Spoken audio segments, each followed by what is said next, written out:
The Senate will come to order. The chaplain, Dr. Barry Black, will lead the Senate in prayer.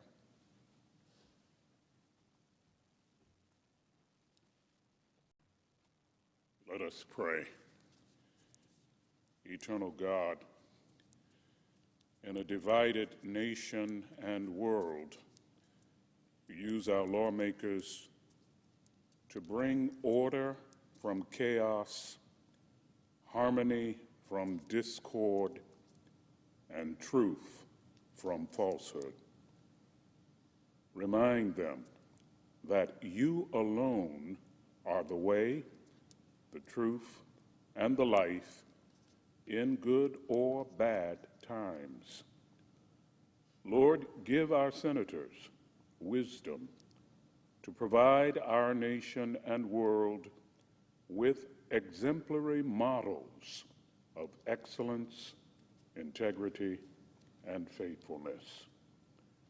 Keep them from stumbling or slipping as they face the precarious challenges of today and tomorrow. Lord, do for our legislators more than they can ask or imagine. And Lord, continue to strengthen Ukraine. We pray in your mighty name. Amen. Please join me in reciting the Pledge of Allegiance to the flag. I pledge allegiance to the flag of the United States of America and to the republic for which it stands, one nation, under God, indivisible, with liberty and justice for all.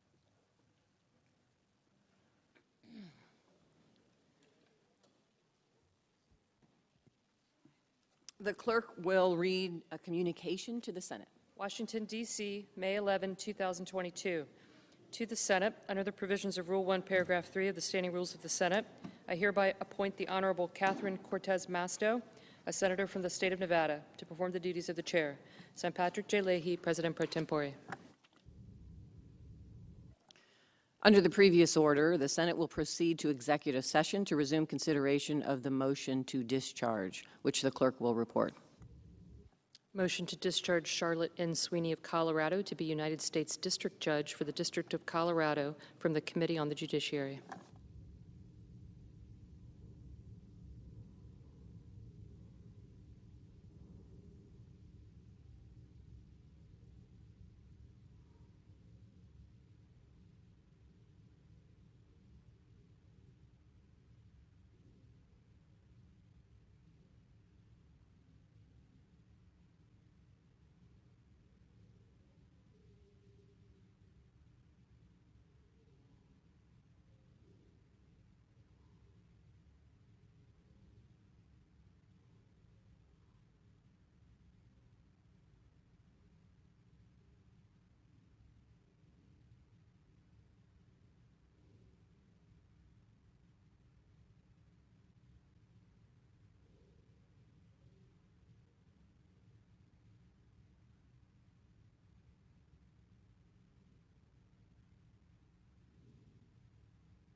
Madam President. Majority Leader is recognized. Madam President, before the day is over, every member of this body will make a choice. Vote to protect the fundamental rights of women across the country, or stand with 5 conservative justices ready to destroy these rights in one felled swoop. For half a century, Roe v. Wade has been the bedrock upon which women have secured the freedom to make their own decisions when it comes to their bodies. Few questions are more personal, more private, and more complicated than those involving a pregnancy. Few decisions should be more out of bounds to the whims and judgments of elected politicians. But that is precisely the doomsday scenario that now faces our country. Today's vote is one of the most consequential we will take in decades, because for the first time in 50 years, a conservative majority, an extreme majority on the Supreme Court, is on the brink of declaring that women do not have freedom over their own bodies. One of the longest steps back in the court's entire history, a decision, if enacted, will go down as one of the worst court decisions ever. The name of the decision will live in infamy. This morning, reports came out that the draft decision of last week remains the only one under discussion by the court's conservatives. If the Supreme Court follows through on that decision, it will be the greatest contraction of individual rights in generations. Our children will grow up in a world where they have fewer liberties than those who came before them. The United States, which has always aspired to expand freedoms, will take a shameful step backwards. As I said, then this decision will live in infamy. So when we say that today's vote is one of the most important we've taken in decades, when we say it's not an abstract or theoretical exercise, when we say that the consequences would be real and immediate and far-reaching, it is the truth. At least 80 million women live in states that would either instantly or very quickly ban abortions should Roe come to an end. If you're a woman seeking an abortion, a provider administering one, or even a friend giving a ride to a clinic, you could be prosecuted as a criminal and be thrown in jail. This is not an exaggeration. It's already being proposed by many legislatures, and in some cases is already the law on the books. And if, God forbid, you're the victim of rape or incest, in many states, you discover that the laws in place could force you to carry your pregnancy to term against your will. This is a cruel, repressive, dangerous vision for our country, but it is precisely the future that MAGA Republicans are working towards. It is precisely the outcome that extreme Republicans have planned for. For years, Senate Republicans rubber-stamped one extreme judge after another, plucked right out of the Federalist Society list, with the admitted goal to, quote, pick away at Roe v. Wade, as Leader McConnell stated. Without Senate Republicans skewing our courts to the hard right, Roe would not be on the brink of extinction. At the state level, radical MAGA Republicans have pushed or enacted restrictions that ban abortions as early as 6 weeks, ban abortions with no exceptions for rape or incest, criminalize women and doctors, and prevent other states from offering reproductive care. The immensely cruel law in Texas could even punish doctors who prescribe certain drugs to a woman in cases of a miscarriage. And it gets worse. It gets worse. Leader McConnell says that under a Republican Senate, a national ban of abortion is possible without Roe. Let that sink in, America. A national ban on abortion is the extreme of extremes, and it is now possible in a Republican Senate, according to Leader McConnell. Americans should listen to that. For the hard right, this has never been about states' rights. This has never been about letting Texas choose its own path while California takes another. Those arguments have now been exposed for what they are: hypocrisy. For MAGA Republicans, this has always been about making abortion illegal everywhere, about making the bans in Texas apply equally to New York and California and Minnesota and everywhere in between. And for all the times we heard Republicans oppose expanding health care because, quote, the American people want health care decisions left up to their family and doctors, the same hard-right radicals are now telling American women health care decisions will now be made by politicians and judges, not doctors, not families. MAGA Republicans are telling American women, your body, our choice. These laws are far outside the mainstream of the country. According to a poll released this morning by Politico and Morning Consult, just 28% of voters support overturning Roe v. Wade. Nearly 75% of Americans, including a majority of Republicans, oppose the radical notion of imprisoning women who receive an abortion.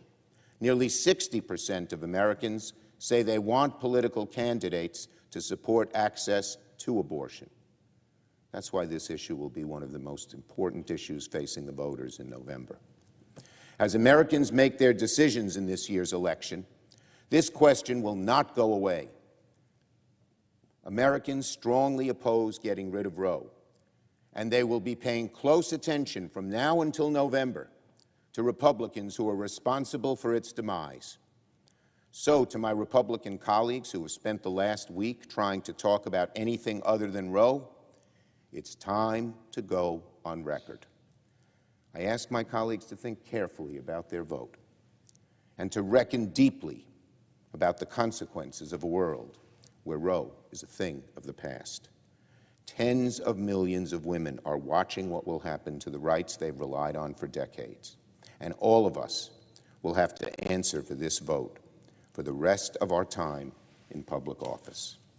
Before the day is over, every member of this body will make a choice: stand with women to protect their freedoms, or stand with MAGA Republicans and take our country into a dark and repressive future.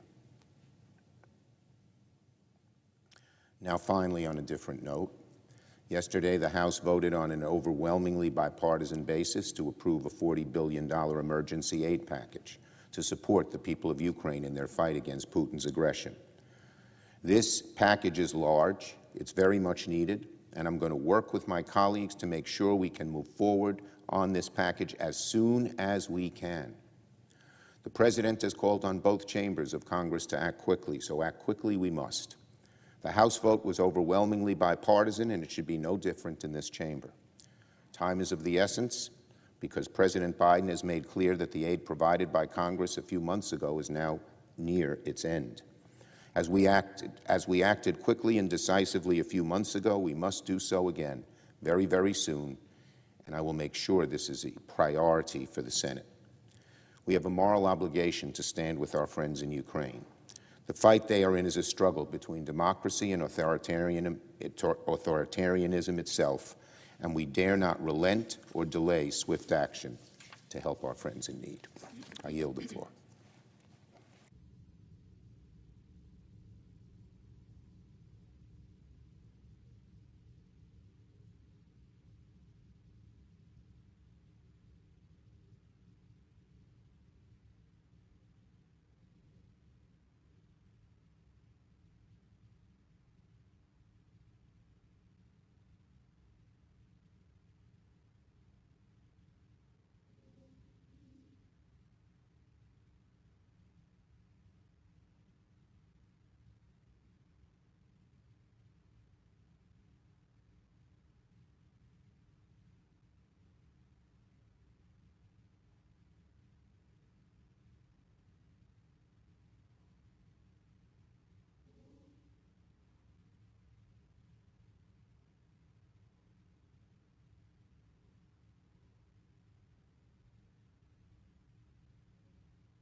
Madam President. Minority Leader is recognized. The country just received yet another terrible inflation report. Yet again, overall inflation came in higher than expected, 8.3%. Inflation continues to stick right around its worst level in 40 years. The measure the Bureau of Labor Statistics calls core inflation increased in April by twice as much as it increased in March. Food costs are way up. Housing costs are way up once again. President Biden has presided over one of the most expensive years for working families in modern American history. The national average gas price is the highest it has ever been in the history of our country. Americans are paying an average of $4.33 per gallon for regular. Diesel has also hit a record high. It's now $5.62 per gallon. A huge blow to Americans with trucks, with tractors, to small businesses and family farms. And of course, it forces up the price of practically everything that travels on a truck to reach the scene of a store or a supermarket. Inflation on top of inflation. In my home state, Kentuckians are paying 34% more for propane, 112% more for home heating oil than they were paying when Democrats took control of the government. So let me say that again. The price of home heating oil has more than doubled since President Biden took office. A crushing blow to rural America, especially in states like Pennsylvania, Vermont, and New Hampshire. So Democratic policies have fueled this runaway inflation. Their mistakes are why inflation has hit America much harder than other developed countries. Expert calculations say Democrats' $2 trillion spending spree last March is directly responsible for as much as 3 percentage points of our current inflation. Even the prominent Democratic economist Jason Furman puts the number at 2.5%. If just one Senate Democrat had the courage to vote with Republicans in March of 2021, inflation today would be closer to 5% instead of almost 8.5%. Steve Ratner was a top economic advisor to President Obama. He says the Democrats' $2 trillion disaster will, quote, go down in history as an extraordinary policy mistake that put us way behind the curve on inflation. That's Steve Ratner, top economic advisor to President Obama. Everyone knows where this inflation came from, but President Biden just can't seem to admit it. He just makes excuses that no one is buying. Listen to the Democrat political advisor, David Axelrod. He said, quote, Biden was saying, you know, everything is Putin's price hikes. Inflation is Putin's fault. People simply don't believe that, according to David Axelrod. They know that we had inflation before this. They know that gas prices were high before this. You can't blame everything in the economy on Putin, end quote. David Axelrod. So it is this president and his all-Democratic government who've drained American families' pocketbooks. And every poll shows our citizens understand that sad reality all too well. Now, in another matter, today on the Senate floor, Democrats will prove their party has been totally captured by the far-left fringe. My colleague, the Democratic leader, controls the schedule. He decides what we vote on. From inflation to border crisis to violent crime, there's no shortage of problems that deserve attention. But alas, today, Democrats have decided to line up behind an extreme and radical abortion policy. Our Democrat colleagues want to vote for abortion on demand through all 9 months until the moment before the baby is born. A failed show vote that will only prove their own extremism. Democrats' radical bill is as extreme gets. It ignores modern science. It is tone deaf to public opinion. Nothing about their bill merely codifies the current case law on this issue. Their extreme proposal goes way beyond codifying the status quo. It would roll back many existing laws. Democrats' bill would functionally allow elective abortion through all 9 months, abortion until the moment of birth. We are currently one of only 7 countries worldwide that allow elective abortion after 20 weeks. Puts us in a group with China and North Korea. This bill would take us to an even more extreme and darker place. Only 19% of Americans believe abortion should be legal in most or all cases into the 3rd trimester. Only 19% of the American people. But 97% of House and Senate Democrats have co-sponsored this bill that would have exactly that effect. 97% of Washington Democrats stand with the most radical 19% of the country. Almost half the Senate is about to walk the plank for a position that fewer than 1 in 5 Americans actually support. In addition to 9 months of functional abortion on demand, the Democrats' extreme bill would roll back basic health and safety regulations. It would roll back overwhelmingly popular safeguards, such as waiting periods and informed consent laws. Parental notification would likely go out the window as well. Democrats would even rule out restrictions on sex-selective abortions. And their legislation takes direct aim at conscience protections and religious freedoms that protect Americans of faith who practice medicine. So let's sum it up. This legislation would allow abortions of viable babies in the 9th month with no waiting period or informed consent at the hands of a non-physician.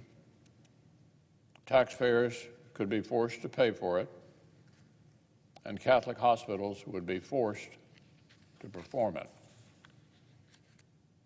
Democrats could not have written more extreme legislation. They have let fringe activists lead them far away from the American people. More than 60% of Americans support 24-hour waiting periods and requiring that doctors have admitting privileges. Even majorities of self-identified Democrats actually support those things. But Washington Democrats want to roll them back. Only 19% of Americans want abortions to be entirely or mostly legal into the 3rd trimester. But 97% of Washington Democrats back this bill. Democrats are melting down because the Supreme Court may uphold a Mississippi law that would limit abortion after 15 weeks. That law would still be more liberal than the abortion laws in Switzerland, Germany, or France. Today's Democratic Party is extreme on an international scale. So, Madam President, it is chilling that anybody would write legislation like this in 2022. It's even more disturbing that 97% of Washington Democrats have put their names on this. But the American people need to see The American people need to see what the far left has become. So I'm glad the Senate will vote today. We will stand with the American people, stand with innocent life, and block the Democrats' extreme bill.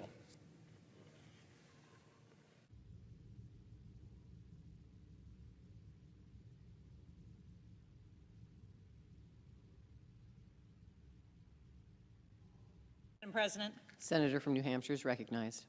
Thank you, Madam President. I have to disagree with the distinguished minority leader. The bill that we're going to vote on this afternoon is legislation that would ensure that the decisions about whether or not to have a child are made by women. It would codify Roe v. Wade to ensure that women make those decisions, not the minority leader, not Justice Alito, not some politician someplace, but women, and that's who should make those decisions. I rise today to add my voice to the chorus of American women who are standing together arm in arm to loudly and clearly declare that we will not surrender our rights. Like the majority of women in New Hampshire and across this country, I was outraged by the leaked draft Supreme Court decision by Justice Alito that said that the Supreme Court would overturn Roe v. Wade, that they would overturn almost 50 years of rights that have been guaranteed to women. So I rise today on behalf of the women of New Hampshire and women across this country, including my daughters and granddaughters and the generations that will follow them. I rise today that we must preserve a woman's fundamental right to make our own decisions about our own bodies, about our futures, and about our health. And like millions of women across the country, I was shocked to see that opinion written by Justice Alito, indicating that 5 justices would vote in favor of overturning Roe. That decision, if it stands, would upend nearly 50 years of precedent that says a woman's health care decisions are ours and ours alone in consultation with our families, with our physicians, with our clergy. And Madam President, this nation is built on the bedrock of liberty. Our founding declaration holds that life, liberty, and the pursuit of happiness is among the most essential of inalienable rights that are guaranteed to all Americans. The fundamental right to make decisions about our own bodies touches on each of these.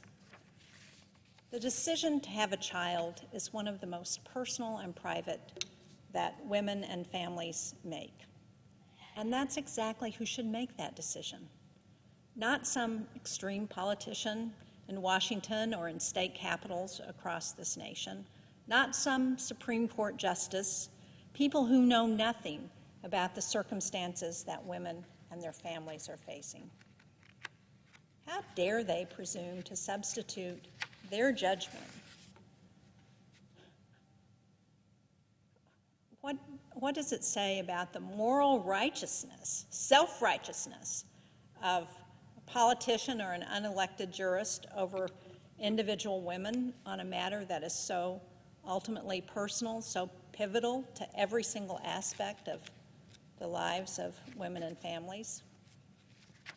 We've already heard from the minority leader that Republicans, if they gain control of the Senate and the House, will seek a nationwide ban on abortion. It's a sad day when people at the highest levels of government who are entrusted to defend our Constitution, to safeguard our citizens, can no longer be trusted to do either. Unfortunately, we know today that nearly half of the states in this country have already pushed through what we're calling trigger laws that would automatically roll back the clocks by half a century if Roe is repealed. That would immediately jeopardize the fates of millions of women across this country. 17 of those states would outlaw abortions even in cases of rape and incest. This is the extreme position, the position that says that we should leave up to government, we should leave up to elected officials the decision about whether families should have children, the decision about whether a woman should have a child. That's who should make that decision, not a politician here, not a politician in my state capital of Concord, not a Supreme Court justice, but a woman and her family who understands her own circumstances, who knows what she and her family needs. We need to ensure that the freedom for women to make these decisions is guaranteed. That's what this vote is about this afternoon, to codify Roe v. Wade. Thank you, Madam President. I yield the floor and note the absence of a quorum. Clerk will call the roll. Ms. Baldwin.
Madam President.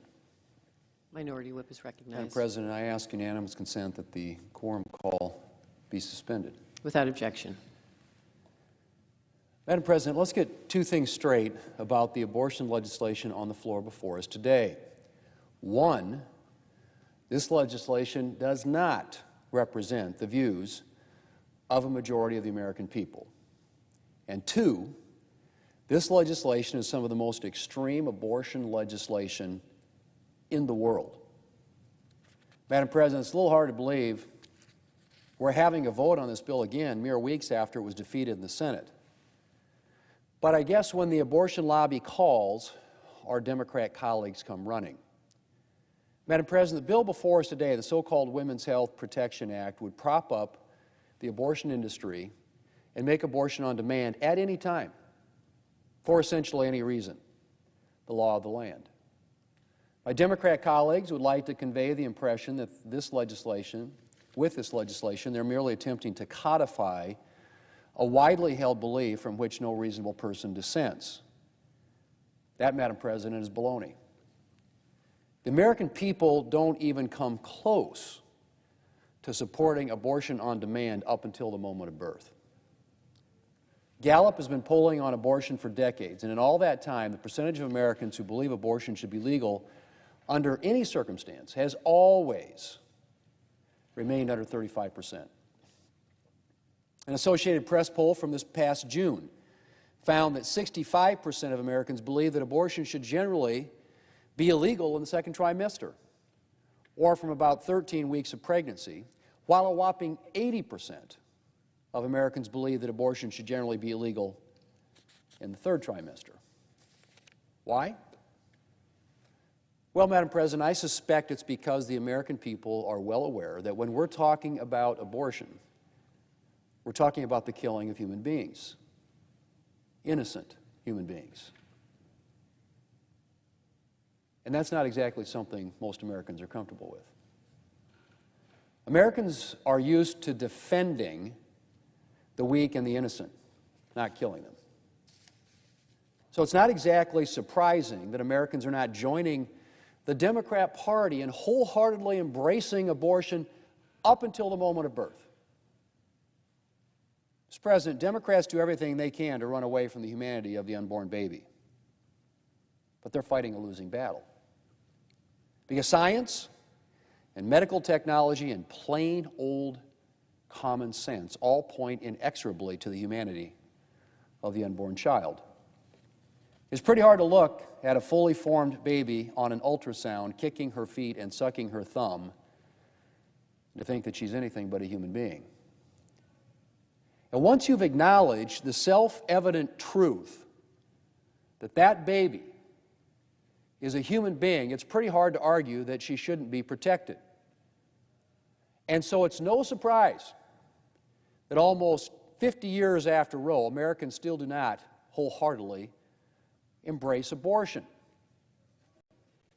Mr. President, in addition to being totally out of step with the American mainstream, Democrats' Abortion on Demand Act is also far outside of the mainstream of abortion law globally.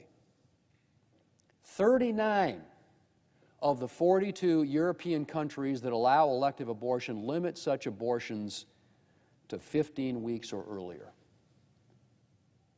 32 of those countries limit elective abortion to at or before 12 weeks gestation. Meanwhile, Democrats here in the United States Senate want to enshrine abortion on demand up until the moment of birth. Mr. President, thanks to Roe versus Wade, our country is already outside the global mainstream when it comes to protecting unborn human beings. In fact, we're currently one of just a tiny handful of countries in the world that allow elective abortions past 20 weeks of pregnancy. Who's on that list among those other countries? China, North Korea. Not exactly the kind of company we want to be keeping when it comes to defending human rights. But the so-called Women's Health Protection Act is even more extreme than Roe. not only would it allow abortion through all 40 weeks of pregnancy, it would sweep away almost every common sense restriction that has been upheld since Roe. Parental notification, informed consent, waiting periods, all of those would be gone under Democrats' abortion on demand bill. Plus, it would open the door to federal funding of abortion, forcing Americans who oppose abortion to subsidize it with their tax dollars. Something there's been bipartisan consensus against for decades in this country. Furthermore, under this legislation, conscience protections for doctors and hospitals who do not want to perform abortions would be in jeopardy.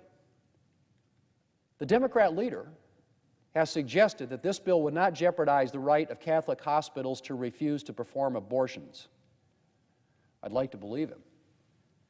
But it's pretty hard to do so when this bill removes the right to invoke the Religious Freedom Restoration Act as a defense. The Religious Freedom Restoration Act, of course, is a 1993 law passed by Congress to ensure that Americans' constitutional right to live in accordance with their religious beliefs is protected. That law was actually sponsored by the Democrat leader. Back, I should add, when the Democrat Party still believed in protecting religious freedom. And while I would love to believe that Democrats are still interested in protecting conscience rights, it's pretty hard to believe when their bill takes steps to prevent providers from claiming protection under the Religious Freedom Restoration Act. Why would you include such a provision in your legislation unless you intended to make sure that health care providers could not cite their religious faith to ensure that they are not forced to participate in abortions? Mr. President, with the legislation before us today, Democrats aren't attempting to codify some widely held consensus on abortion. Rather, they're attempting to codify the most extreme views of the extreme pro-abortion lobby. Make no mistake about it. And it's pretty sad when the Democrat Party has come to this. The party that has historically portrayed itself as the defender of the little guy is now the party seeking to deny even the smallest protections to the littlest and most vulnerable guys and girls among us, unborn human beings. But hey, I guess Democrats can at least claim that they're standing up for the abortion industry. Mr. President, I believe that we're better than this. We have to be better than this. And I hope that not only Republicans, but some of my Democrat colleagues will stand up today and say that we can do better than a law that rips away even the smallest protections for unborn Americans.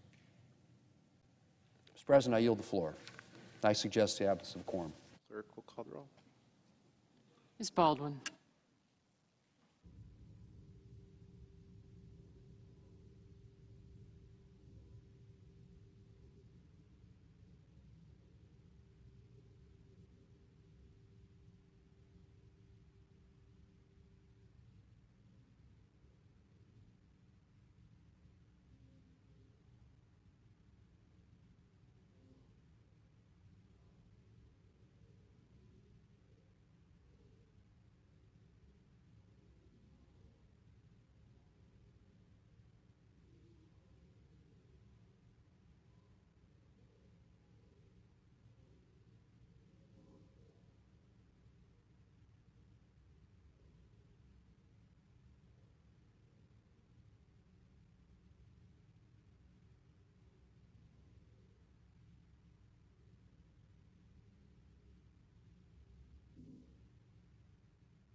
You and I are going to be working on a bill together. Mr. President, Senator from Michigan. I would ask to vitiate the quorum call and ask for 1 minute before the vote. Without objection. Thank you so much. I find it just very frustrating to hear from my colleagues on the other side of the aisle about how we are extreme because we are supporting a woman's freedom to make her own reproductive health decisions. That is the vote today. The vote today is about who decides. Who decides under Roe v. Wade when in the 3rd trimester, which, by the way, abortions can only be done to save the life or the health of the mother. Who decides that? The people on this floor? The Republicans who think it's their right to decide it? Who decides that? The United States Supreme Court?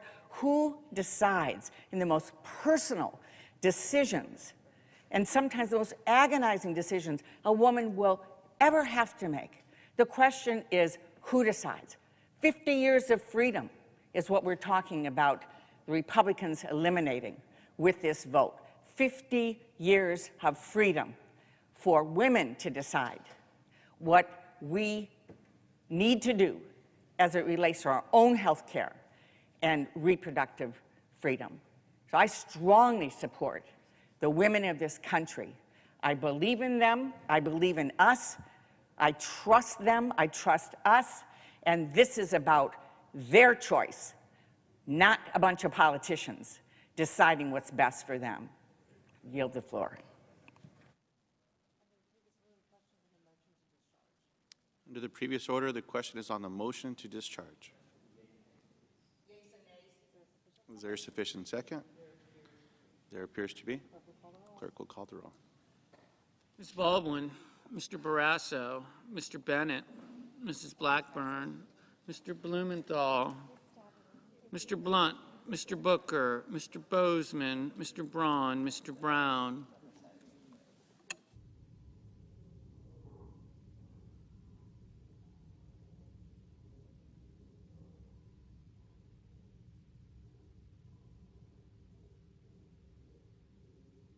Mr. Burr.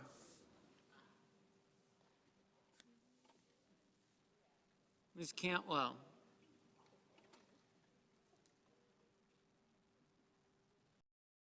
Mrs. Capito. Mr. Cardin. Mr. Carper.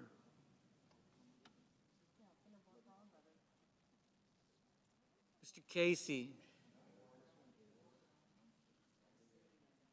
Mr. Cassidy.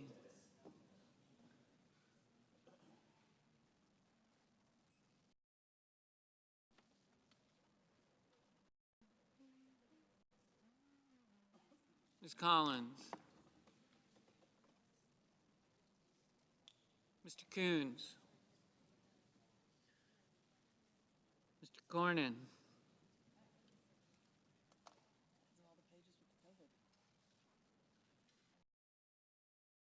Cortez Masto.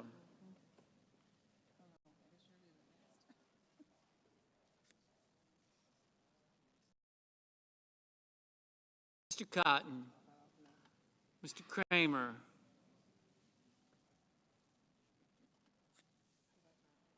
Mr. Crapo. Mr. Cruz. Mr. Daines. Ms. Duckworth. Mr. Durbin.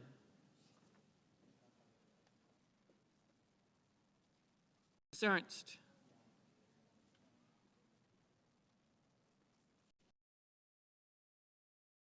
Mrs. Feinstein. Mrs. Fisher.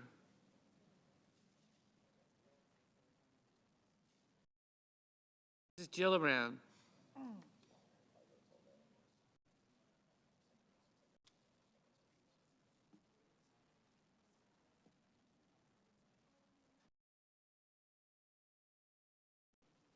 Mr. Graham, Mr. Grassley,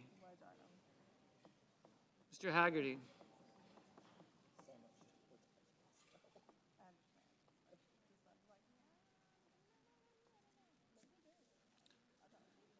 Ms. Hassan. Mr. Hawley.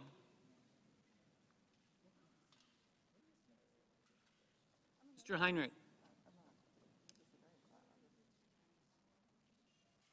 Mr. Hickenlooper.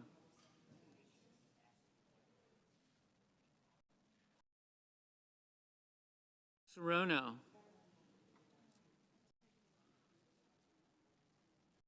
Mr. Hoven. Mrs. Hyde-Smith. Mr. Inhofe.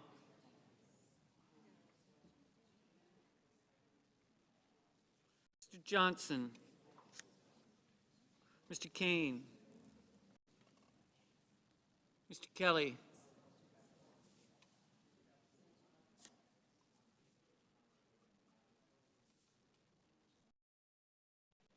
Mr. Kennedy. Mr. King. Ms. Klobuchar. Mr. Langford. Mr. Leahy. Mr. Lee. Mr. Lujan. Ms. Lummis.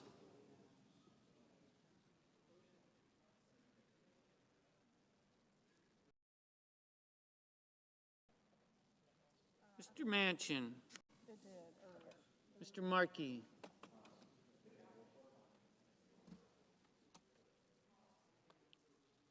Mr. Marshall. Yes, I have it.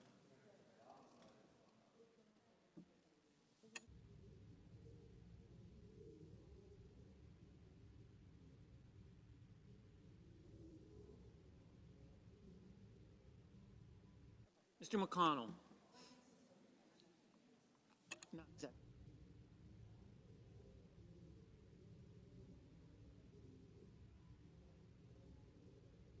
Mr. Menendez. Mr. Merkley. Mr. Moran. Ms. Murkowski. Mr. Murphy.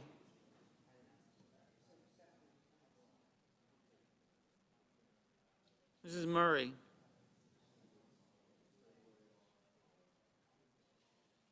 Mr. Ossoff.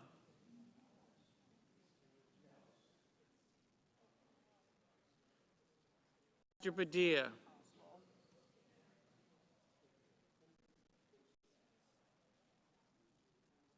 Mr. Paul. Mr. Peters. Mr. Portman.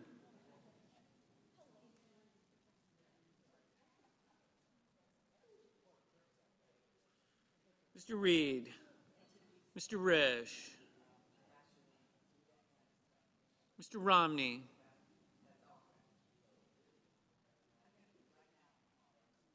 Ms. Rosen. Mr. Rounds. Mr. Rubio. Mr. Sanders. Mr. Sass. Mr. Schatz. Mr. Schumer. Mr. Scott of Florida. Mr. Scott of South Carolina.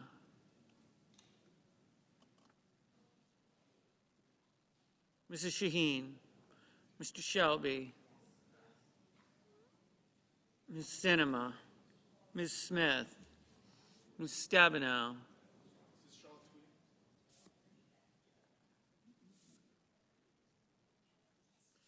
Mr. Sullivan. Mr. Tester. Mr. Thune. Mr. Tillis. Mr. Toomey. Mr. Tuberville. Mr. Van Hollen. Mr. Warner. Mr. Warnock. Ms. Warren. Mr. Whitehouse. Mr. Wicker. Mr. Wyden. Mr. Young.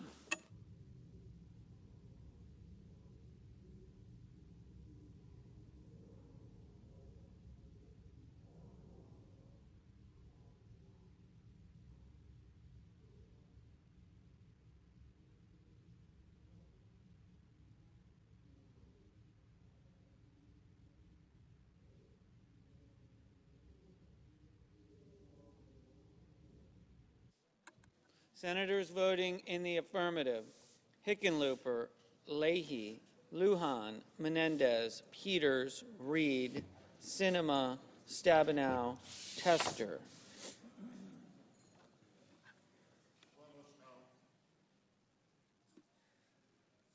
Senators voting in the negative: Blunt, Braun, Capito, Cassidy, Cotton, Scott of South Carolina.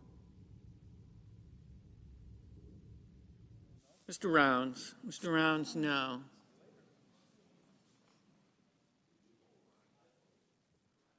Ms. Warren, aye. Mr. Grassley, no.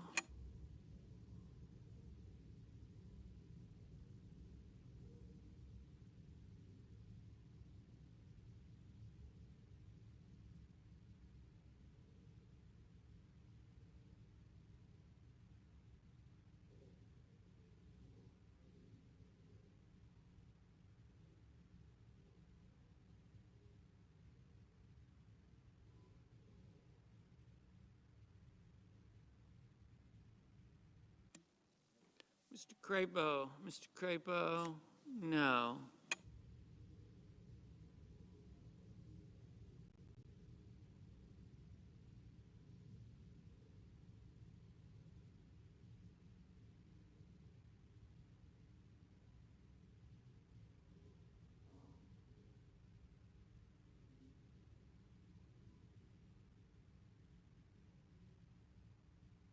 Mr. Van Hollen, aye.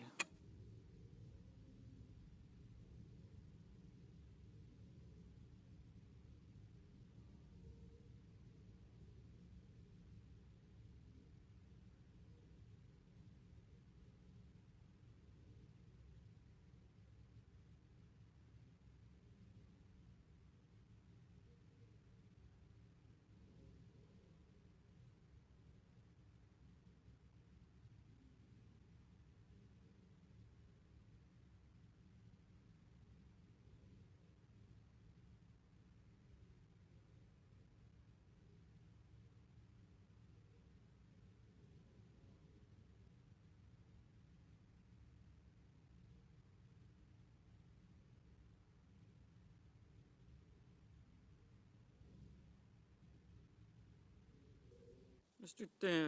Thune, no. Mr. Schumer, aye.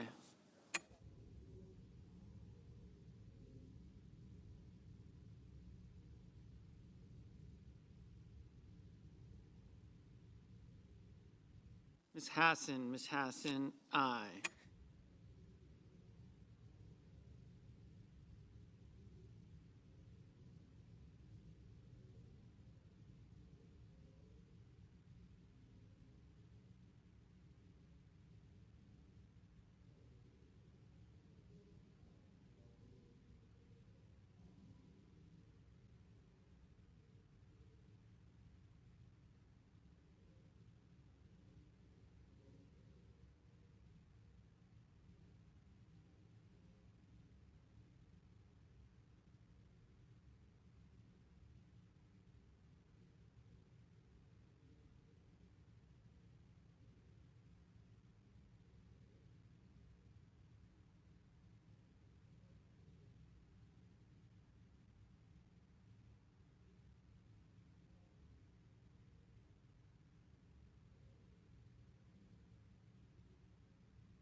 Ms. Baldwin, aye.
Mr. Ossoff. Mr. Ossoff, aye.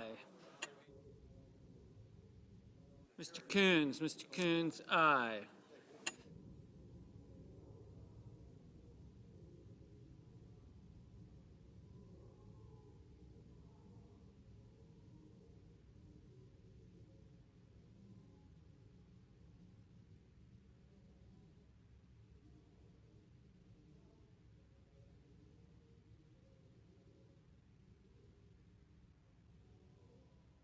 Ms. Collins. Ms. Collins, aye. Mrs. Feinstein. Mrs. Feinstein, aye. Ms. Klobuchar. Ms. Klobuchar, aye.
Mr. Casey. Mr. Casey, aye. Mr. Whitehouse. Mr. Whitehouse, aye. Mr. King. Mr. King, aye. Mr. Markey. Mr. Markey, aye.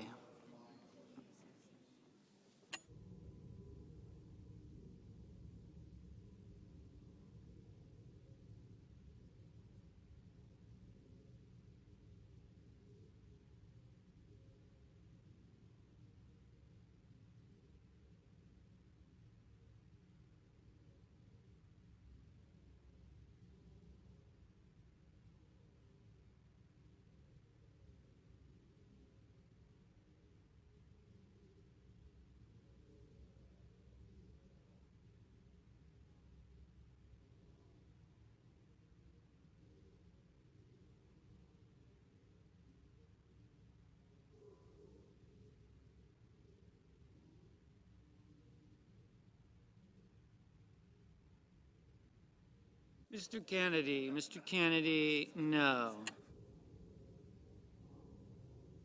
Mr. Langford. Mr. Langford, no.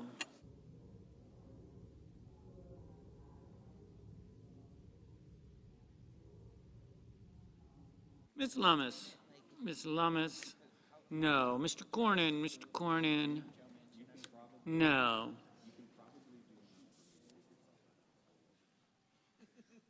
Mr. Murphy, aye.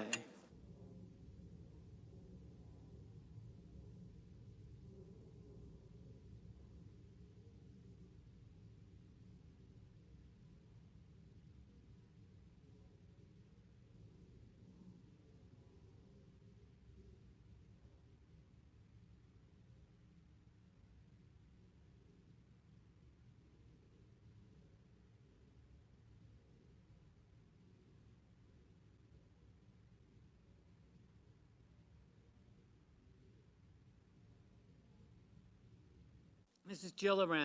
Gilliland, aye.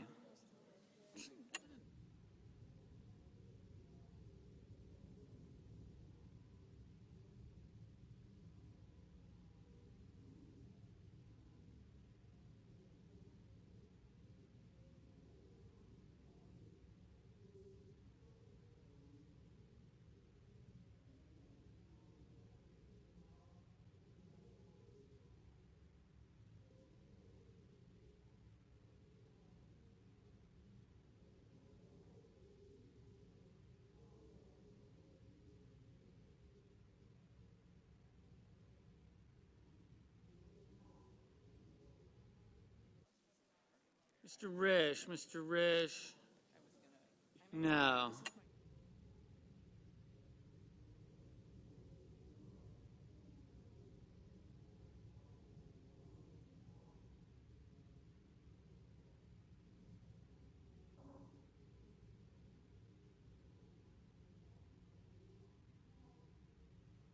Mrs. Blackburn, no.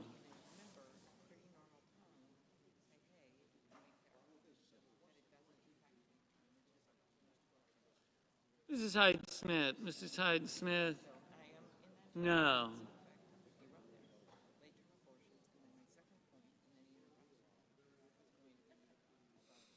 Mr. Tuberville, no.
Mr. Bozeman, no.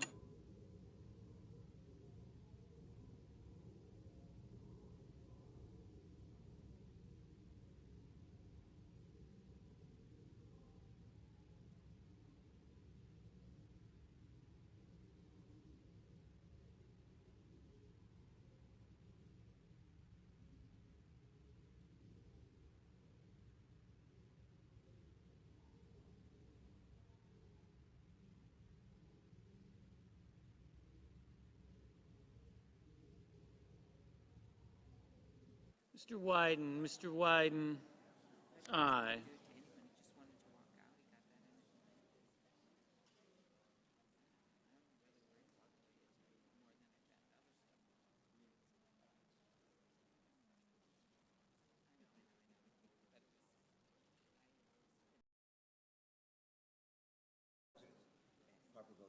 Mr. Carper, aye.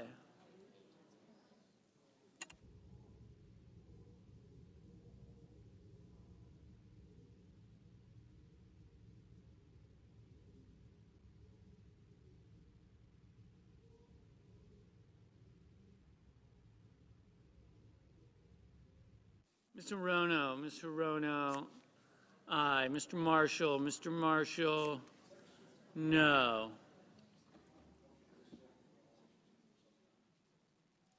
Mr. Burr, no. Mr. Rubio, no.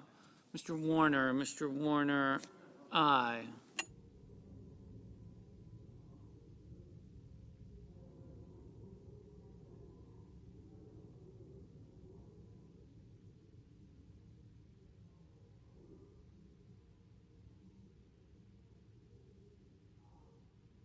Mr. Schatz, aye. Mr. Booker, aye.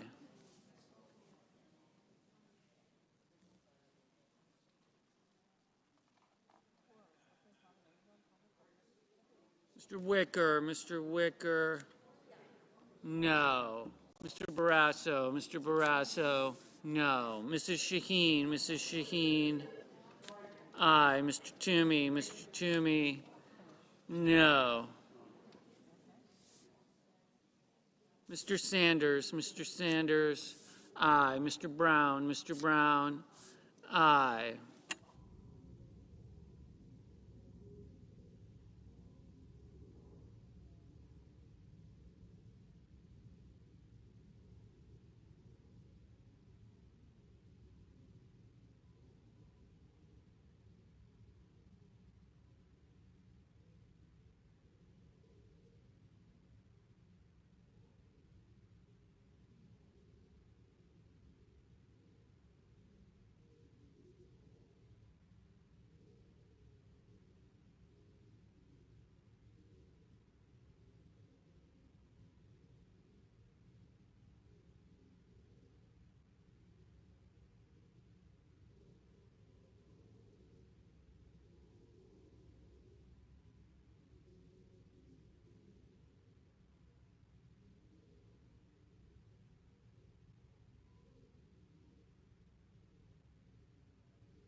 Mr. Cardin, aye.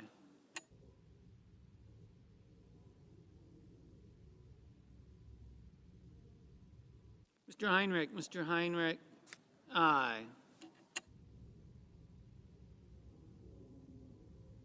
Mr. Sass, no.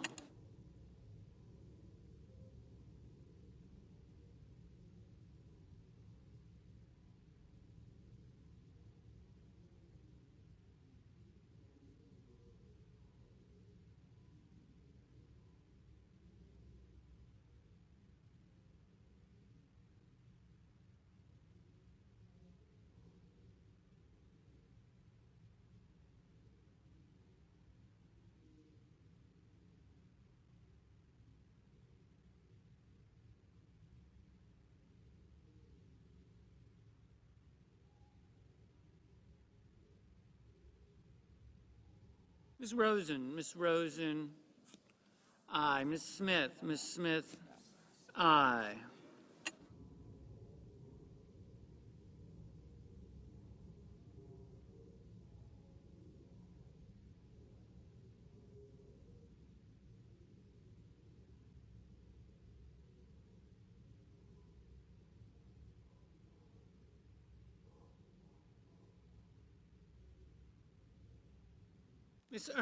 Miss Ernst, no.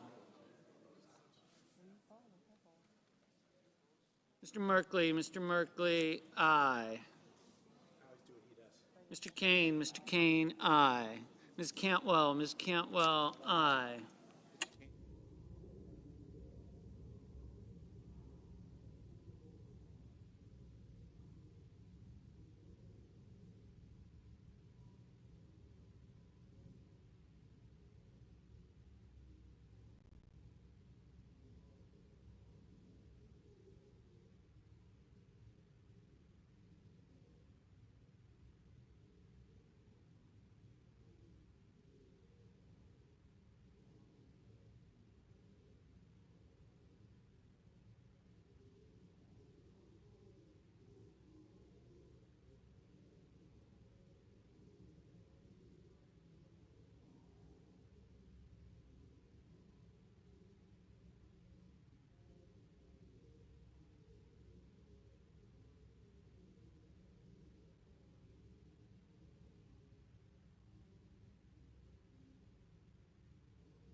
Mr.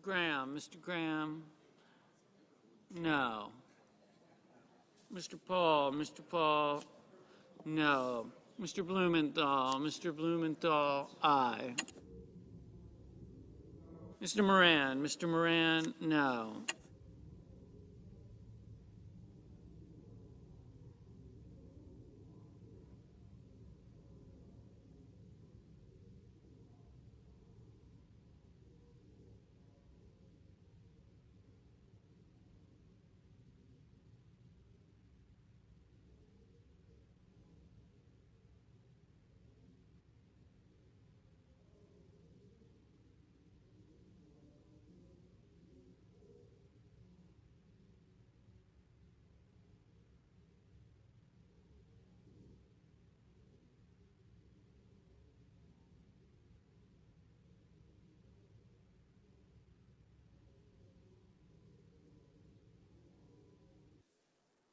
Mr. Kramer, no.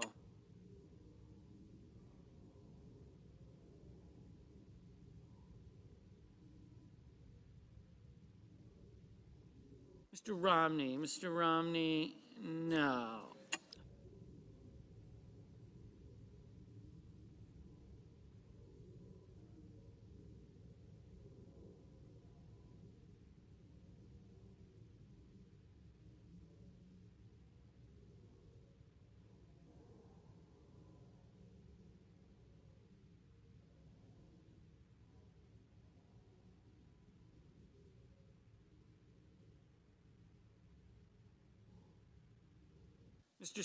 Mr. Scott of Florida, no.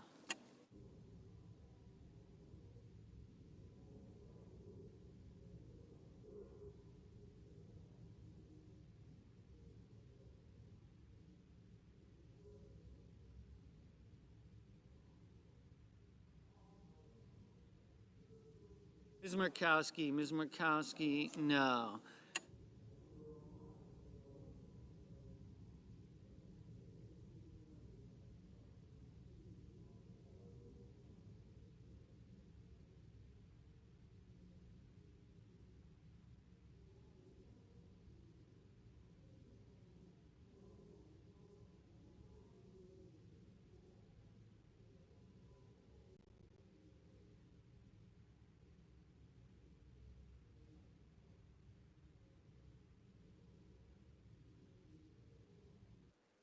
Mrs. Fisher, no. Mr. Inhofe, no.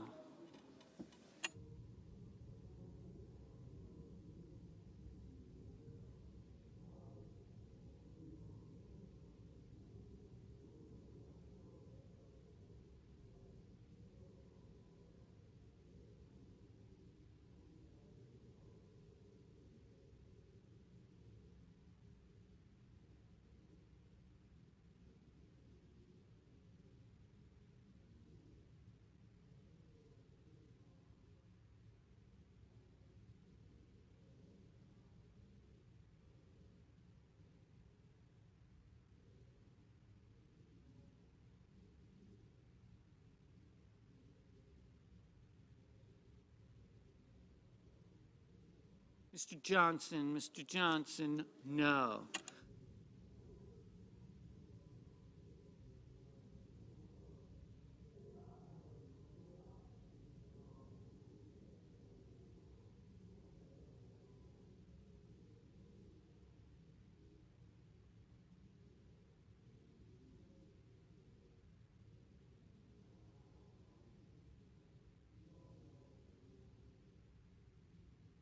Mr.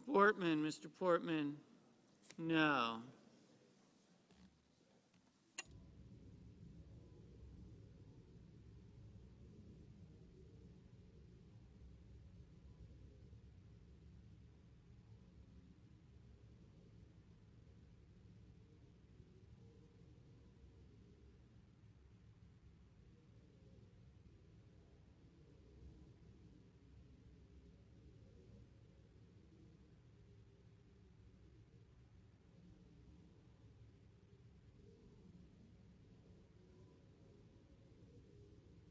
Mr. Young, no.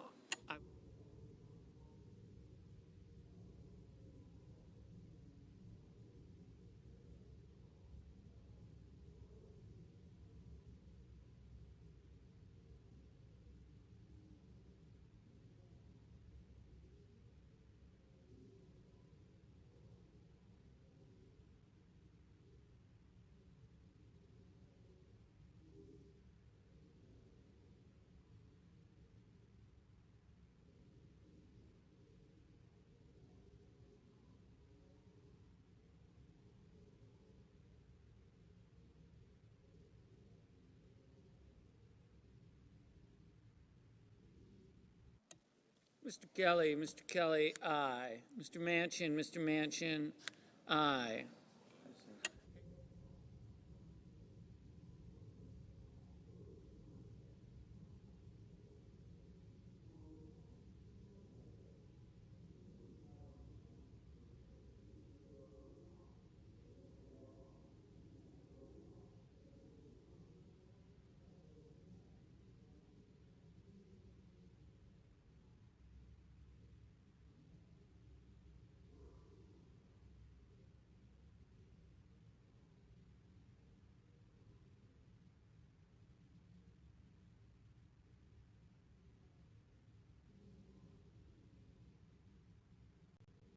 Mr. Lee, no.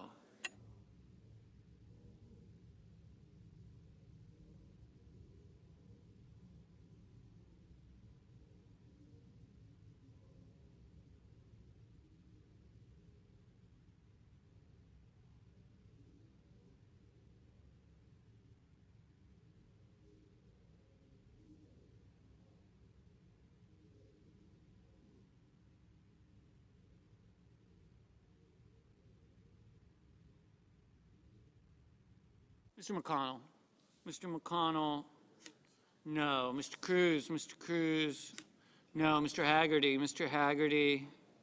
no. Mr. Bennett, aye.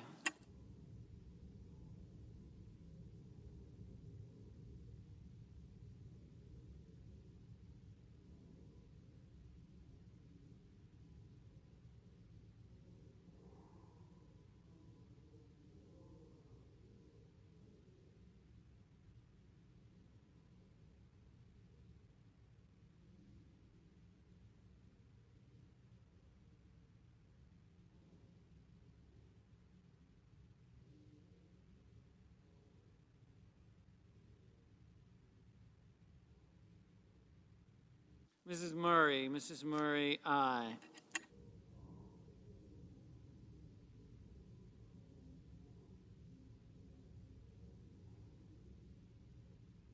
Mr. Hawley, no.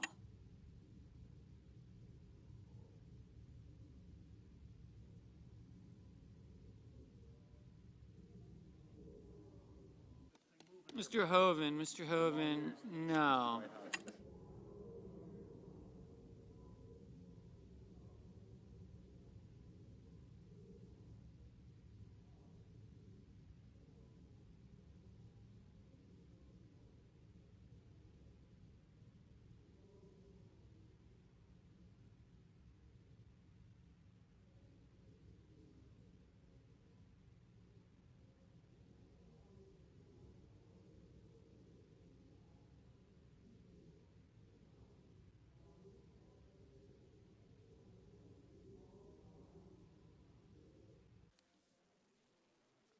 Mr. Daines, no.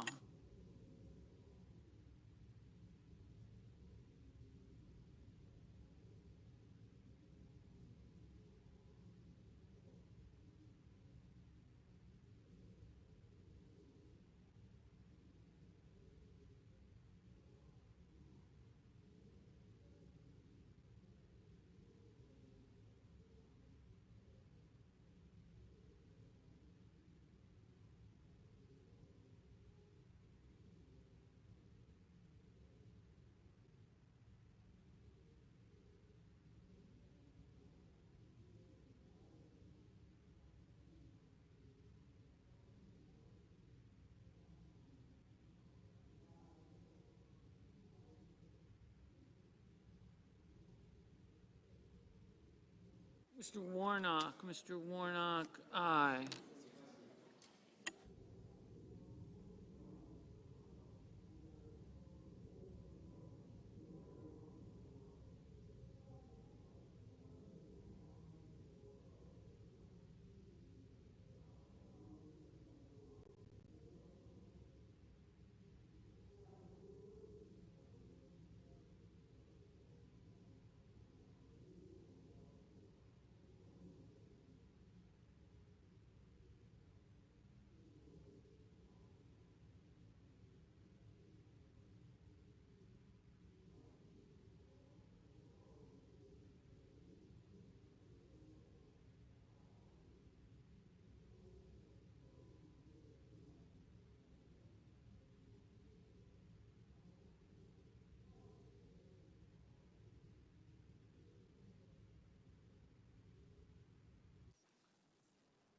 Mr. Padilla, aye.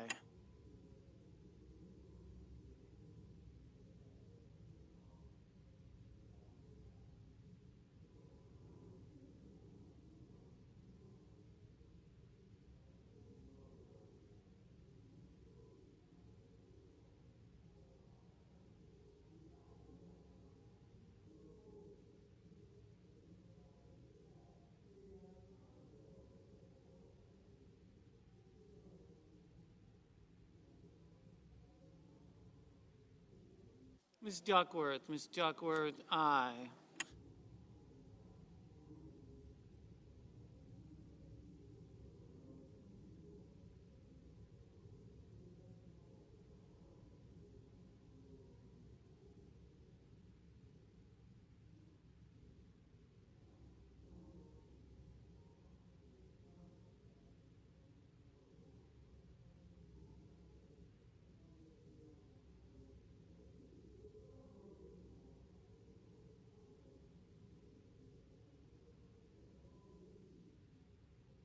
Ms. Cortez Masto,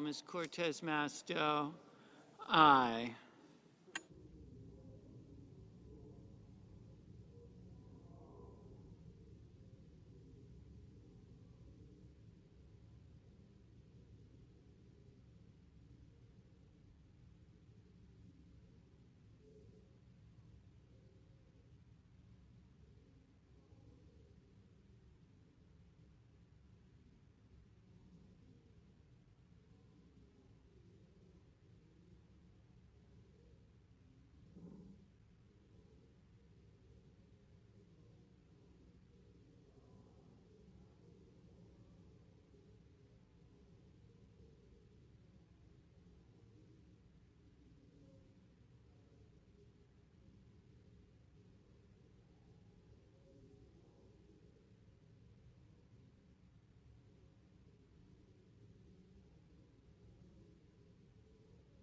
Mr. Shelby, no.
Mr. Durbin, aye.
Mr.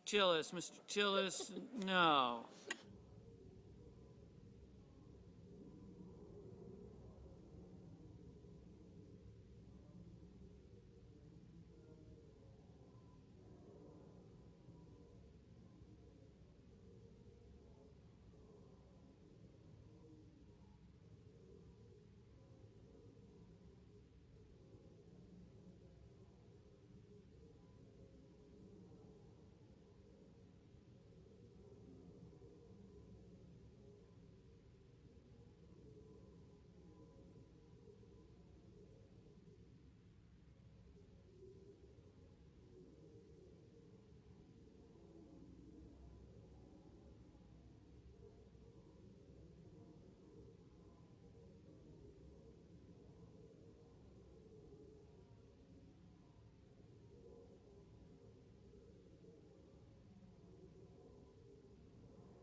Mr. Sullivan, no.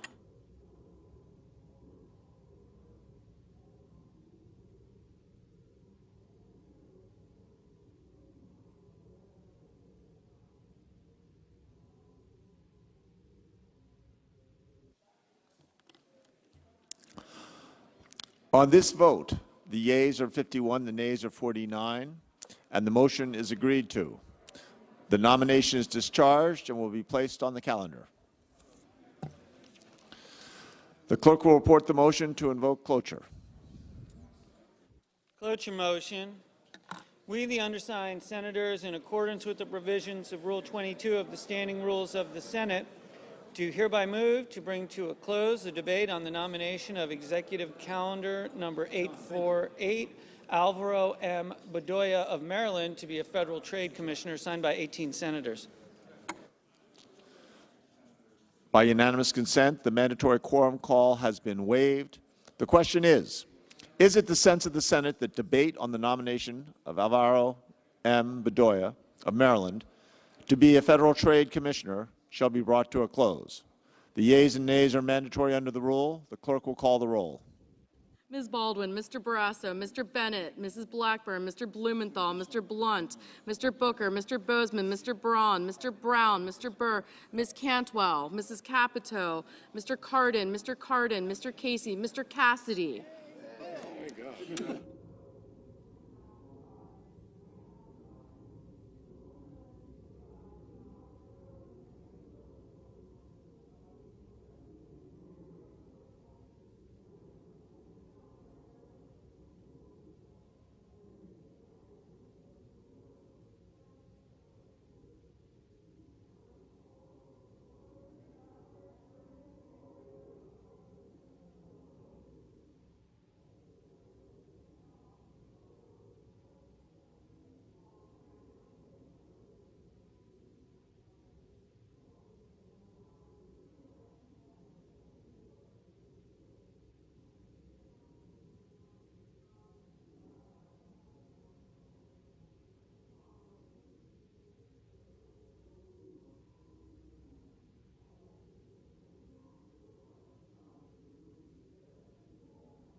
Ms. Collins,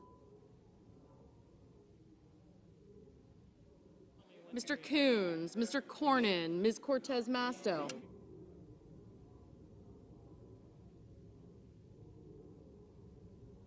Mr. Cotton, Mr. Kramer, Mr. Crapo, Mr. Cruz, Mr. Daines, Ms. Duckworth, Mr. Durbin,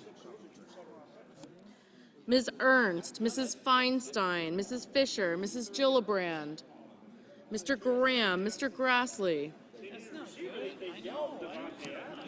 Mr. Haggerty, Ms. Hassan, Mr. Hawley, Mr. Heinrich,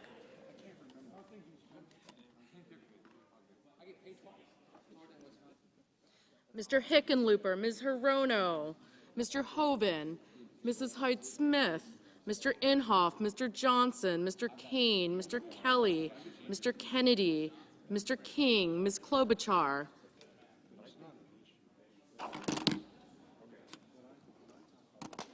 Mr. Langford, Mr. Leahy, Mr. Lee, Mr. Lujan, Ms. Lummis, Mr. Manchin, Mr. Markey, Mr. Marshall,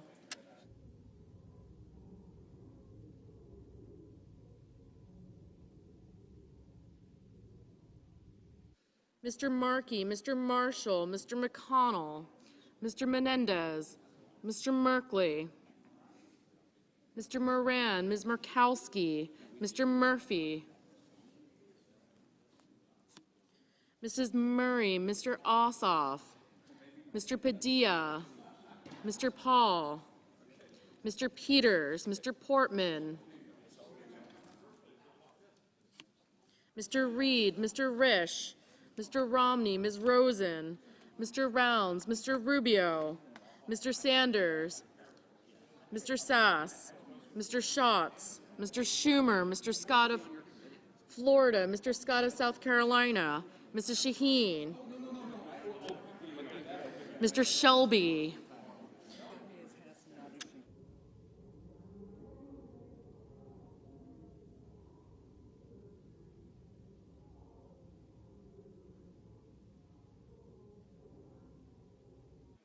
Mr. Shelby, Ms. Sinema, Ms. Smith, Ms. Stabenow, Mr. Sullivan, Mr. Tester, Mr. Thune,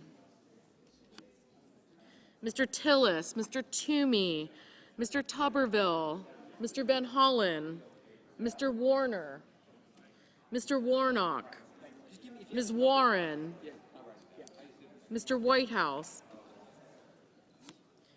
Mr. Wicker, Mr. Wyden, Mr. Young.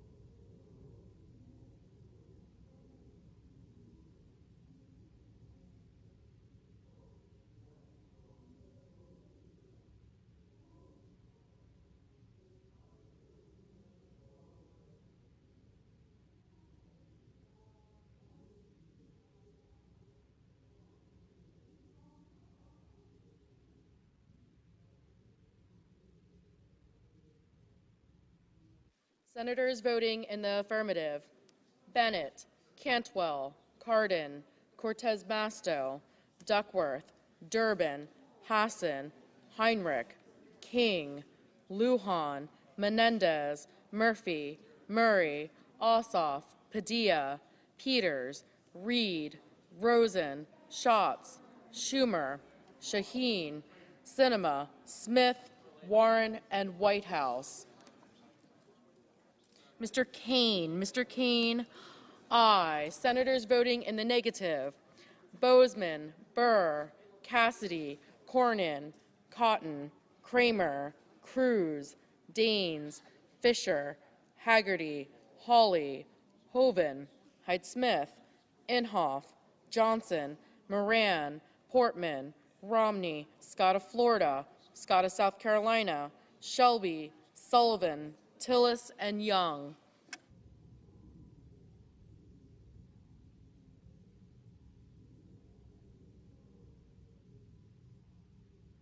Mr. Sanders, aye. Ms. Lummis, no.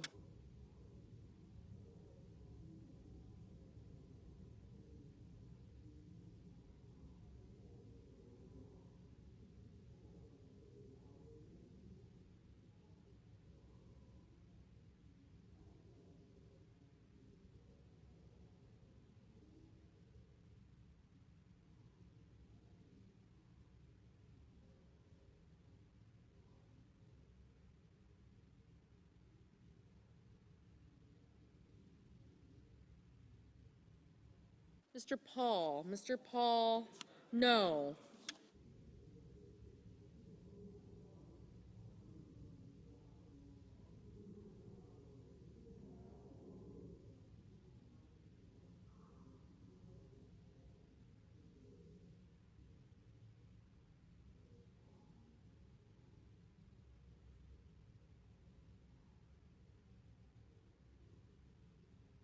Mr. Tester, aye. Mr. Wicker, no. Mr. Barrasso, no.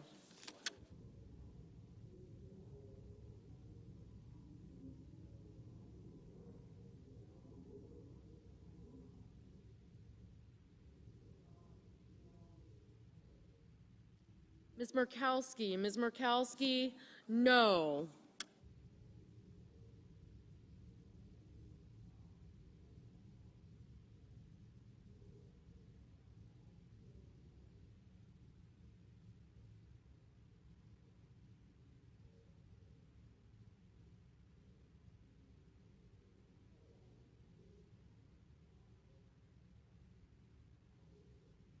Ms. Hirono, aye. Mr. Markey, aye.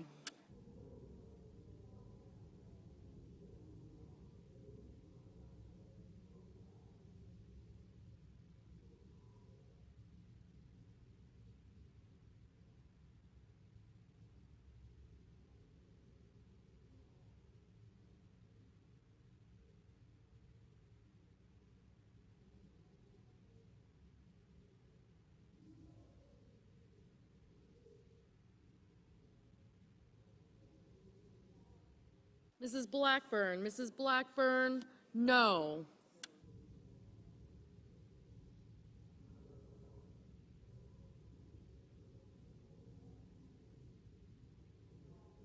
Ms. Stabenow, aye.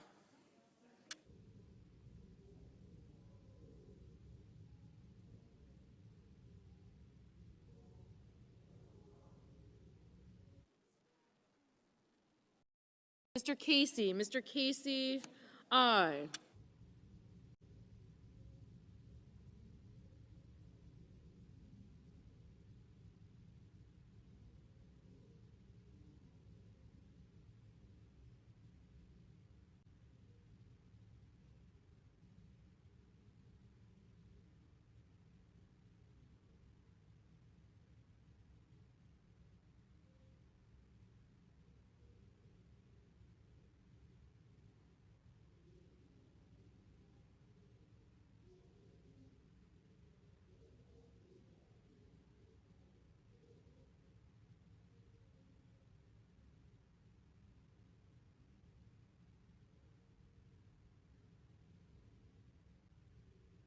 Mr. Manchin, aye.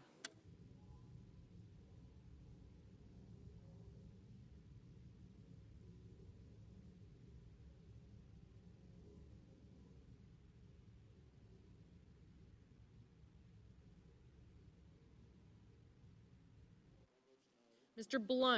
Blunt, no.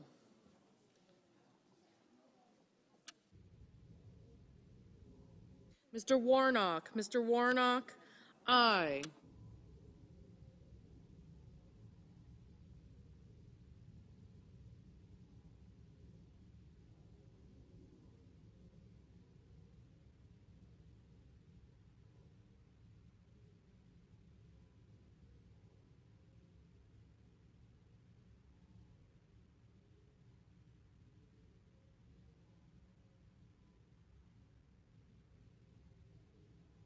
Ms. Collins, no.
Mr. Hickenlooper, aye.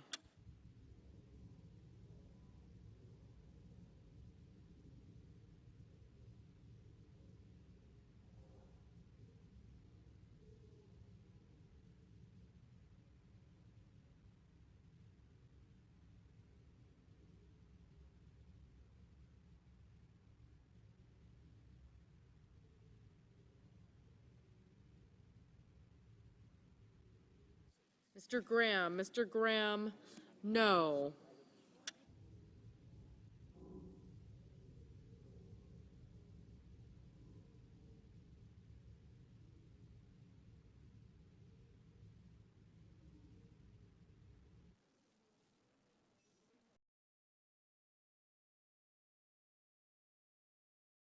Mr. Kennedy, no.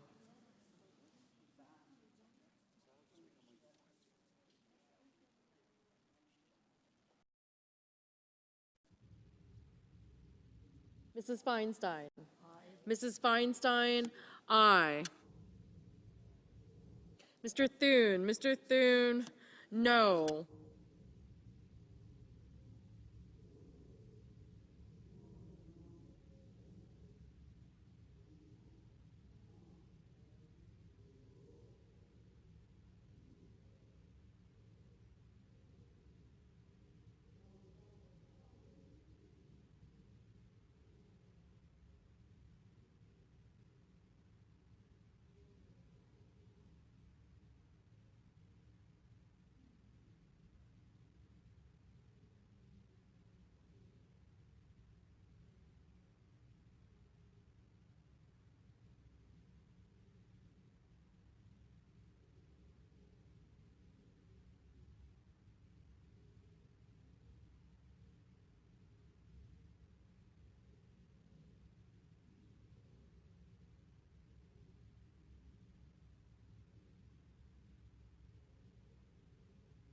Mr. Tuberville. Mr. Tuberville, no.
Mr. Brown. Mr. Brown, aye.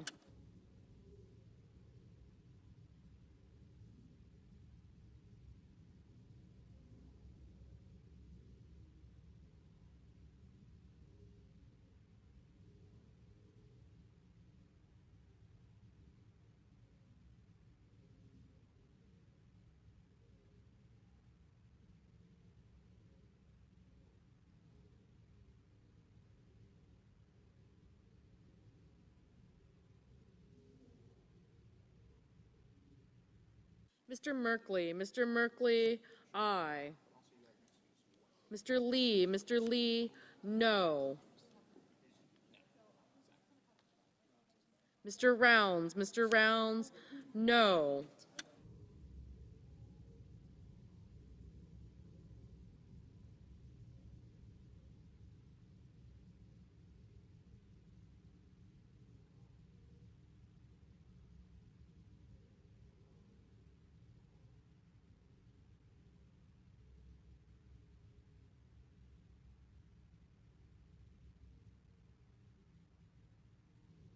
Ms. Klobuchar. Ms. Klobuchar, aye. Mr. Carper. Mr. Carper, aye.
Mr. Coons. Mr. Coons, aye.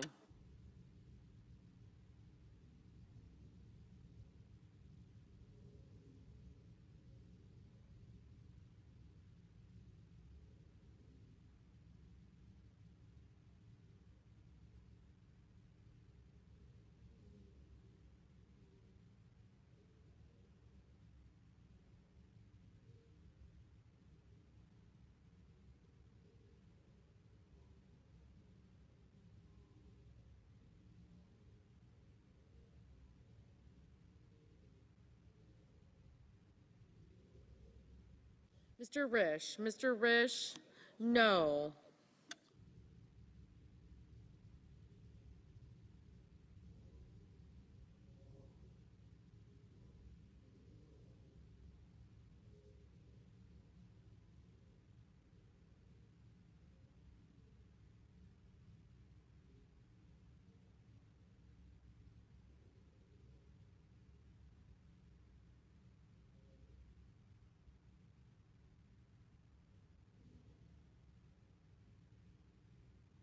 Mr. Langford. Mr. Langford, no.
Ms. Ernst. Ms. Ernst, no.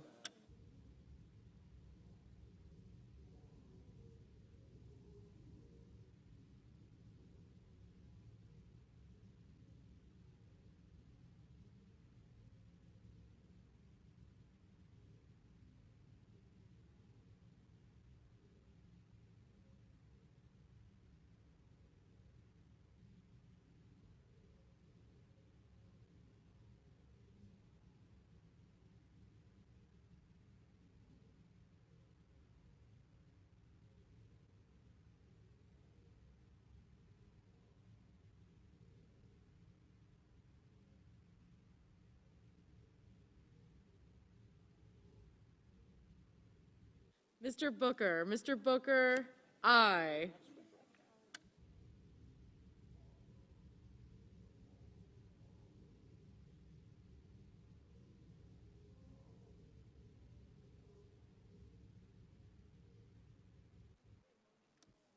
Mr. Grassley. Mr. Grassley, no.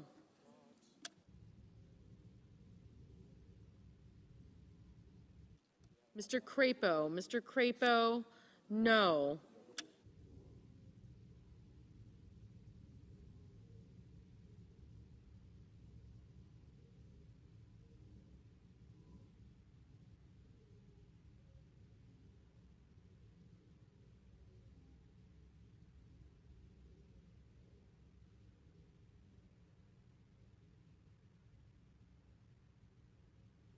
Mr. Wyden. Mr. Wyden, aye.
Mr. Toomey, Mr. Toomey, no.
Mrs. Capito, no.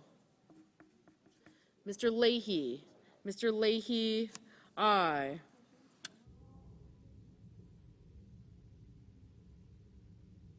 Mr. Sass, no. Mr. Marshall, no. Mr. Kelly, aye.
Ms. Baldwin, aye.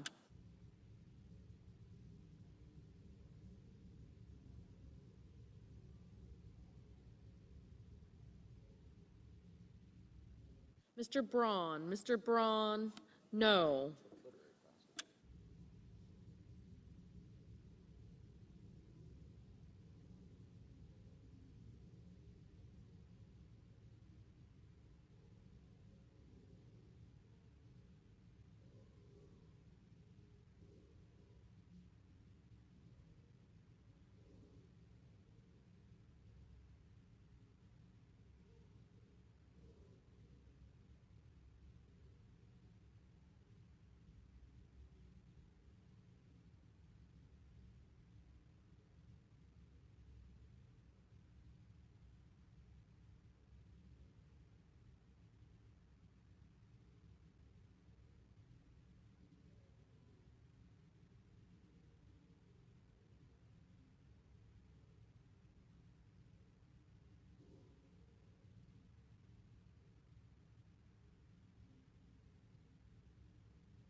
Mrs. Gillibrand. Mrs. Gillibrand, aye.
Mr. Rubio. Mr. Rubio, no. Mr. Warner. Mr. Warner, aye. Mr. Van Hollen. Mr. Van Hollen, aye.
Mr. McConnell. Mr. McConnell, no.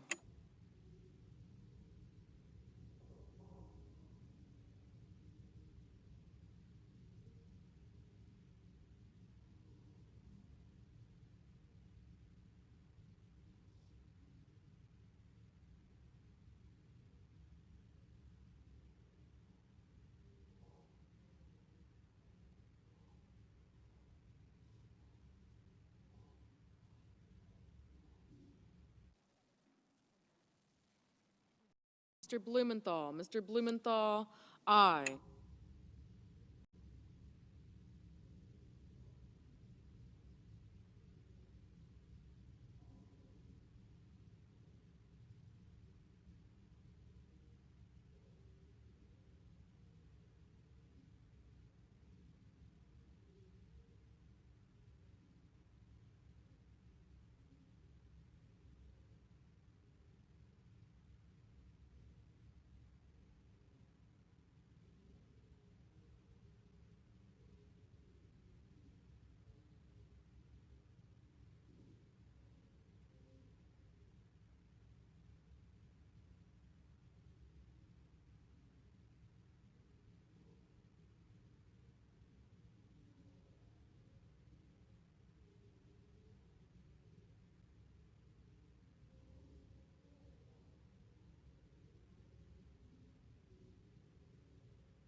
Privacy allowed me today.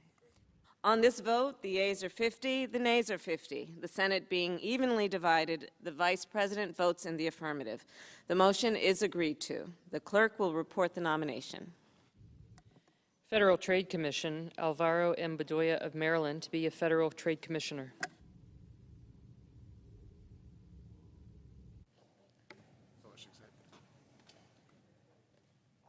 Mr. President. Senator from Minnesota. Mr. President, I come to the floor today at a pivotal time for women's rights in this country. I want to thank Senator Blumenthal and Murray and many others, including Senator Baldwin, for their leadership on this issue and on the Women's Health Protection Act. We learned last week, Mr. President, that it is very likely that the Supreme Court will overrule Roe v. Wade. The leaked opinion made it clear. It means the Supreme Court is on track to completely overrule Roe, stripping women of their constitutional right to seek an abortion. It will also be, I note, against the wishes of the somewhere between 70 and 80% of Americans who believe that this is a decision that should be made between a woman and her doctor. Not with Senator Cruz, not a bunch of politicians in Washington, but a decision that should be made between a woman and her doctor. 50 years stripped away of women's rights. And the fall, Mr. President, will be swift. Over 20 states already have laws in place that could be used to restrict access, including 13 which will automatically go into effect if the Supreme Court issues the decision. We have also seen states preparing to take even more extreme steps if Roe is overturned. Last week, Republican lawmakers in Louisiana advanced a bill to immediately classify abortion as homicide and allow the state to prosecute women for receiving care. Earlier this year, a bill was introduced by Republican legislators in Missouri to allow private citizens to sue people who help women leave the state to get care. This comes on top of the 19 states that already have laws in place to ban or restrict access to medication abortion. What this all comes down to is a fundamental question. Who is making these personal decisions? Politicians or a woman? And are women equal citizens under the law? If Roe is overturned, women in this country will receive different treatment under the law than men, and our access to critical care will be at the mercy of a patchwork of laws. We have all seen what happens on the ground when these kinds of restrictions are in access. Texas's law last year denies access to at least 85% of patients seeking abortion-related services. Some women in Texas have had to drive nearly 250 miles one way to get care. No one should have to take a bus across the country to make a personal health care decision. A woman in Louisiana or in Missouri or in Texas should not be treated differently than a woman in Minnesota. While we are all deeply disturbed by the impact this decision will have on women and the men who stand with them, unfortunately, many of us have seen this coming. Republicans have been methodically preparing for this moment, stacking the courts with judges who want to overturn Roe and introducing over 500 bills in states across the country limiting access to care. While this is still a draft decision, I am seriously concerned that the court's apparent willingness to disregard nearly 50 years of rights will not only put women's health at risk, but will undermine the rule of law. This draft leaked opinion brings us back to the 50s. The issue is we always thought it would be the 1950s when it is truly the 1850s. And the people of this country do not want to go backwards when it comes to their freedoms, because that is what this is about. their freedoms to make their own decisions.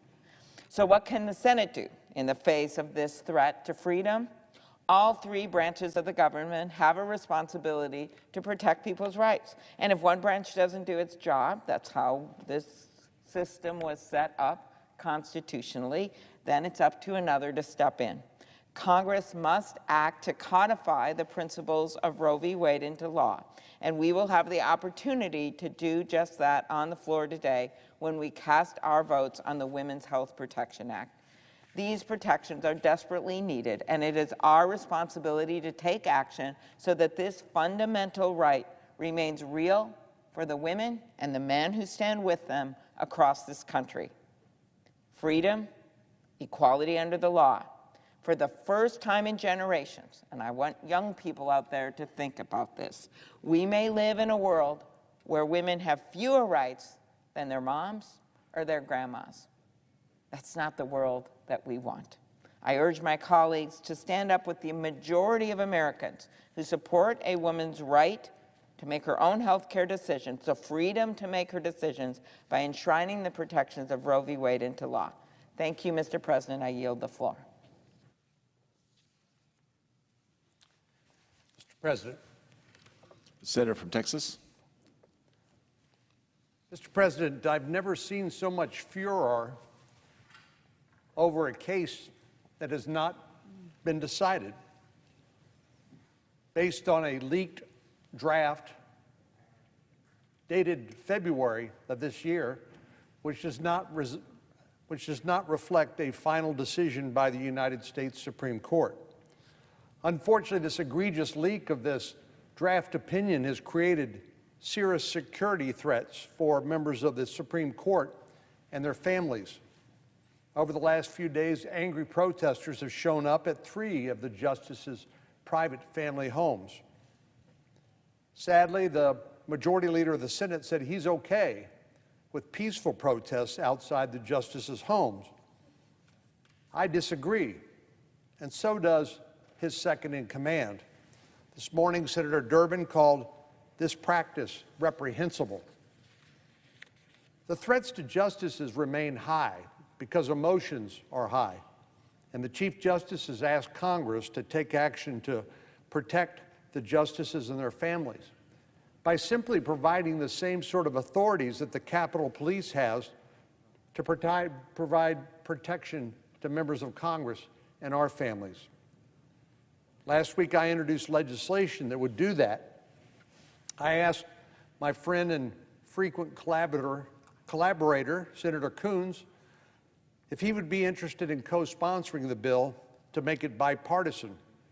Initially, he raised some concerns with one of the provisions, but we worked in good faith to address his concerns and introduced a new version of the bill that could gain broad bipartisan support. And clearly we were successful because our bill passed the Senate unanimously on Monday. And now it's time for our colleagues in the House to follow suit.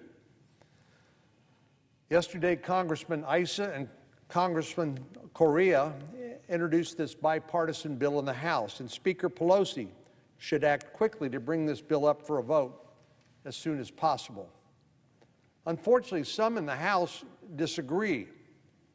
They've chosen to ignore the bipartisan bill that received unanimous support in the Senate and have introduced a partisan version, which is guaranteed to slow down the protections needed by the Supreme Court justices and their families. This partisan bill in the House ignores the good faith work that was being done here in the Senate to build consensus and expands this legislation to include divisive provisions like potentially extending police protection to the very person who leaked the draft opinion. Well, this stands no chance of becoming law. At the end of the day, here's where we are. The Supreme Court justices and their families are facing serious security threats, and the Senate unanimously passed a bill to provide them with the protection that they need and they deserve. I can't think of any good reason why House Democrats would delay a vote on this bipartisan bill, or worse, allow the safety of the justices' families to become a political football. Now, Mr. President, on another matter,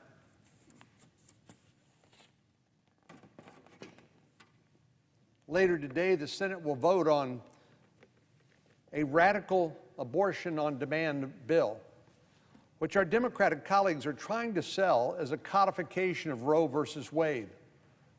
But the truth of the matter is this bill sweeps aside all of the protections,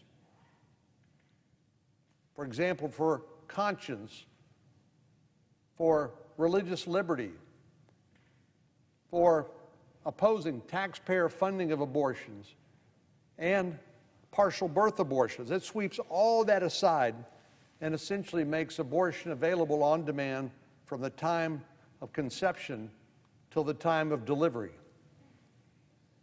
Now, this isn't the first time our friends all across the aisle have tried to opportunistically capitalize on events to check items off of their liberal wish list. In fact, we've witnessed this strategy numerous times. When the pandemic first hit, the House Democratic whip referred to the crisis as a tremendous opportunity to restructure things to fit their vision. And to their credit, our Democratic colleagues certainly didn't squander that opportunity. Last year, they crafted a nearly $2 trillion spending bill that included most of the far left's outbox, their biggest priorities. And they tried to brand it as necessary pandemic relief, which it was not. Backdoor funding for Planned Parenthood, a blank check for mismanaged union pension funds, money for climate justice. It was easy to see through this COVID relief facade, because in the end, less than 10% of the money was directly related to the pandemic, and less than 1% supported vaccination efforts. We saw the same play when it came to election law. States across the country established temporary measures during the pandemic to ensure that voters could cast a ballot during some of the most worrisome days of the pandemic. When those temporary procedures were rolled back to what they were before the pandemic, our colleagues tried to frame that as voter suppression. They resurrected a bill that would force a one-size-fits-all election formula out of Washington, D.C.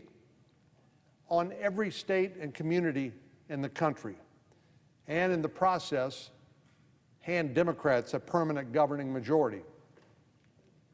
And Democrats tried to cast anyone who opposed their partisan bill as attacking the sacred right to vote, which it was not. But here we're seeing the same play once again. Our colleagues are now trying to seize on the political firestorm from a stolen Supreme Court draft opinion to push their radical abortion agenda. And make no doubt about it, it is truly extreme.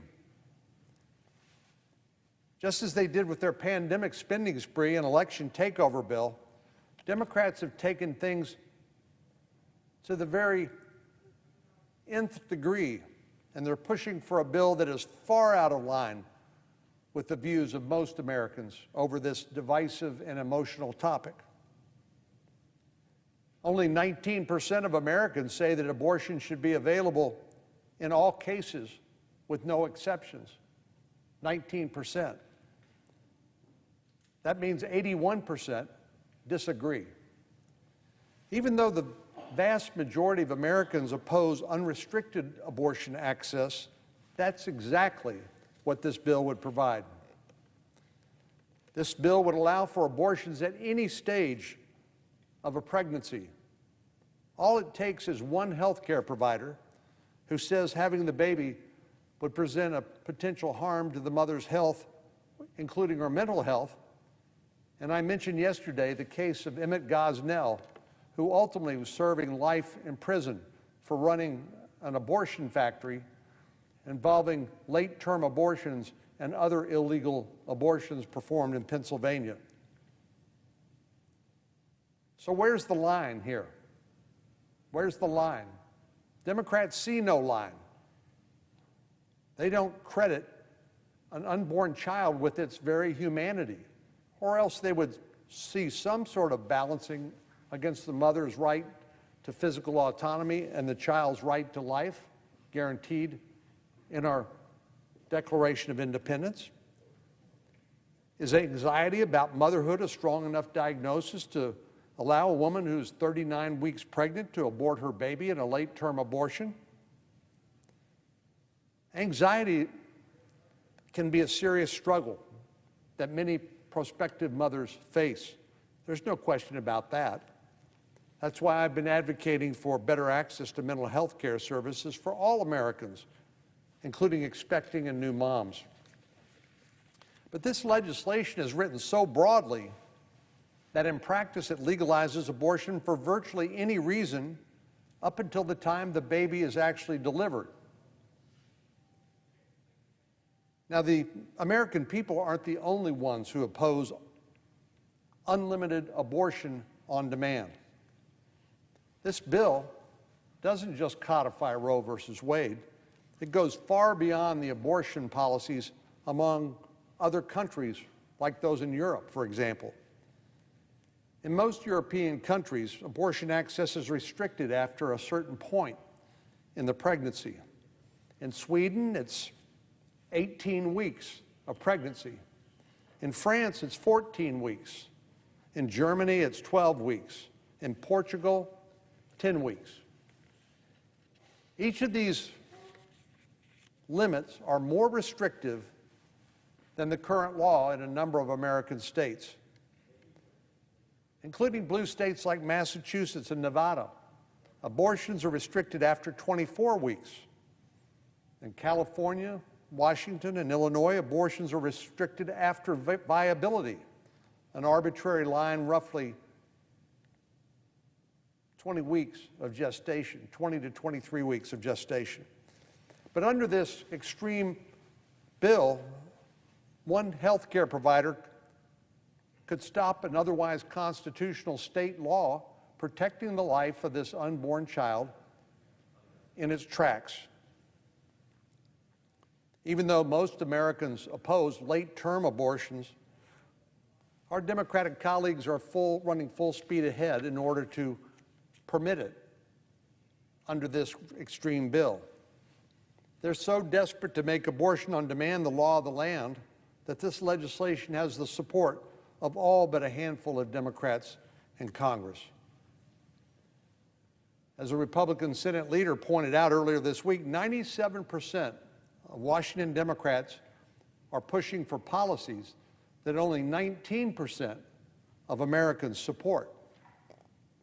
This is proof once again that today's Democratic Party is simply not listening to the American people. It's taking their marching orders from the most radical and extreme members of their own political party. Our colleagues are trying to frame this legislation as codifying Roe versus Wade, a 1973 opinion 50 years ago. But in reality, this radical bill goes much, much farther.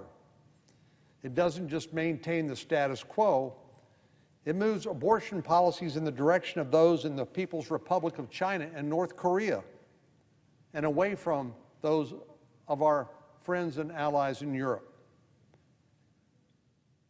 I would think that's not company we would feel comfortable keeping with the People's Republic of China, run by the Chinese Communist Party, and North Korea, the home of Kim Jong-un. In addition to allowing abortions up to the time of delivery, this bill allows abortions to be used as a method of sex selection, a shameful practice that became common in China under its one-child policy. A number of states have laws on the book that prevent someone from having an abortion based on the baby's sex. In other words, a parent who's hoping for a son cannot just have an abortion because the baby is a girl. But this bill would change that. It would invalidate state laws that prevent same-sex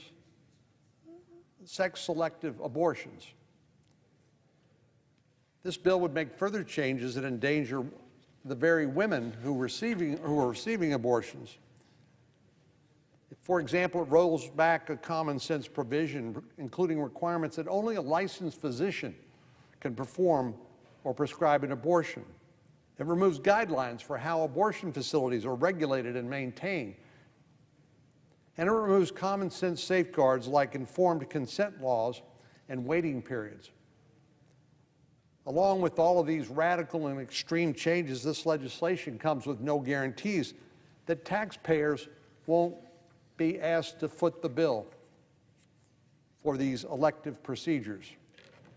And it provides no protection for babies who survive a botched abortion.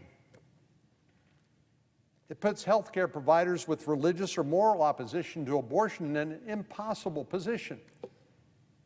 They have to disregard their sincerely held religious or moral beliefs, or they get sued. This isn't the Woman's Health Protection Act. It's the Abortion on Demand Act, without restrictions, without limitations. It promotes abortion at a scale far beyond Roe versus Wade and far beyond what the vast majority of the American people are comfortable with. So this is not a serious effort to codify Roe, and it certainly isn't an attempt to reinstate policies that are in line with most Americans' view on this very emotional and divisive issue. But what this is pandering to the most radical elements in their party. The good news is that Democrats still don't have the votes to pass this bill. Given the opposition of the vast majority of Americans, I doubt they ever will. Mr. President, I yield the floor.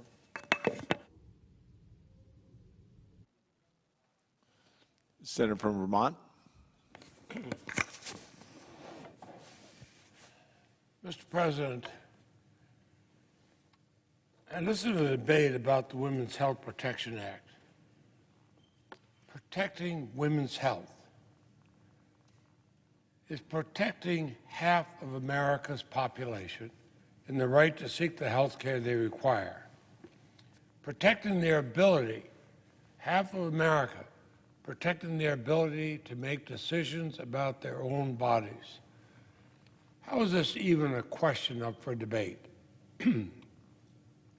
Today, the Senate considers the Women's Health Protection Act. A woman's right to make choices about her own body is a constitutional right. It was affirmed by the Supreme Court nearly 50 years ago. Polling, as if that should be the benchmark by which we legislate, shows that nearly 2 out of 3 Americans believe the fundamental right established in 1973's Roe versus Wade should be upheld.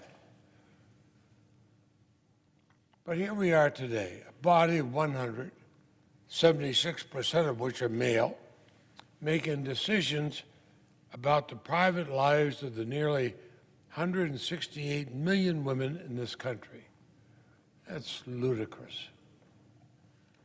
The right of any woman to receive the health care they choose and seek should be important to each and every one of us. Women, our mothers, our daughters, our sisters, aunts, friends, they know what's best for them in their own lives. How patronizing to suggest otherwise. How patriarchal. How insulting.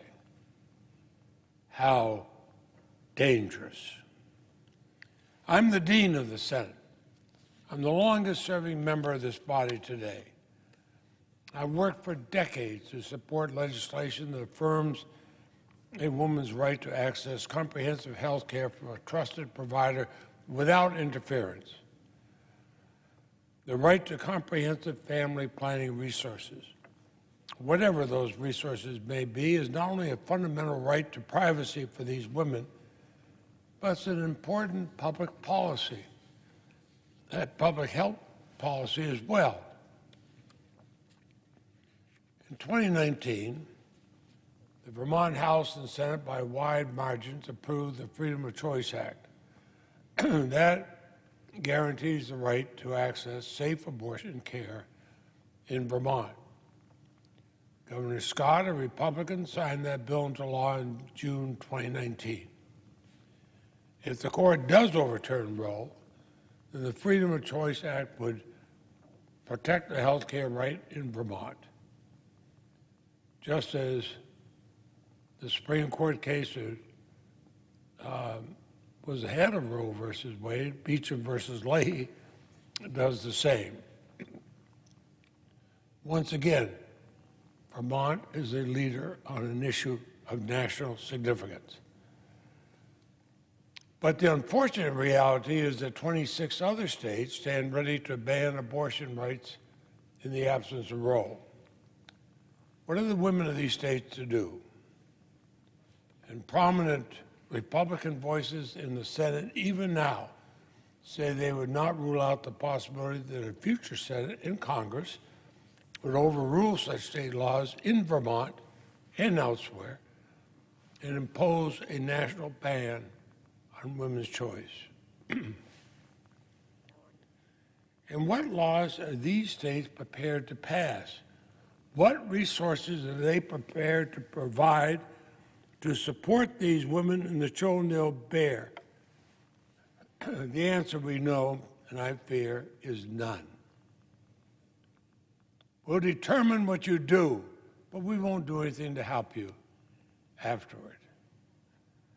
Now, the implications of the Supreme Court's opinion should a final decision mirror the leaked draft go far beyond reproductive rights.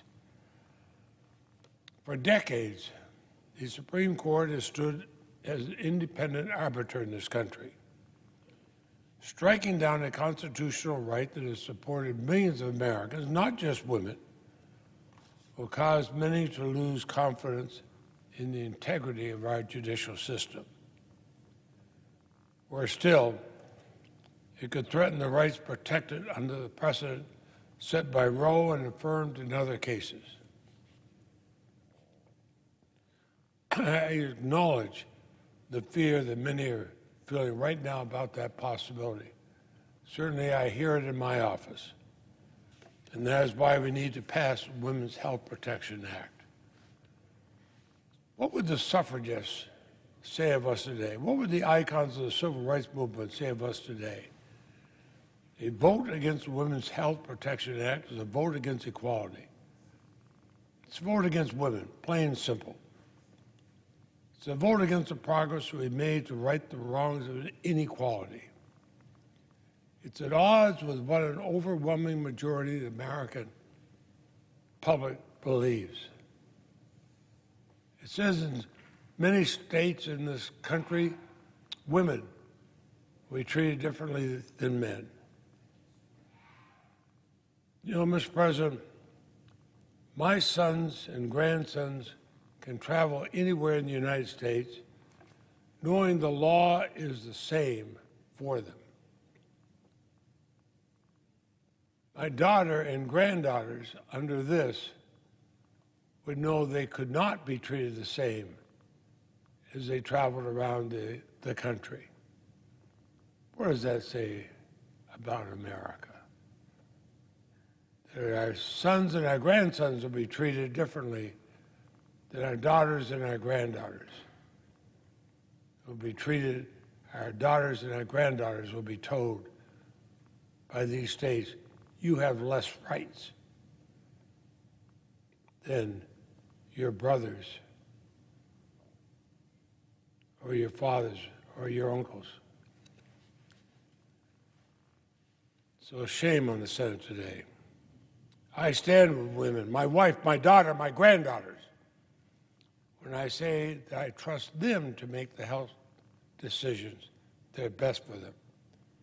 And I'll fight against any effort to erode these fundamental constitutional rights.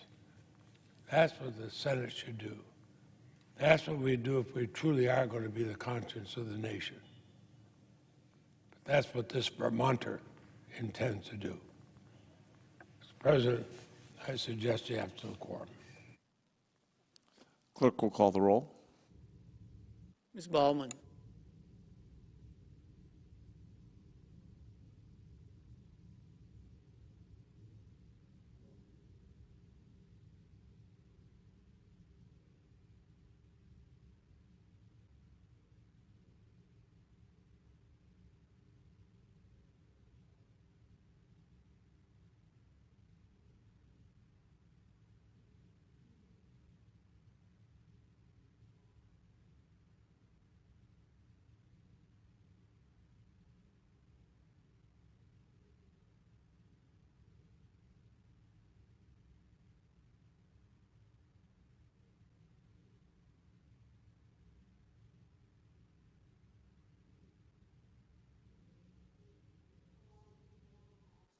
Okay, he's delayed.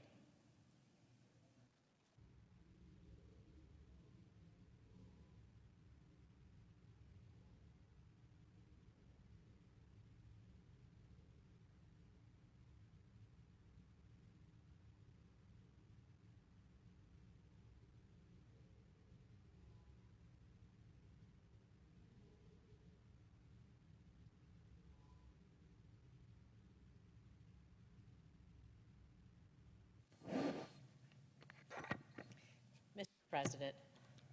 The senator from Nevada. Thank you. Mr. President, last week we learned that the United States Supreme Court is preparing to issue a ruling. Senator? Yes. I think we're in a quorum call. Oh, I'm sorry.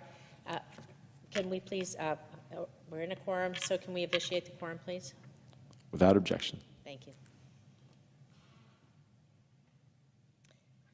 Mr. President, last week we learned that the United States Supreme Court is preparing to issue a ruling that would fundamentally roll back the constitutional rights of millions of American women. It's been reported that a group of anti-choice justices on the Supreme Court are planning to overturn Roe versus Wade, the landmark case which decided nearly 50 years ago, which recognized the reproductive rights of women. This decision centered on one of the most fundamental rights we have as Americans, the right to control our own bodies.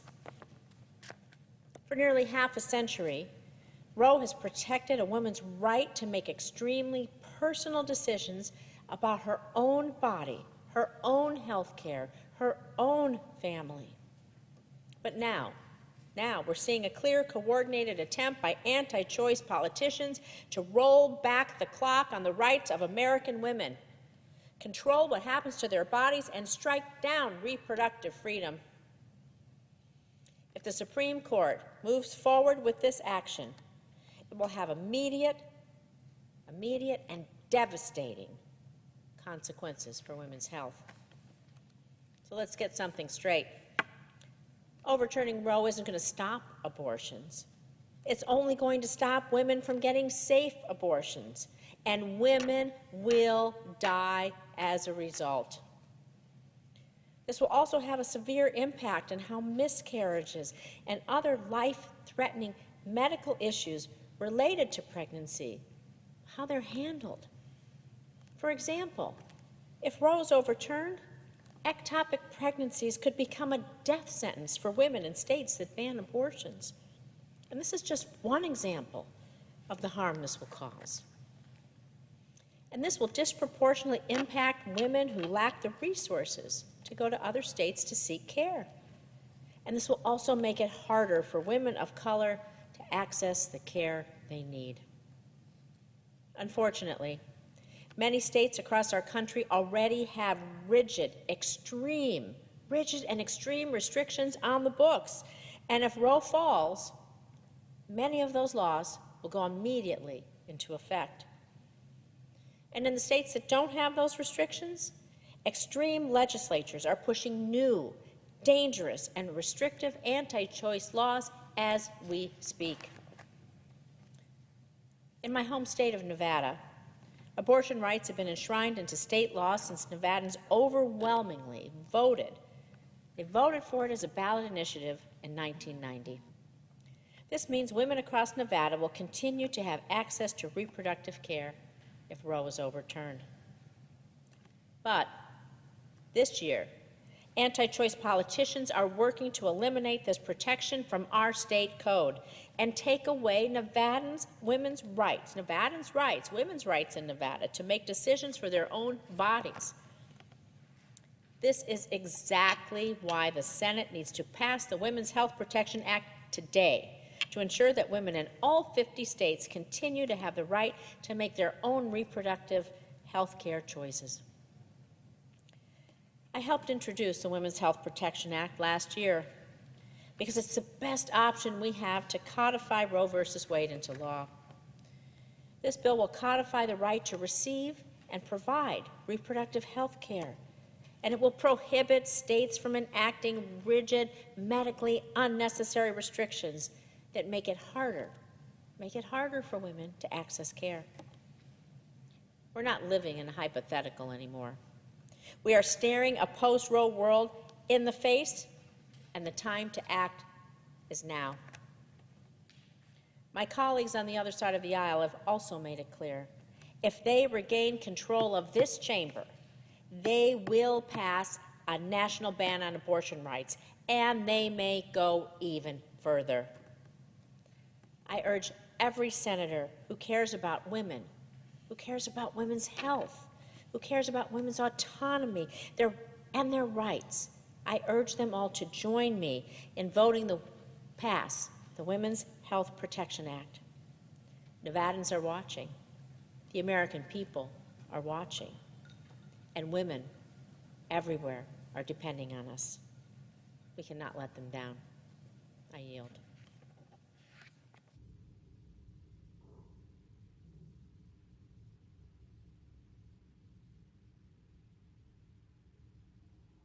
President.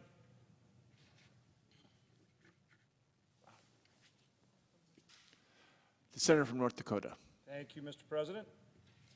I come to the floor today to talk about inflation and the impact it's having on American citizens across the board, and particularly energy prices and how the energy policy of the Biden administration is a big part of the problem in terms of creating the inflation that we face. So I once again, urge the Biden administration to reverse course on their harmful energy agenda and instead take the handcuffs off our domestic energy producers. Americans are struggling to afford to fill their tanks and to keeping the lights on. Higher energy prices are fueling record inflation. Saw that the latest statistic, 8.3%, driving up the cost of goods across the entire economy. Yesterday, gasoline prices hit an all-time high of $4.37 a gallon nationwide. And gas is up to an average of $4.06 a gallon in my home state of North Dakota. And today, gas prices were even higher. That's about an 80% increase since President Biden was inaugurated. And that increase, the vast majority of that increase has come before Russia invaded Ukraine. 2 years ago, our country was producing almost 13 million barrels per day of oil. Today, our country is producing about 11.3 million barrels a day. Again, a direct result of the Biden administration energy policies making it more difficult to produce energy in America. President Biden's Green New Deal policies and hostile approach to American oil and gas have curtailed production, and Americans are paying for it every day. It began with the administration's moratorium on new energy leases, closing off access to our abundant taxpayer-owned energy reserves. And the administration continues to hold up our ability to move more oil and gas across the country by blocking pipelines like the Keystone XL pipeline. In 2015, the Senate and the House passed my bill, S1, to approve the Keystone XL pipeline.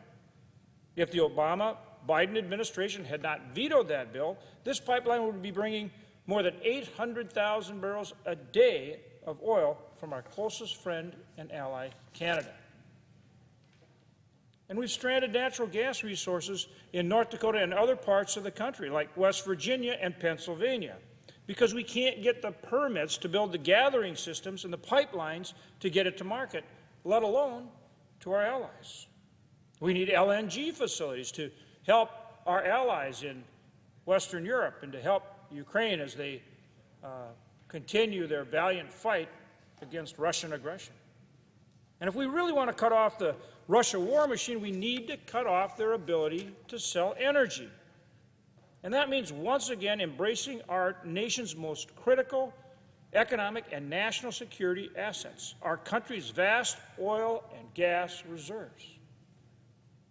A good start would be passing my American Energy Independence from Russia Act, bicameral legislation that I introduced with 9 of my colleagues in the Senate. Our common sense approach takes immediate action to encourage the U.S. energy production, including increasing access to taxpayer-owned energy reserves on federal lands, authorizing the construction and operation of the Keystone XL pipeline, and removing regulatory hurdles to increase liquefied natural gas exports.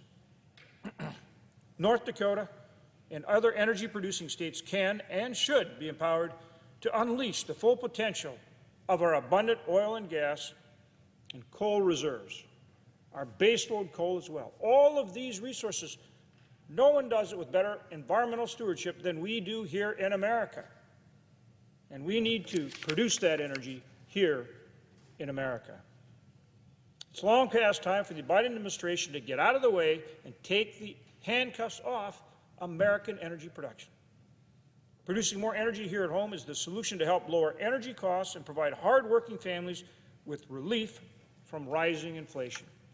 I saw that either the president or one of his spokesmen talked about the large amount of energy cost in inflation. Well, we have a solution for that. Why isn't the administration taking steps so that we can produce more energy here at home? That's what needs to happen. And that will benefit every single consumer across this great nation. With that, Mr. President, I thank you and I yield the floor.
Senator from Nebraska. Thank you, Mr. President. Mr. President, abortion is a heavy issue. We're used to, in this body, debating marginal tax rates and debating spending bills, but this issue is different. This debate cuts to the heart of who we are, what we owe each other, and what kind of society we want to preserve and what kind of society we want to build. The moral weight of this debate is heavy. Social media, of course, makes it worse, makes it ugly, makes it stupid. There's too little grace. There's not enough compassion. Honesty and genuine good faith disagreements are really hard to come by. To talk about abortion well, we need to actually listen to each other, and we need to try to understand the best arguments of the other side and take those arguments seriously. For Democrats, debating well has to start with recognizing that most Americans believe that unborn lives deserve to be protected at some point during a pregnancy. It is deeply human and deeply compassionate to recognize the humanity of an unborn life. Scientific advances like ultrasounds give us a glimpse into the lives of the unborn, first in black and white and now in 3D, and it's going to be clearer and clearer over time what that little baby is. And any honest conversation about abortion must grapple with the fact that every abortion begins with 2 lives and destroys one of them. It's deeply wrong to ask Americans to participate in an act that they know takes an innocent life. For Republicans to debate well, we need to be willing to be honest about the fact that for some women, pregnancy can be frightening and painful. Many situations are not ideal situations. Pregnancy changes a woman's life in a way that is absolutely unique in human experience. There is no equivalent to pregnancy. There is no example we can compare it to. That's why the pro-life cause is not and cannot ever primarily be about legislation or about policy, as important as those can be. The pro-life cause must start with active compassion for moms and babies, and especially women whose first thought upon learning that they were pregnant was, I can't do this. To the pro-life movement, I want to recognize your patience and your perseverance over decades. We should commend the ethic of love, persuasion, and prudence that has brought us to the place we're at today. Pro-lifers show up for women and for babies every single day.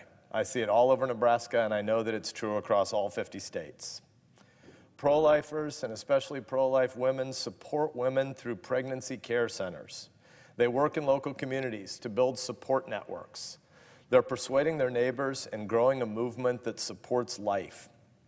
We don't have the massive war chest, the army of lawyers, or the fancy PR shops that Planned Parenthood does, but what we do have is truth and love.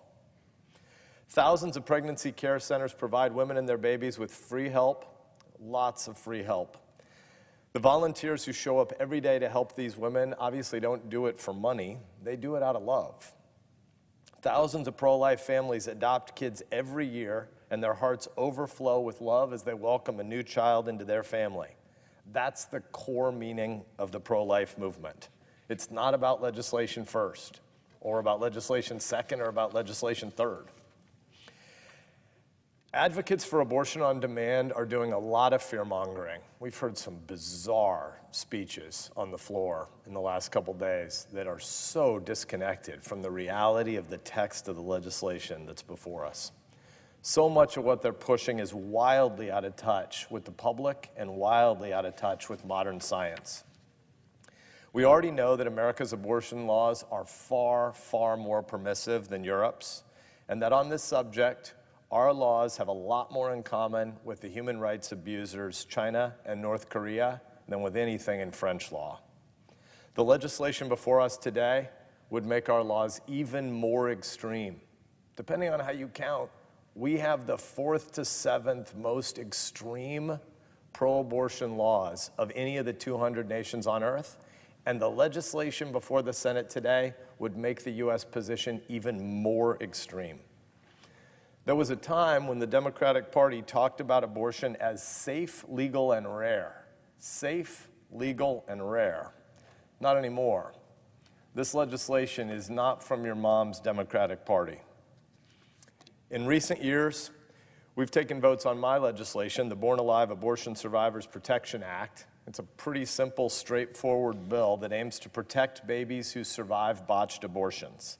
There are no restrictions on abortion access in my bill, just a simple requirement that if a baby is born alive in an abortion clinic, she must receive the same level of care she would have received had she been born in a hospital. That's it.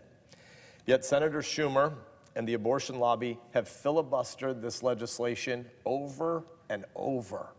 It is so weird. So here we are today.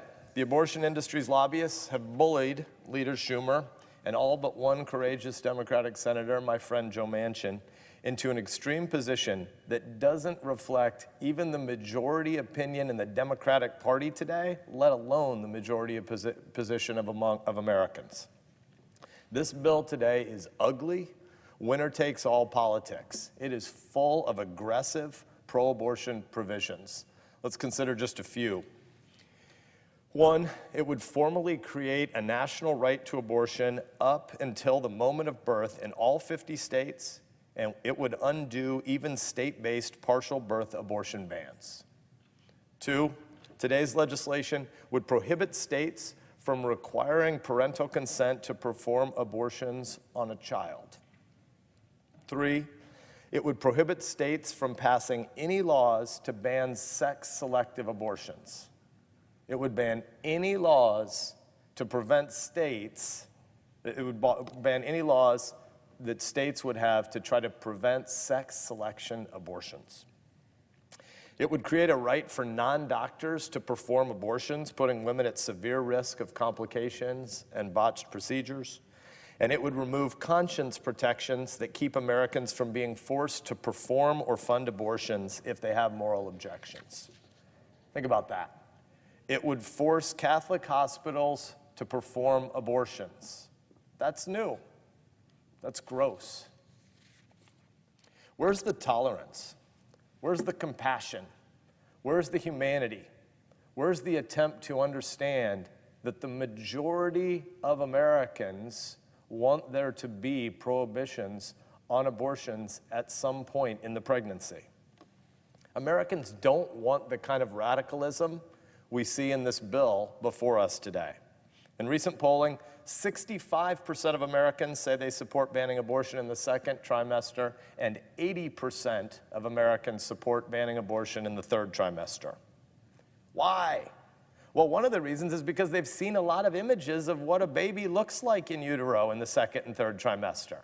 So just to reiterate, contrary to the last, I guess a couple speeches ago, the last speech on this topic on the floor, 80% of Americans want to see abortion banned in the third trimester.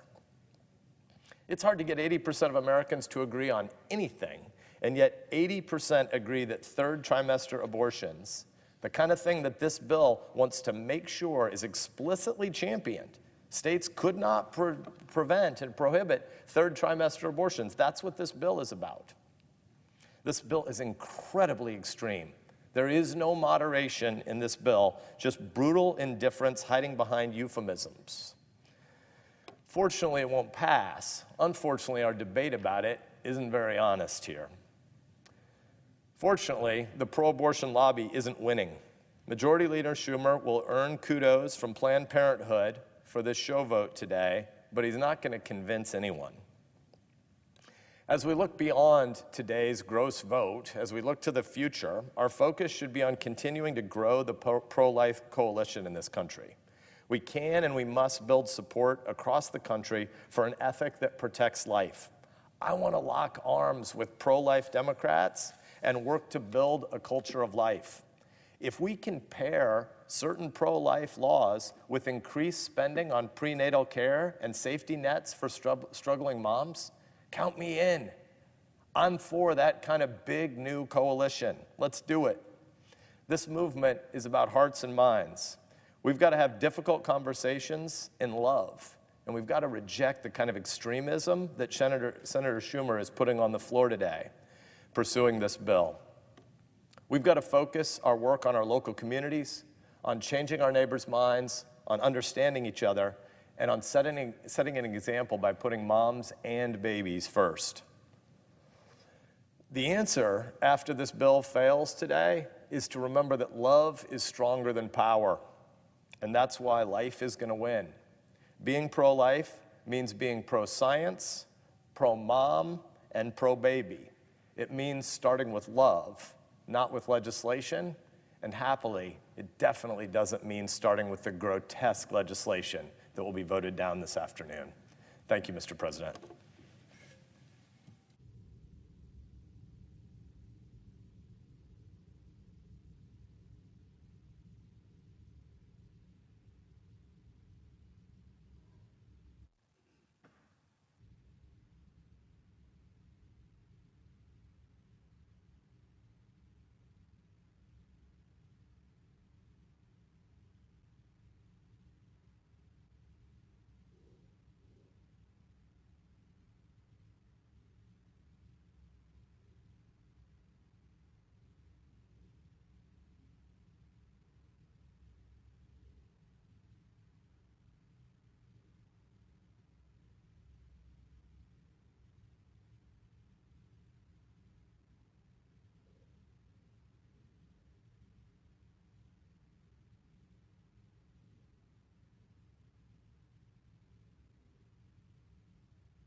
President. Senator from Oklahoma. Is the Senate currently in a quorum call? We are not. Thank you.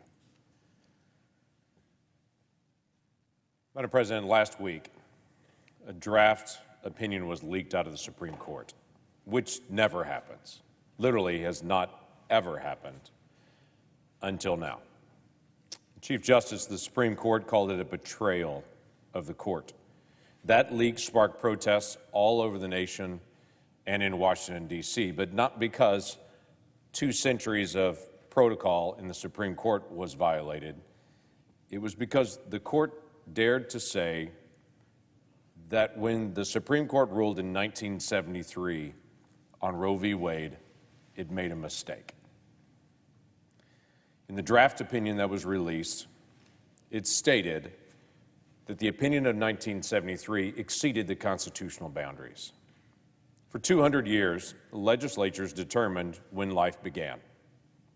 But in 1973, the court determined that states cannot protect its youngest citizens of their state and created a new standard called viability, a standard that had no statement in the Constitution and no statement in federal law. They literally created the viability standard on the spot. The draft opinion from February of this year states that that should not have been done in 1973, and that the people in each state and legislatures should determine when life begins, and they should have that decision based in law. Apparently, this body, including the Democratic majority, agrees at least with the basic finding of the court's draft decision, because the court says these issues should be settled in legislative branches, not in the court. And so today, a week after that draft opinion is out, Senator Schumer has called up a bill to actually vote on Roe v. Wade. And not just vote on Roe v. Wade, vote on a very simple decision. When does life begin? The real question that comes up is, when is that child a child? Because in the most simple of questions, for those 2 little ones, which I know only a short time before would have been in the womb. So the simple question that this body is dealing with today is pretty straightforward. Who gets to decide whether she lives or dies? Who gets to pick that? I think she should live. And for that simple statement that I believe she should have a chance at life, I've been called a totalitarian radical extremist because I believe her life is valuable. What kind of upside-down world do we live in when people who believe children are valuable are the extremists, are the radicals, are the totalitarians? The day before Mother's Day, the headquarters for Concerned Women for America, a pro-life organization who speaks up for the millions of women who believe children are valuable, was attacked and vandalized. On Mother's Day, just let that soak in for a minute. On Mother's Day, someone tried to burn down a pregnancy resource center in Wisconsin that provides baby formula and baby clothing and diapers to new moms and provides ultrasounds to expectant moms. That facility they attempted to burn down, and then they spray painted on the wall outside the building, "If abortions aren't safe, then you aren't either." Instead of that being condemned by the media, a journalist from Rewire saw the news story on the attack in Wisconsin and immediately tweeted out, "More of this. May these people never know a moment of peace or safety until they rot in the ground." Also on Mother's Day, protesters showed up at Catholic churches around the country to protest the Catholic churches stand for this little girl and for life. Protesters also showed up over and over in the last week at the justices' homes to chant on bullhorns and to threaten the justices because they dare to follow the Constitution. A CNN commentator tweeted out, "Concrete barriers being put up around the Supreme Court. Now we just need to lock them in there and keep them away from us. Cut off their internet access so they can't send us any more opinions based on pro-rape judicial theory from the 1600s. I've heard it all week long on this floor, tweeted out by journalists, tweeted out by activists. The simple statements like this: equity, privacy rights, bodily autonomy, health care decisions, freedom to choose, reproductive rights, basic civil rights. All those are euphemisms for she dies.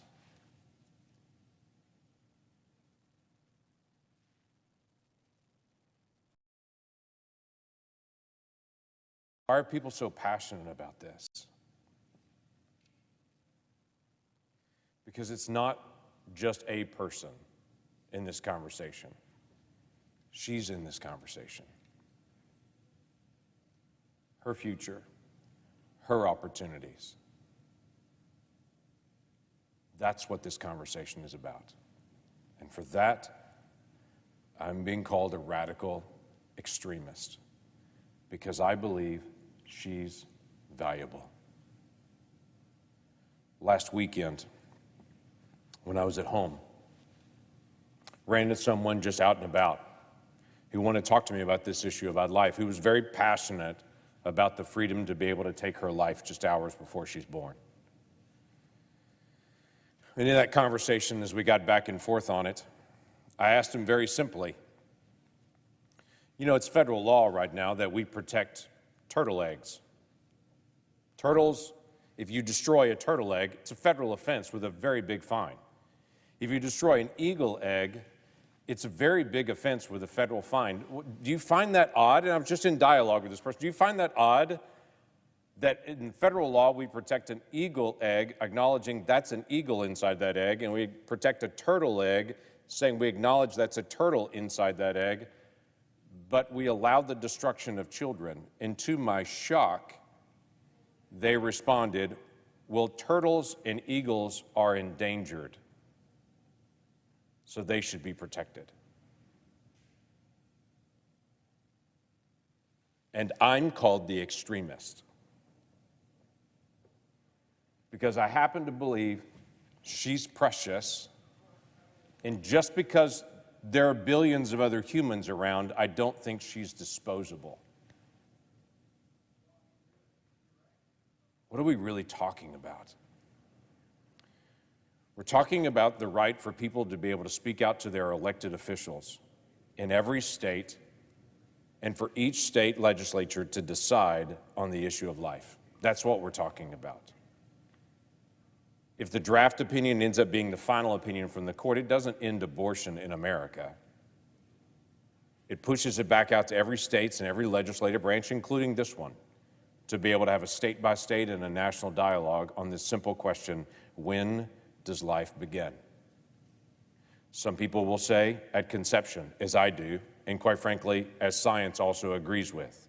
That's cell division, that's unique DNA. All the makeups of her life and of my life and every other person in this room's life was there at cell division and conception in the earliest days. Every single cell in the woman's body is exactly the same, has the same DNA in it, except for those cells. Those cells are different. They have different DNA in them. Why are they different DNA in those particular cells than every other cell in the mom's body? Because that's a different body that's there. That's why. Some people believe that life begins at conception. Some people believe at heartbeat. Some people believe at 15 weeks, as the Mississippi law is challenging. Some people believe at viability. Others at birth. Why don't we have that conversation? Why don't we have that dialogue?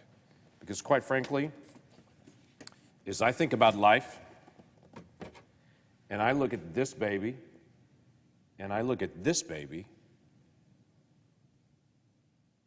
for some reason, there's a whole bunch of people that say that baby's alive and that baby's tissue and not alive. Some people would look at this baby and would say, totally different, completely different. This baby's alive and needs to be protected, and that baby's just tissue. Which is so strange to me because that baby and that baby look a lot alike to me. I can count fingers on both. In fact, as funny as it is, they're both in the same position, which, by the way, for my wife and I, we call this the touchdown position, how babies sleep with their hands up over their heads, and lots of babies do that, including mine did. This baby's in the touchdown position asleep, and look, this one is too.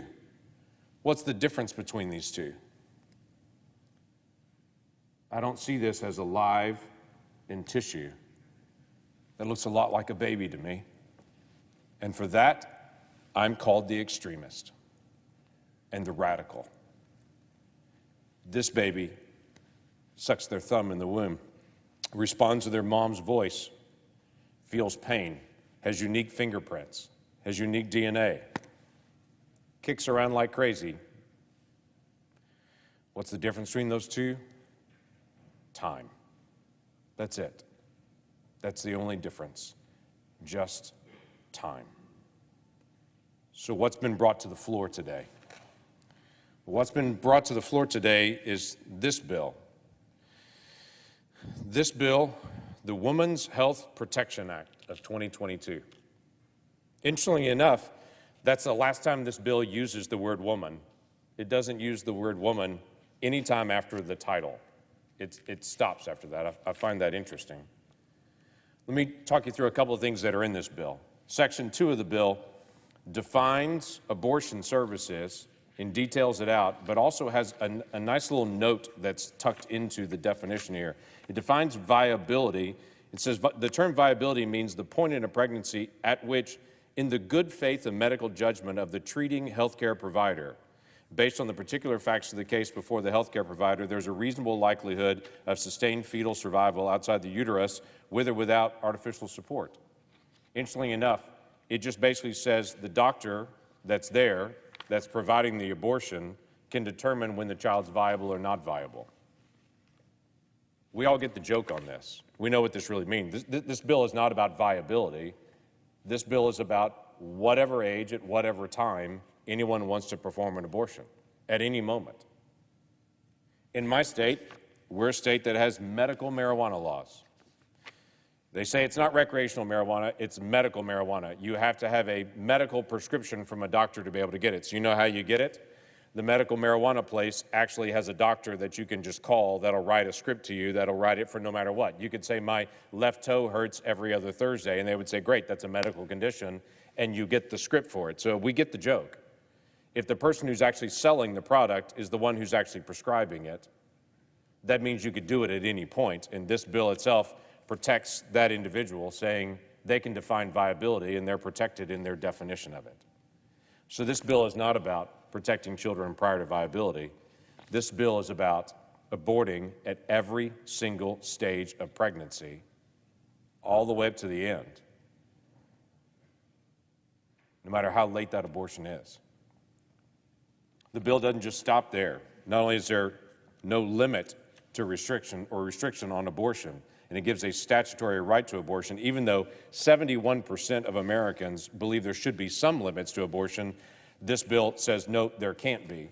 And then it reaches into every state and abolishes any restrictions that may be on abortion at all in any state. For instance, if a state says there has to be more information given to the woman, like an ultrasound, or just give information about this child, it abolishes that. So a state cannot inform the mom before the abortion. That's prohibited. It also abolishes any other restriction on telemedicine. It abolishes any requirement any state has on safety, or healthy. It used to be that I heard the term from the pro-abortion crowd, safe, legal, and rare. This strips away the safe term on it and just says every restriction that's out there on safety has to be stripped away. No state can put a restriction out there on this. It takes away any right of any state to actually restrict abortions being carried out on minors without parental consent. It strips away any kind of waiting period laws. And it also strips away religious exemptions. What does that mean? If a doctor or physician says, I don't want to carry out an abortion, I believe that's really a child right there, not just a lump of tissue, then that doctor says, for their conscience sake, through this bill, I'm sorry, your conscience doesn't matter anymore. This strips away all conscience protections. In fact, what's interesting is the Religious Freedom Restoration Act was passed in 1993, and it's never, ever been accepted until this bill.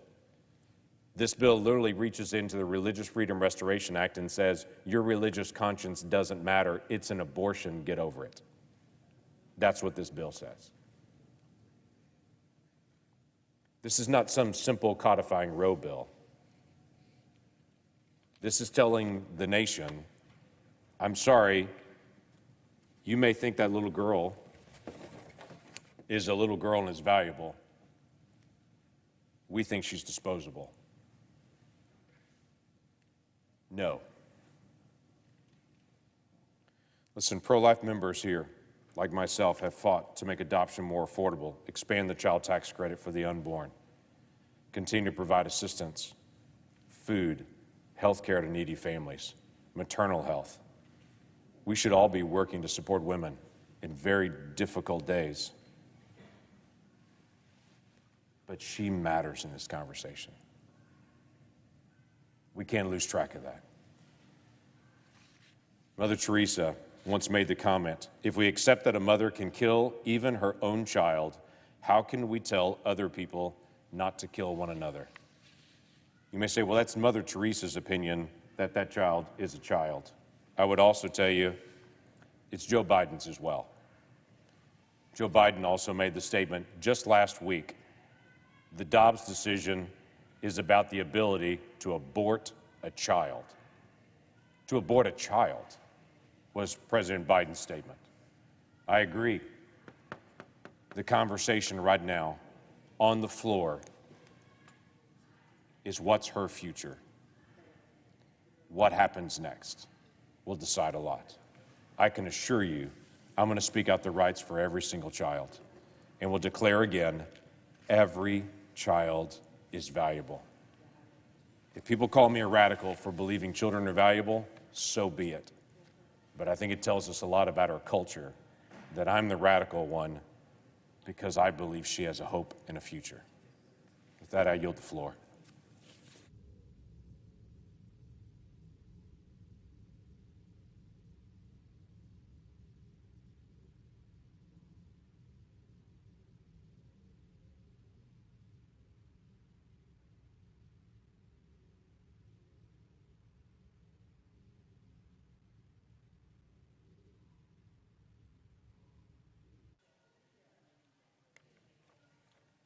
I ask unanimous consent that I be allowed to speak for up to 10 minutes, followed by Senator Murray for up to 5 minutes prior to the scheduled roll call votes. Without objection. Senator Langford just said that this bill is all about legalizing abortion anytime, any place in this country. He's right, but I'm going to add that this legislation is being discussed for political purposes, and we're wasting time on this issue because we could be spending time on things that people want. I've been hearing the Democrats speak for a year and a half about the necessity of getting prescription drug prices down. And why couldn't we be talking about that instead of wasting time on this legislation that's made to make a political point instead of accomplishing something? I'd like to speak then about the very extreme legislation being pushed by Democrats, the Women's Health Protection Act. Democrats are using a leaked Supreme Court draft, not even a final decision, as an excuse to push a very radical legislation that goes beyond public opinion or even common sense on abortion. this bill goes much further than its stated position to codify Roe v. Wade decision. As ranking member of the Senate Judiciary Committee, I've raised many concerns about this legislation. The so-called Women's Health Protect Act would invalidate hundreds of abortion-related laws in our various states, such as clinic regulations, admitting privileges requirements, regulations on abortion-inducing drugs, reflection periods, conscience protections, sex selection bans, and limitations on the use of state funds and facilities for abortion training. Iowa and many other states have taken action on their own to enact common sense restrictions. I don't think this bill is common sense because it allows late-term abortions, which could be up even to the day of birth.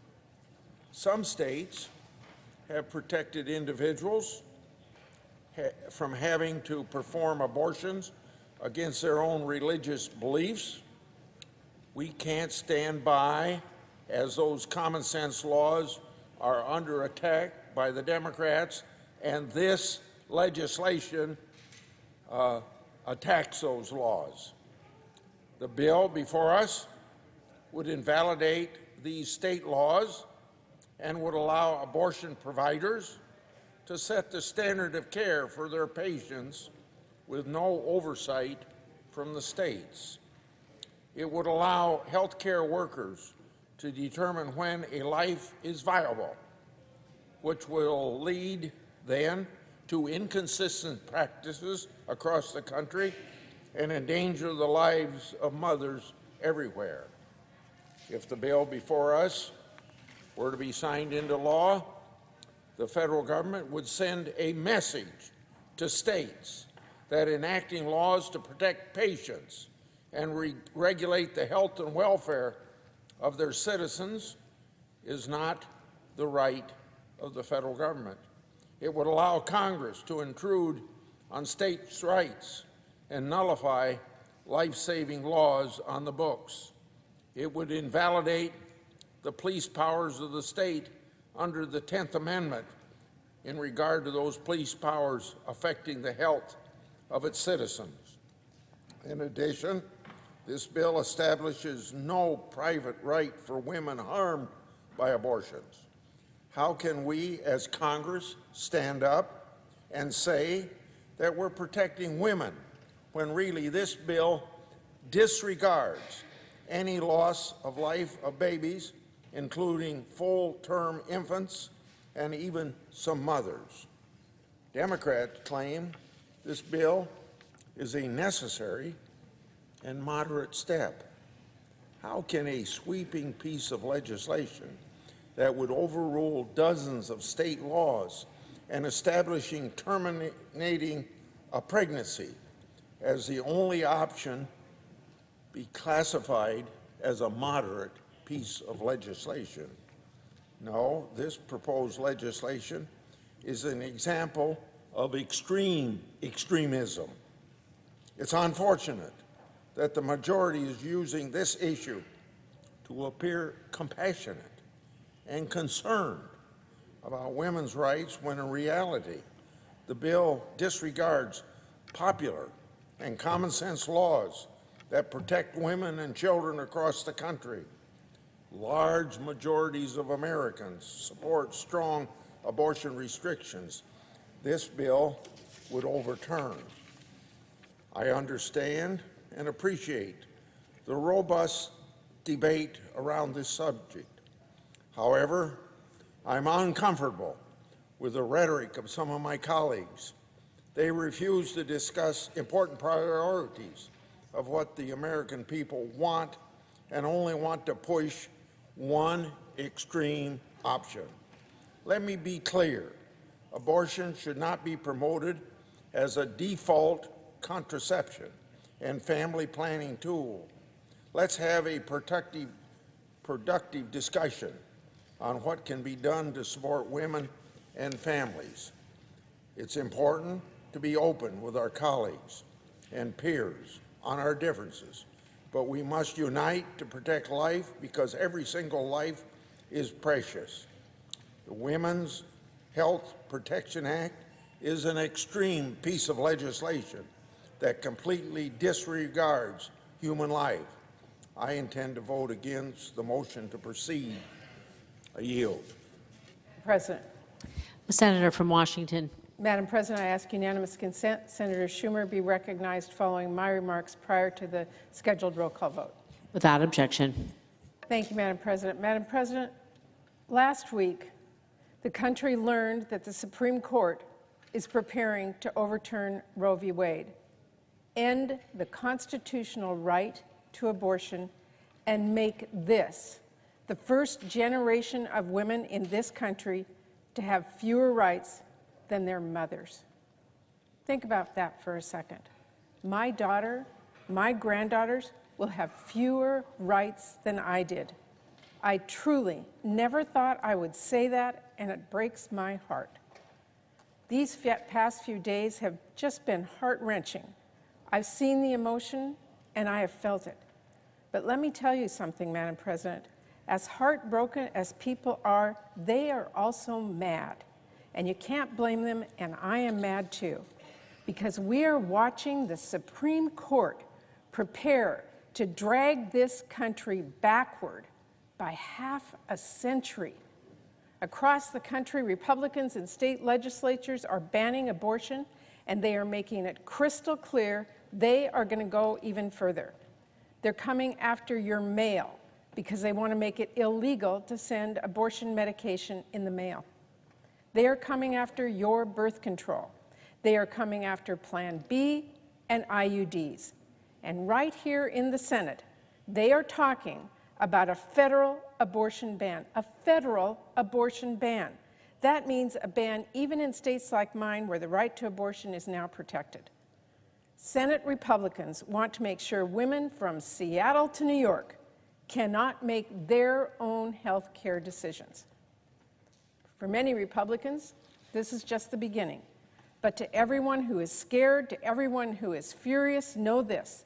They've got some big roadblocks in their way. Me, Senate Democrats, House Democrats, and millions of patients across this country who are going to stand up and speak out. So I rise today to make sure women across the country have their voices heard. I rise to make sure Republicans have to show their true colors, to make sure every single one of them is forced to go on the record when it comes to the right of abortion, when it comes to the right of every patient to make their own decisions about their body, every mother to make their own decisions about their family, every woman to make their own decisions about the future. Because while Republicans have constantly been attacking the right to abortion, and they've been pushing that end day in and day out for decades, by the way, they have been almost silent on what overturning Roe v. Wade will actually mean for people. Taking away a woman's bodily autonomy, which, let's be clear, is exactly what Republicans are talking about here, impacts her whole life. Forced pregnancy limits a woman's entire economic future. It takes away her ability to determine the direction of her own life. It forces women to be pregnant and give birth when they don't want to, no matter their individual circumstance. It hurts people in real and irreparable ways. I know after so many decades of precedent, an end to the rights so many women have lived with their entire life seems completely unthinkable. But this is real. This is happening, and Republicans have been preparing for this for decades. We are about to see a tidal wave of abortion bans across the country. So this vote today will force Republicans to face up to the hurt and suffering they have caused and will cause, the lives that hang in the balance. And we all know that if Roe falls, the heaviest burdens will land on those who already face the greatest challenges. Mothers who are barely scraping by. It's Black women who already face a severe maternal mortality crisis. It's Indigenous women, especially those on tribal lands, who suffer from violence at unprecedented levels. It is women with disabilities who may already face discrimination in routine medical care. It is women in rural communities who have less resources and are often already forced to drive miles to get the care they need. It's immigrant women, especially undocumented women. And it is our gay and trans neighbors who Republicans never seem to miss an opportunity to scapegoat or bully. People in my state need to know this will impact them too. And many of my colleagues know. I'm not one to grandstand or exaggerate the scope of a crisis that comes before the Senate. When I said this was a 5-alarm fire, I meant it. We need to be clear-eyed that this will impact all of us. For one thing, we know the health care crises caused by abortion bans, and that's what they are, crises, will stretch across state lines. When Texas passed a law letting people sue strangers for getting or providing an abortion, desperate patients rushed to Oklahoma, only for that state to pass an extreme ban as well, meaning more patients traveling even further with fewer options to get the care they need. And we're seeing this firsthand in my home state of Washington. After Idaho passed a draconian abortion ban of its own, my state had to brace for incoming patients surging into Washington. So there can be no question.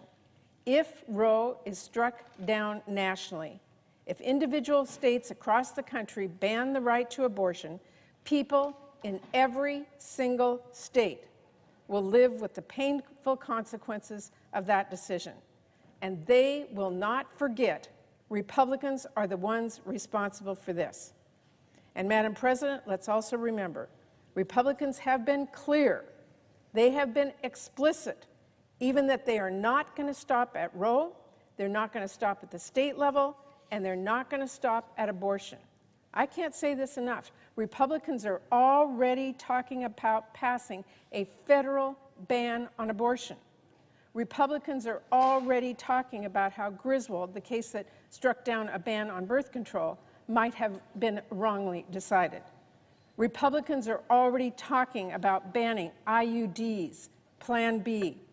They even held a vote a few weeks ago to undermine our federal family planning program and make it harder for people to get birth control. Madam President, it is clearer than ever that because of Republicans' extremism, not only is the right to abortion at risk, but other important rights are as well. That's why people are so scared, and that's why they are so shocked. Someone back home said to me last week, "What can I tell women in our state so they don't worry?" I said straight up, I'm not telling anyone not to worry. I'm scared and I am frightened for women in this country more than I ever have been before. I'm very fearful, Madam President, but I'm also determined. And I know people across the country do not want to go backwards. They do not want politicians planning their families for them. They do not want politicians forcing people to stay pregnant. They do not want this to be the first generation of women with fewer rights than their mothers, which is why today we are now voting on the Women's Health Protection Act. What this bill does is simple. It follows the Constitution and nearly half a century of precedent and gives the patient the right to get an abortion, no matter where in America that patient or doctor lives. And the question every single senator today is asked is simple as well. Do you trust women? Do you trust patients? Do you trust doctors? Do you believe every American should be able to make deeply personal decisions about pregnancy and parenting according to their own beliefs without government interference? If your answer is yes, then your vote on this bill should be as well. And if your answer is no, if you think women should have fewer rights, if you think it's okay for Republican politicians to force someone else to stay pregnant or give birth when they don't want to, you're going to have to go on the record and let your constituents know you think your personal opinion matters more than their own medical decisions. And you better believe no one will forget this. Thank you, Madam President. I yield the floor. The Senate will be in order. The Senate will be in order. Thank you. Expressions of approval are not allowed by the gallery. Madam President. The Majority Leader. And I first thank my dear friend and colleague from Washington for her powerful and heartfelt words, and for her leadership as well.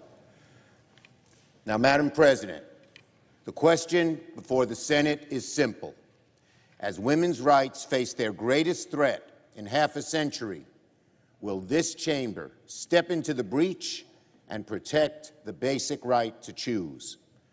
Will we enshrine into law what courts have held for decades, that decisions women make about their pregnancies belong to them and them alone?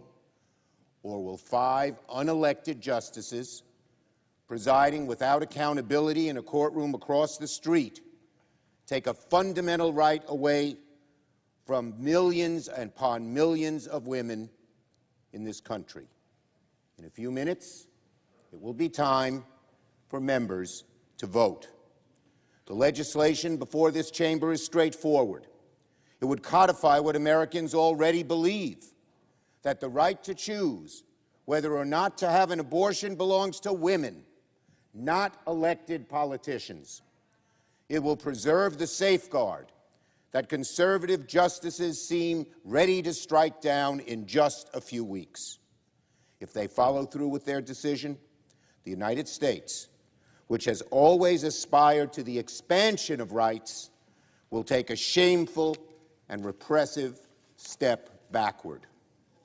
Our kids will grow up in a country with fewer rights than those who came before them. This decision, if formalized, can we have order, Madam President? There'll be order in the Senate. Please take your conversations off the floor. This decision, if formalized, would be remembered as one of the worst and most damaging cases in the entire history of the Supreme Court. So this is not a theoretical exercise. Oh, no. Protecting the right to choose at this critical moment is one of the most consequential votes we could possibly take. And the American people are watching. The public will not forget which side of the vote senators fall on today. They will not forget who voted to protect their freedoms. And they will not forget those responsible for the greatest backslide of individual liberties in half a century. Across the country, the hard right is hell-bent on sending women's rights back to the Stone Age, and we in the Senate must respond. We must respond to radicals who want to ban abortions as early as 6 weeks before many women know they are pregnant. We must respond to extremists who want to prosecute and imprison women and doctors for carrying out an abortion. And even friends who merely provide rides to clinics could end up in jail. And we must respond to the swell of hard-right ideologues who openly champion restrictions without exceptions for rape or incest. We must oppose the vision that MAGA Republicans clamor for: forced pregnancies, punishment for women and doctors, and 0 exceptions for rape or incest. This is not what America wants. I hope it is not what members of this chamber want either. I implore everyone whose conscience has been jolted over the past week to vote in favor of today's measure. Indeed, I implore everyone who cares about the rights of not just women but of all Americans to support this measure. Because if 5 unelected justices are allowed to decide the fates of millions of women, if the rights women have relied upon for 50 years wither away like ash, if we do not take a stand now to protect a woman's right to choose, then mark my words, it will be open season on our God-given freedoms in this great and grand country. Today it will be Roe. Tomorrow it will be a national ban on abortion. And beyond that, something even more dreadful. We cannot allow this shameful backslide to happen. We cannot allow the whims of MAGNA Republicans to bully the rest of the country into submission. I urge my colleagues, take a stand. I urge my colleagues and Americans to fight back. I urge Americans and everyone here to defend the right to choose. I urge my colleagues, vote yes. I yield the floor. Call the vote. Under the previous order, all post-cloture time is expired. The question is on the Bedoya nomination. Is there a sufficient second? There appears to be. The clerk will call the roll. Ms. Baldwin.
Mr. Barrasso, Mr. Bennett, Mrs. Blackburn, Mr. Blumenthal, Mr. Blunt, Mr. Booker, Mr. Bozeman, Mr. Braun, Mr. Brown, Mr. Burr, Ms. Cantwell, Mrs. Capito, Mr. Cardin, Mr. Carper, Mr. Casey, Mr. Cassidy, Ms. Collins, Mr. Coons, Mr. Cornyn, Ms. Cortez Masto, Mr. Cotton.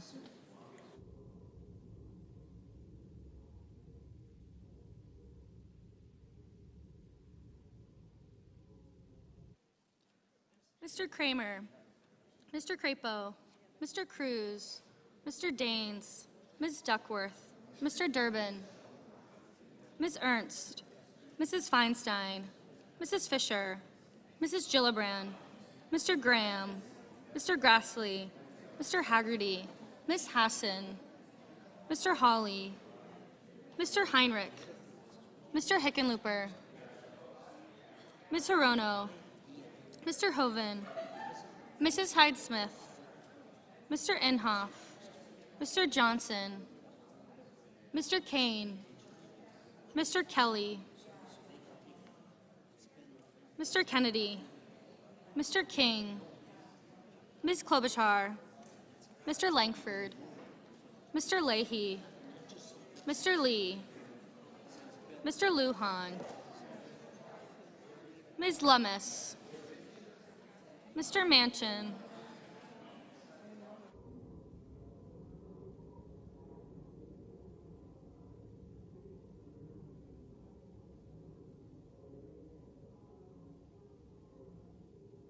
Mr. Markey,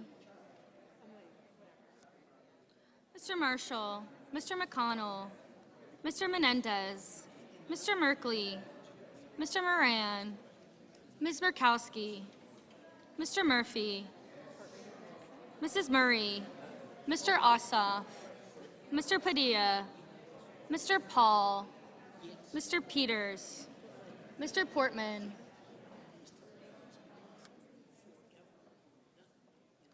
Mr. Reed, Mr. Risch, Mr. Romney,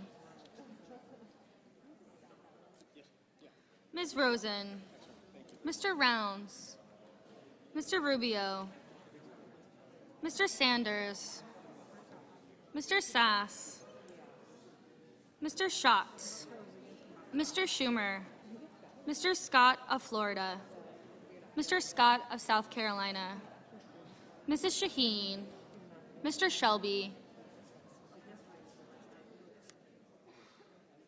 Ms. Sinema, Ms. Smith, Ms. Stabenow, Mr. Sullivan, Mr. Tester, Mr. Thune, Mr. Tillis, Mr. Toomey, Mr. Tuberville, Mr. Van Hollen, Mr. Warner, Mr. Warnock, Ms. Warren, Mr. Whitehouse, Mr. Wicker, Mr. Wyden, Mr. Young.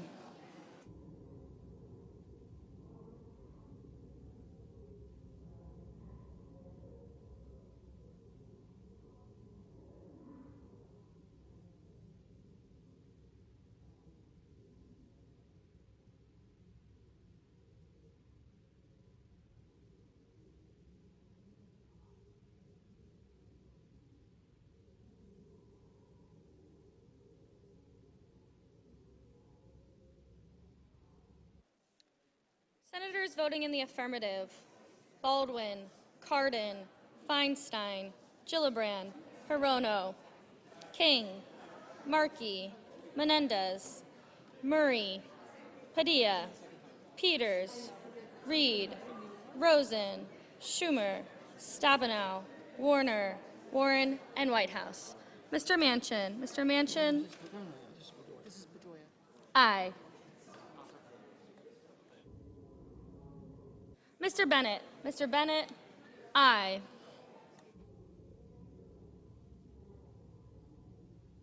Senators voting in the negative: Cornyn, Fisher, Grassley, Inhofe, Johnson, Lee, Portman, Risch, Browns, Rubio, and Scott of Florida. Mr. Moran. Mr. Moran, no.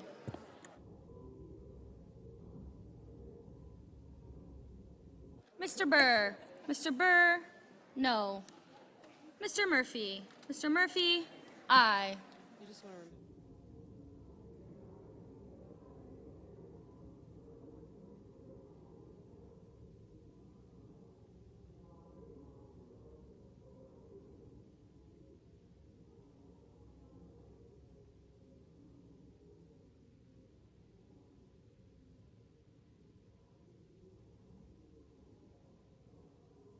Mr. Wyden. Mr. Wyden, aye. Right. You just want...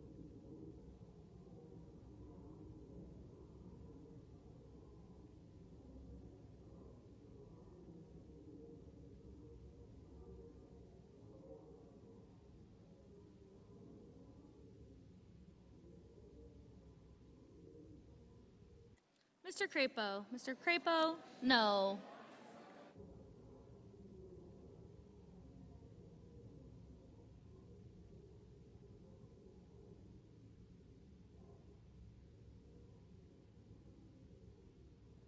Mr. Langford. Mr. Langford, no.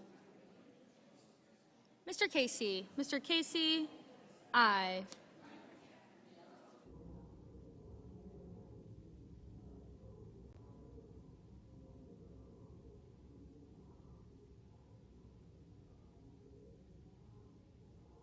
Mr. Romney. Mr. Romney, no.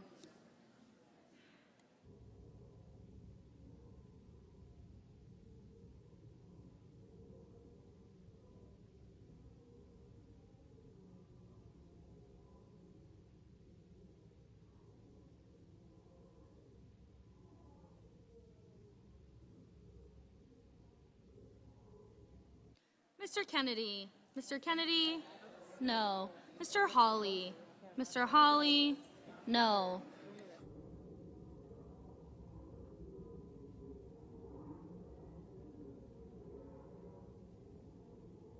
Mr. Coons. Mr. Coons, aye.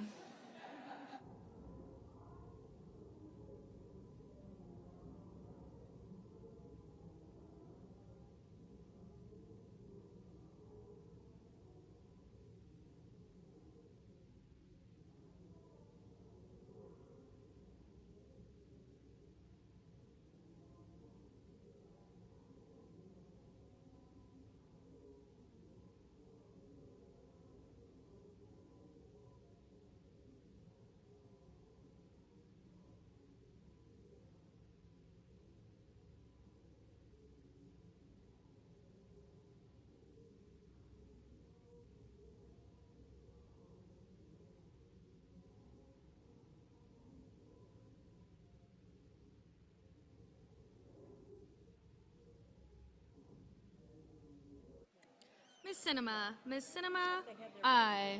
Mr. Cotton. Mr. Cotton, no.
Mr. Kane. Mr. Kane, aye.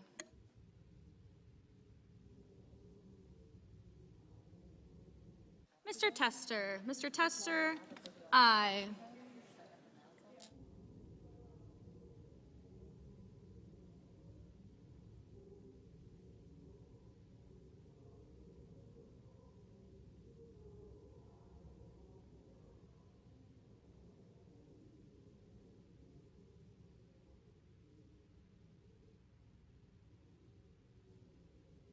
Mr. Marshall. Mr. Marshall, no.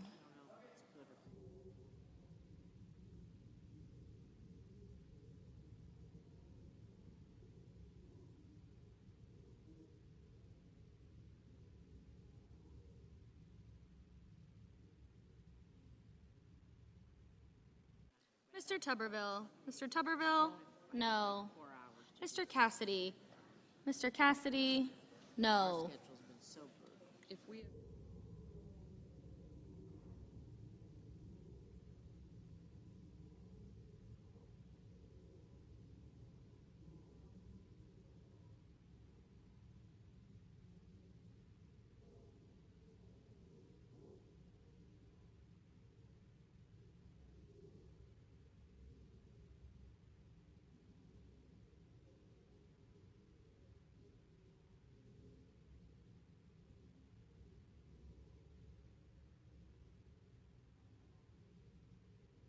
Mr. Bozeman. Mr. Bozeman, no. Mr. Schatz. Mr. Schatz, aye. Ms. Hassan. Ms. Hassan, aye.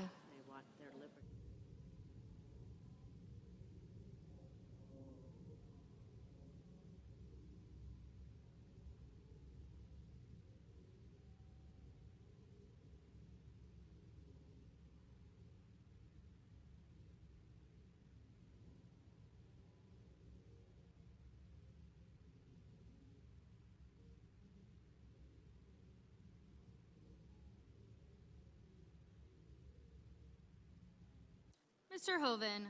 Mr. Hoven, no.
Mr. Heinrich. Mr. Heinrich, aye. Mr. Brown. Mr. Brown, aye. The women's health protection.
Ms. Collins, no. Mr. Graham. Mr. Graham, no. Mr. Durbin, aye. Ms. Duckworth. Ms. Duckworth, aye. Except it's not quite a joke. Mr. Scott. Mr. Scott of South Carolina, no. Mrs. Shaheen. Mrs. Shaheen, aye.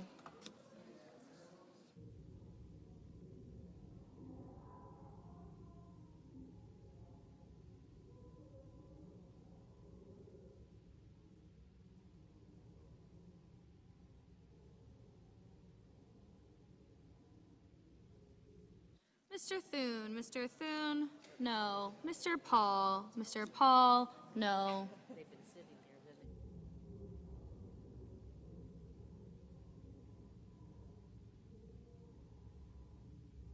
Ms. Cantwell, aye. Mrs. Blackburn, no.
Mr. Haggerty, no. You're right in the middle of the pack. Mr. Kelly, aye.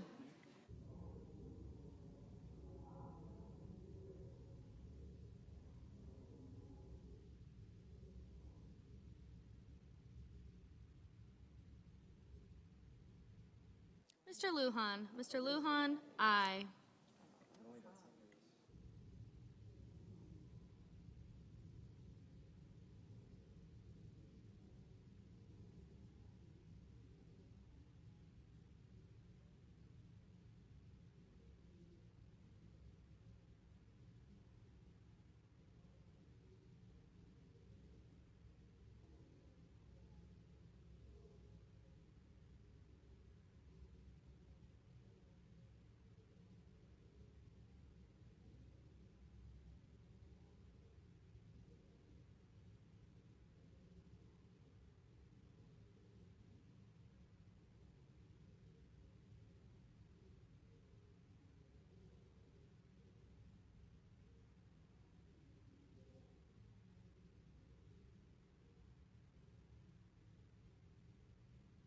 Mr. Young. Mr. Young, no. Ms. Smith. Ms. Smith, aye.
Mr. Blumenthal. Mr. Blumenthal, aye.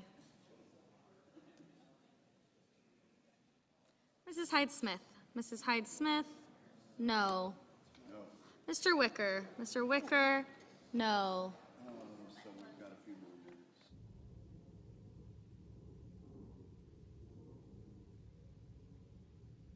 Mr. Sanders. Mr. Sanders, aye.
Mr. Leahy. Mr. Leahy, aye.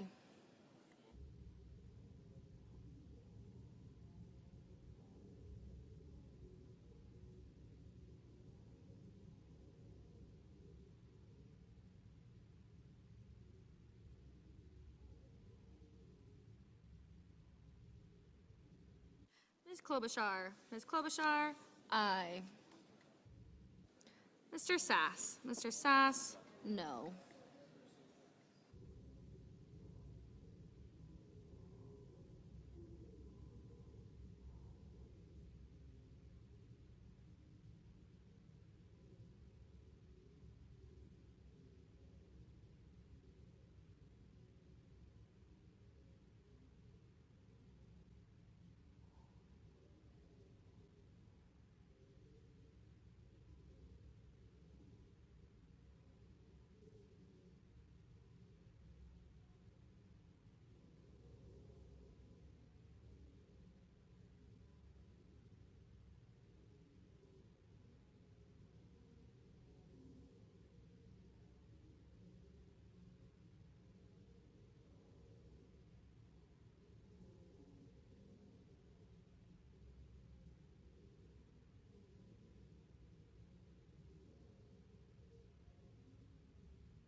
Ms. Lummis. Ms. Lummis, no.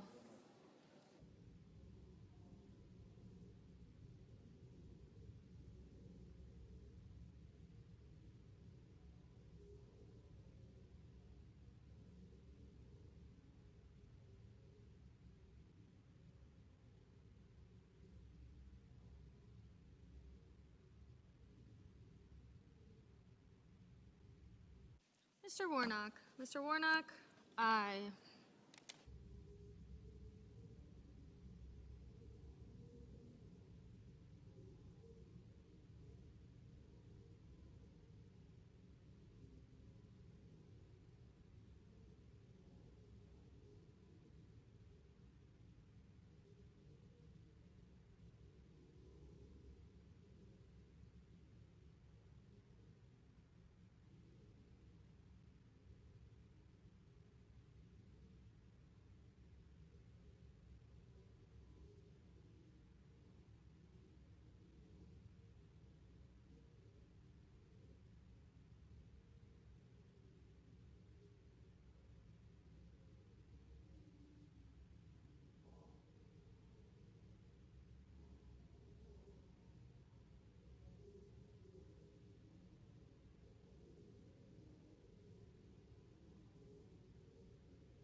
Ms. Murkowski. Ms. Murkowski, no.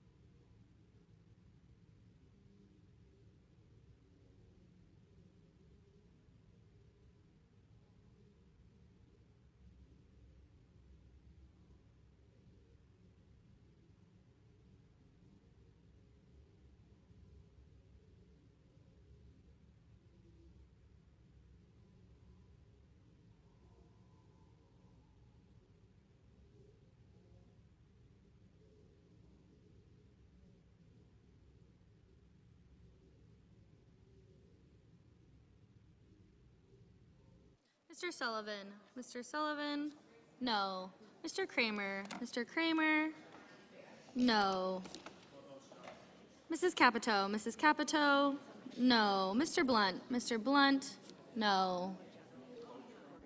Ms. Cortez Masto. Ms. Cortez Masto, aye.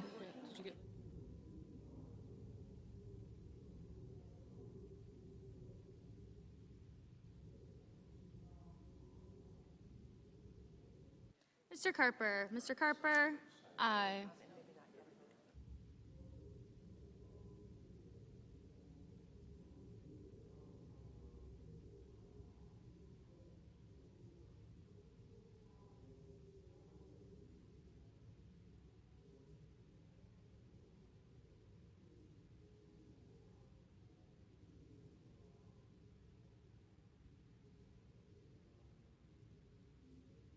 Mr. Merkley. Mr. Merkley, aye.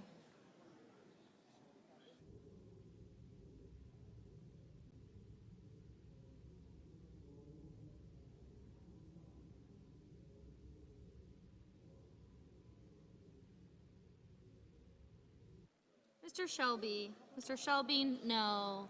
Mr. Toomey. Mr. Toomey, no. Mr. Barrasso. Mr. Barrasso, no.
Mr. Booker. Mr. Booker, aye.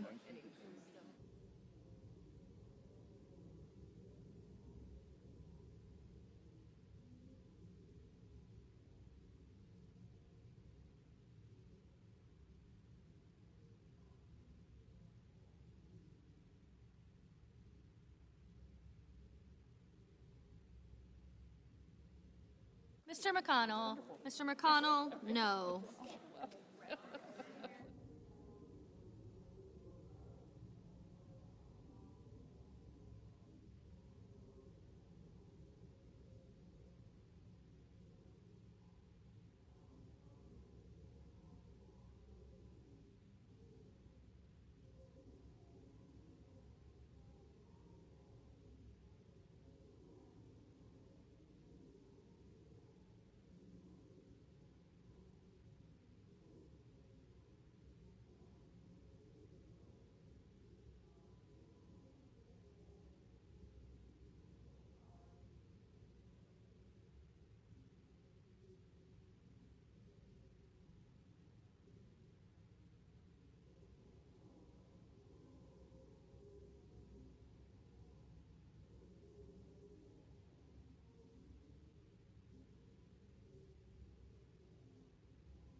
Mr. Hickenlooper. Mr. Hickenlooper, aye. Oh, we knew that.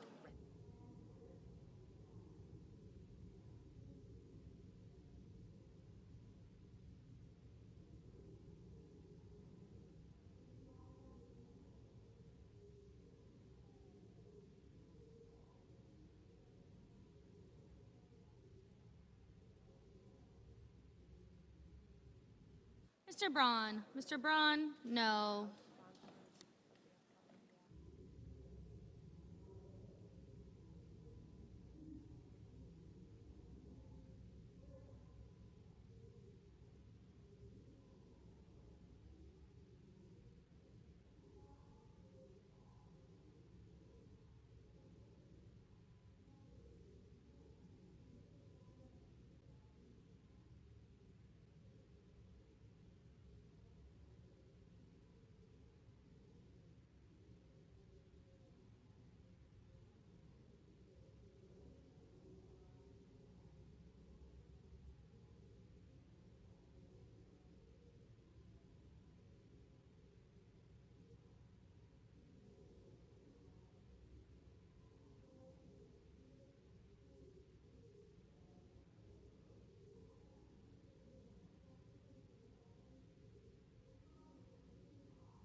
Mr. Ossoff. Mr. Ossoff, aye.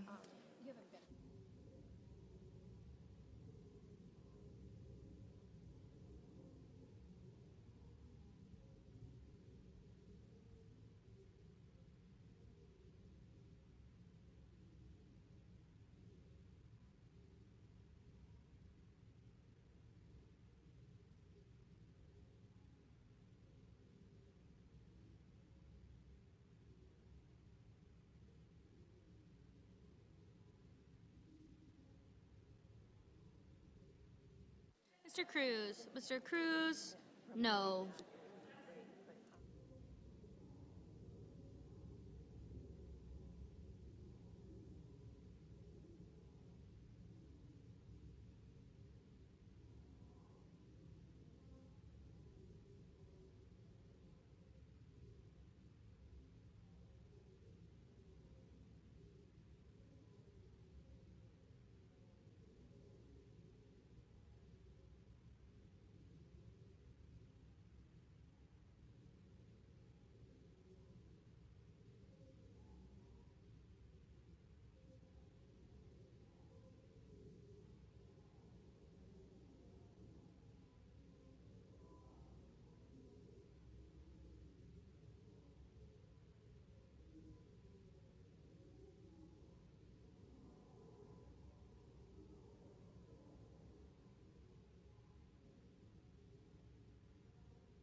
Mr. Tillis. Mr. Tillis, no. Mr. Daines.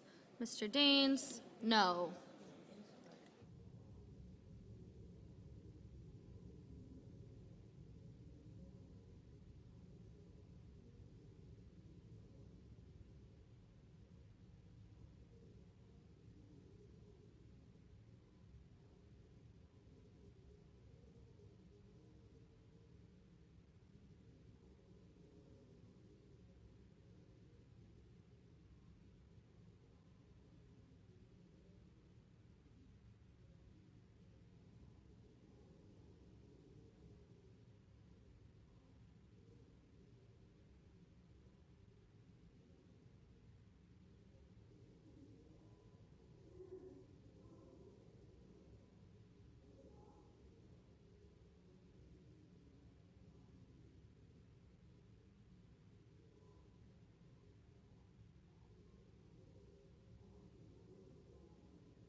Ms. Ernst. Ms. Ernst, no.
Mr. Van Hollen. Mr. Van Hollen, aye.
On this vote, the yeas are 50, the nays are 50. The Senate being equally divided, the Vice President votes in the affirmative and the nomination is confirmed.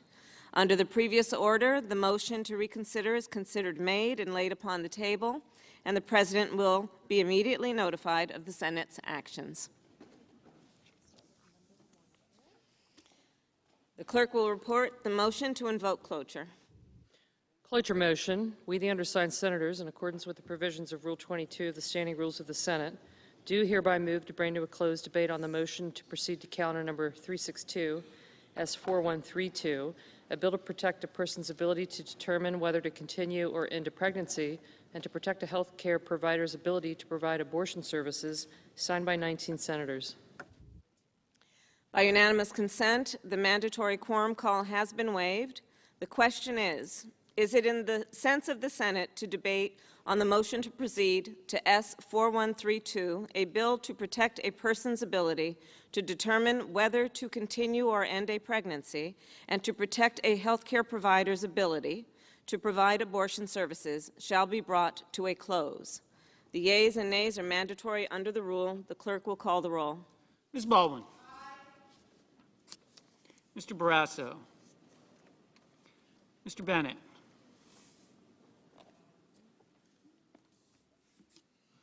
Mrs. Blackburn.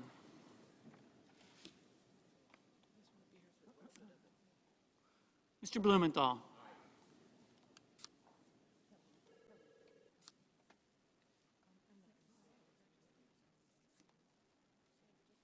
Mr. Blunt.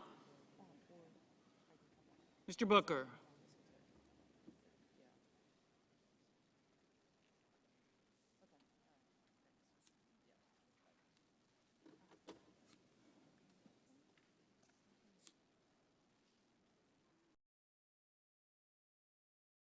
Mr. Bozeman.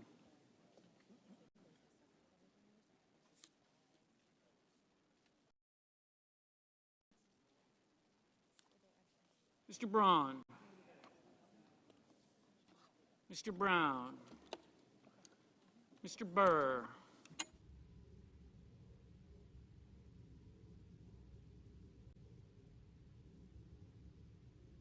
Ms. Cantwell. Mrs. Capito. Mr. Cardin. Mr. Carper. Mr. Casey.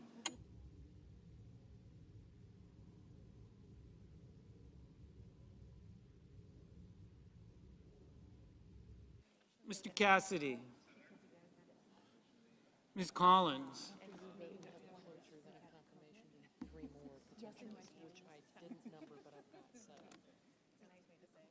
Mr. Coons. Okay.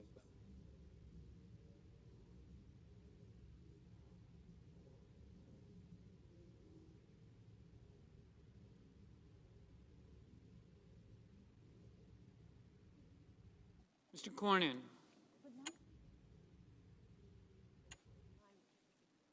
Ms. Cortez Masto. Mr. Cotton. Mr. Kramer.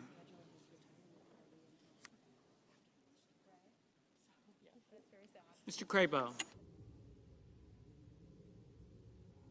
Mr. Cruz. Mr. Daines. Ms. Duckworth. Mr. Durbin. Ms. Ernst.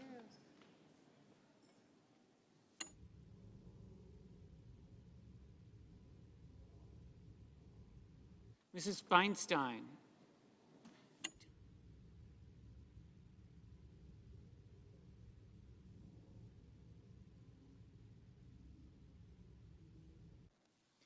Mrs. Fisher. Mrs. Gillibrand. Mr. Graham. Mr. Grassley.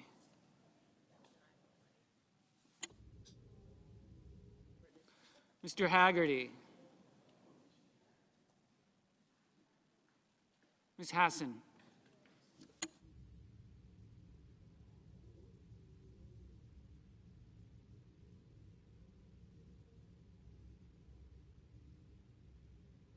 Mr. Hawley. Mr. Heinrich.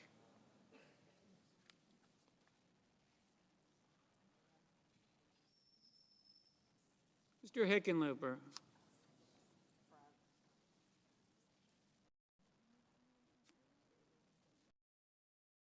Mr. Rono. Mr. Hoven.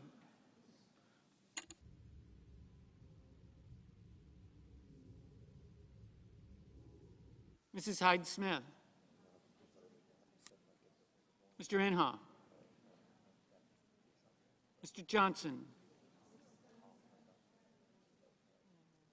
Mr. Kane. Mr. Kelly. Mr. Kennedy.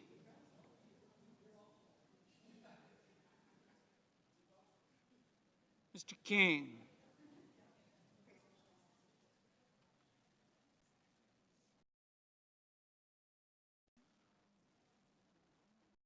Ms. Klobuchar.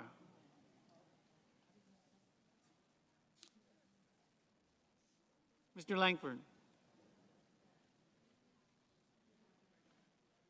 Mr. Leahy.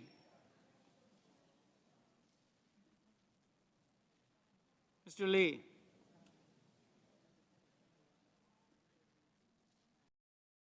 Mr. Lujan.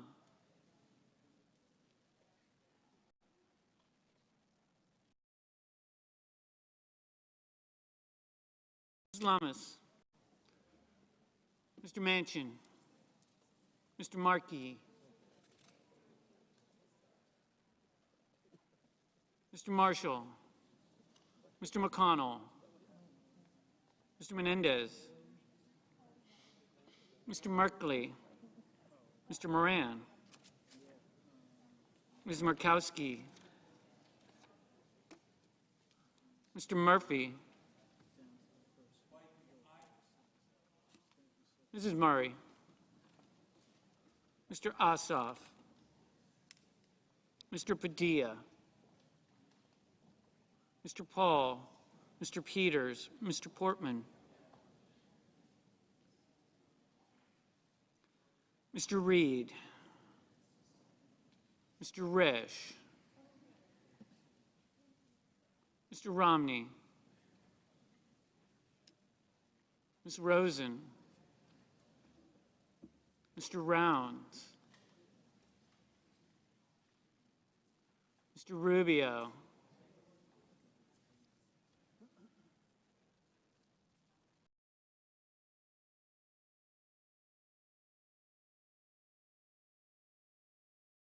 Mr. Sanders.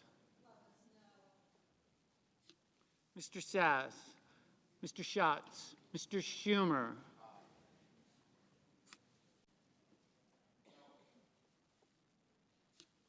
Mr. Scott of Florida.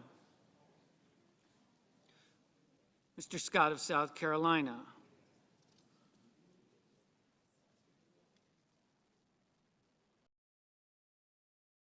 Mr. Shaheen.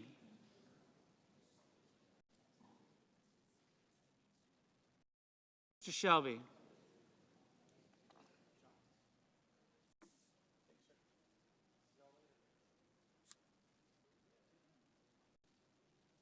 Ms. Sinema. Ms. Smith. Ms. Stabenow. Mr. Sullivan.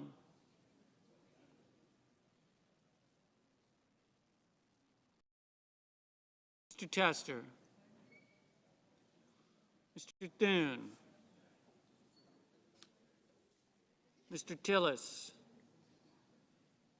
Mr. Toomey. Mr. Tuberville.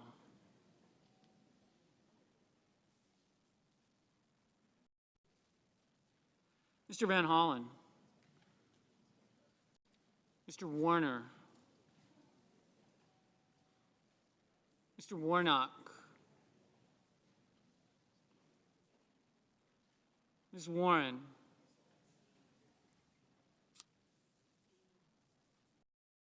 Mr. Whitehouse. Mr. Wicker. Mr. Wyden. Mr. Young.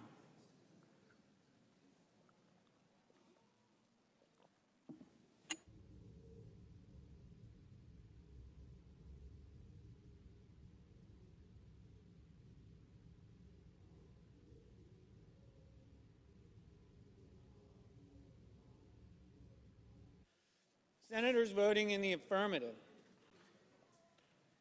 Baldwin, Blumenthal, Booker, Cardin, Durbin, Gillibrand, Kane, Klobuchar, Leahy, Lujan, Murray, Reed, Schatz, Schumer, Sinema, Smith, Van Hollen, Warren, Wyden. Senators voting in the negative: Braun, Capito, Cruz, Daines, Ernst, Graham, Haggerty, Hawley, Hyde-Smith, Inhofe, Kennedy, Lummis, Moran, Murkowski, Portman, Romney, Thune, Tillis. Mr. Rounds, no.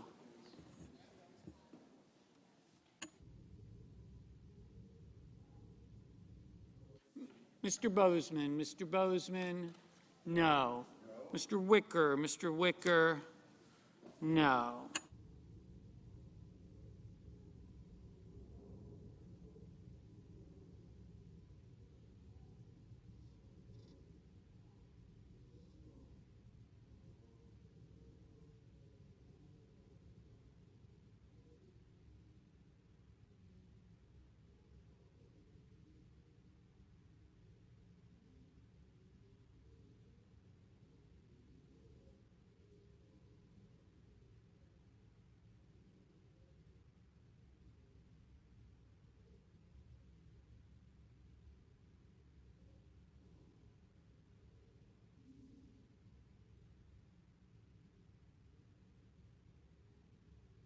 Mr. Shelby, no.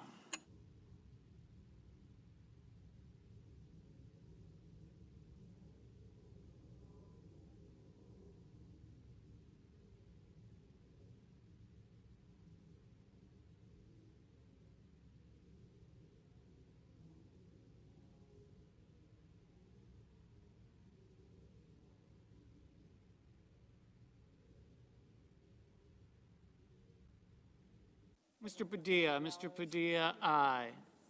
Ms. Cortez Masto, aye.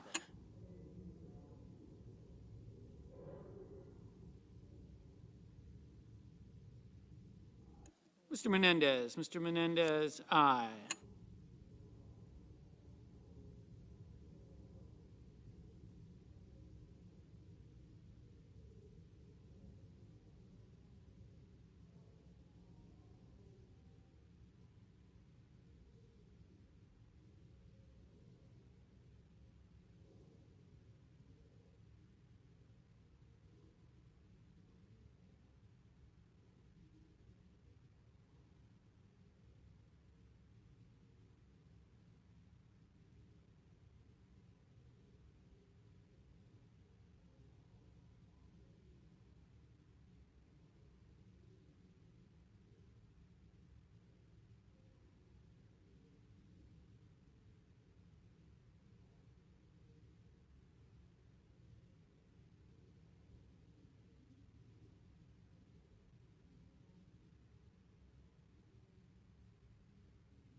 Mr. Barrasso. Mr. Barrasso, no.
Mr. Merkley. Mr. Merkley, aye. Mr. Cotton. Mr. Cotton, no.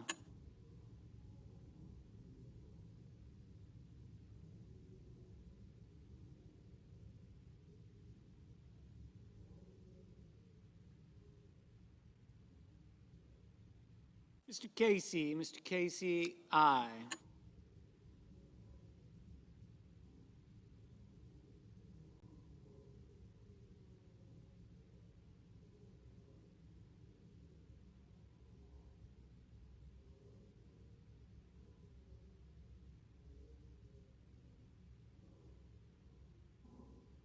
Mr. Crapo. Mr. Crapo, no.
Ms. Hirono, aye.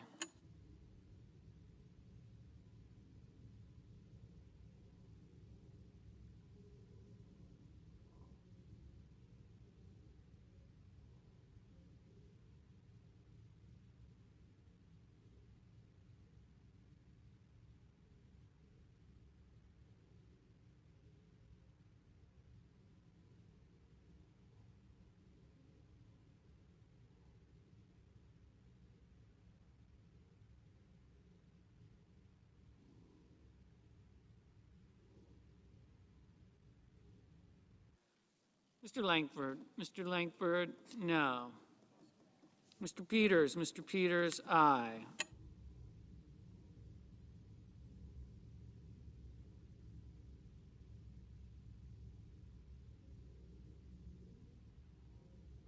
Mrs. Feinstein, aye.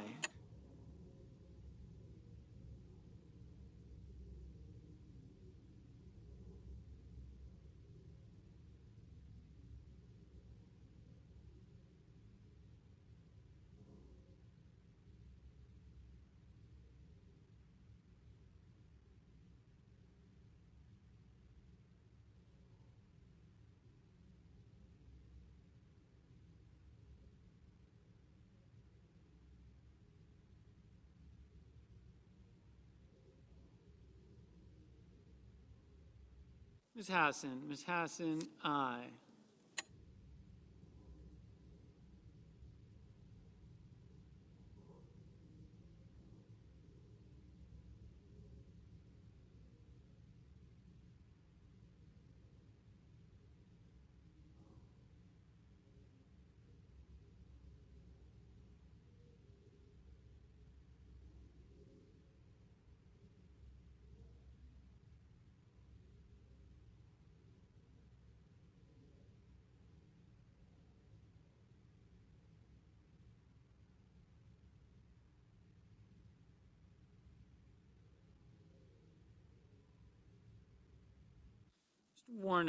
Mr. Warnock, aye. Mr.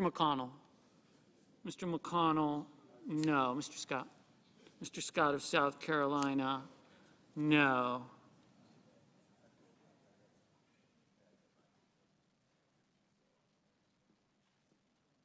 Mr. Tuberville, no. Ms. Collins, no.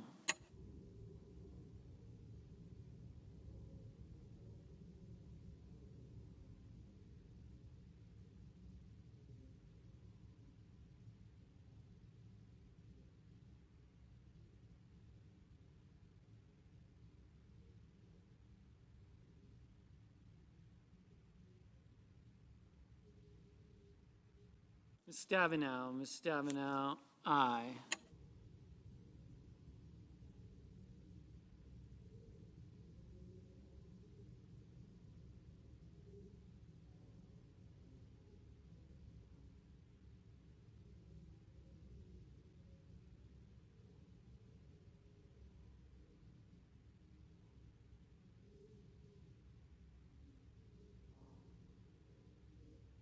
Mr. Paul, no.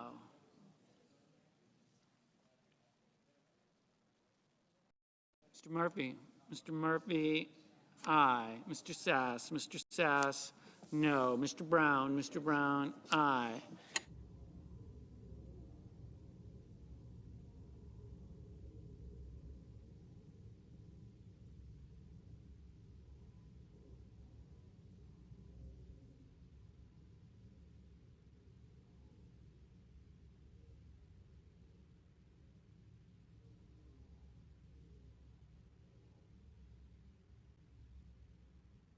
Ms.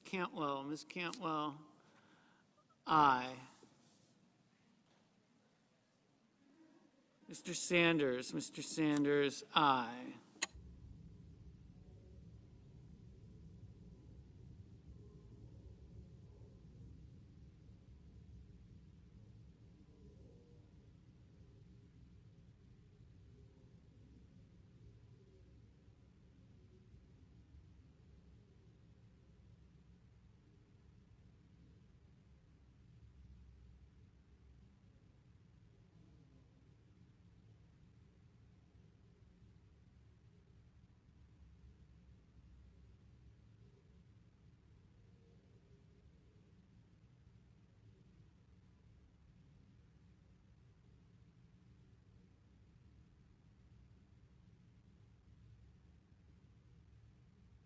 Mr. Risch. Mr. Risch.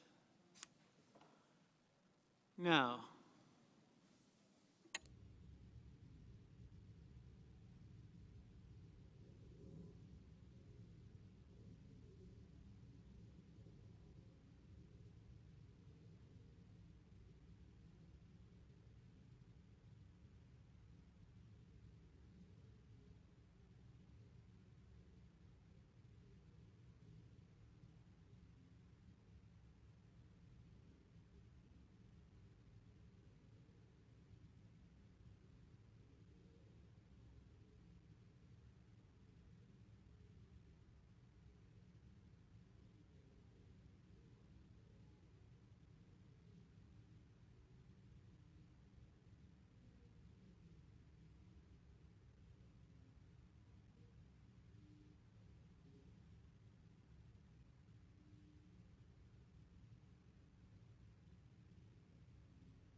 Mr. Ossoff. Mr. Ossoff, aye.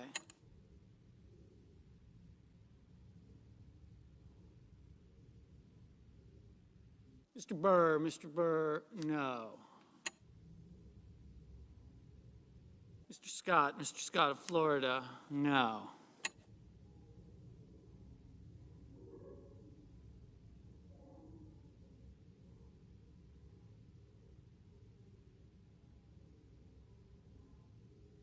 Mrs. Shaheen. Mrs. Shaheen, aye.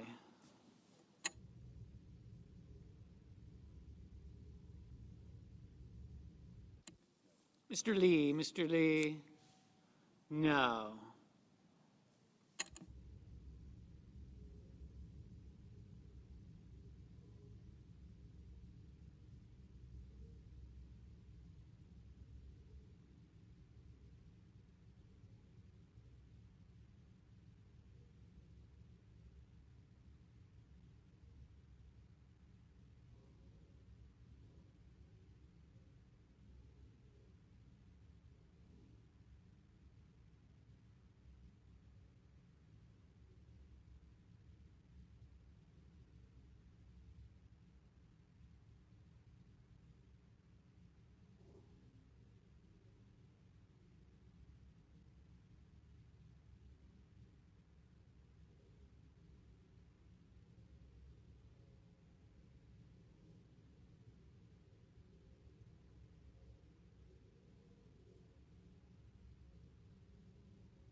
Mr. Carper. Mr. Carper, aye.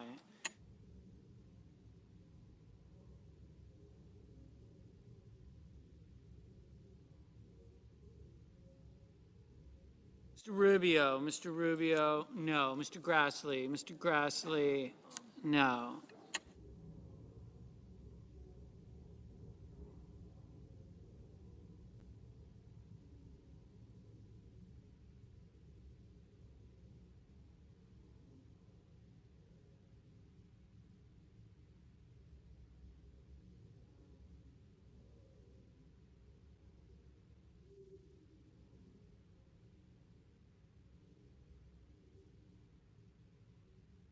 Mr. Johnson. Mr. Johnson, no. Mr. Cassidy. Mr. Cassidy, no.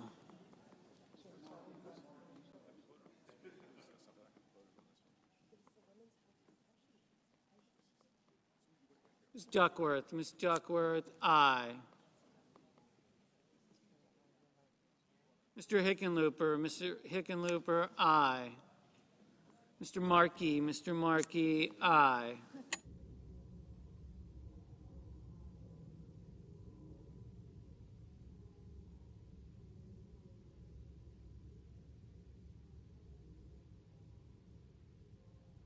Mr. Hoven, no.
Mr.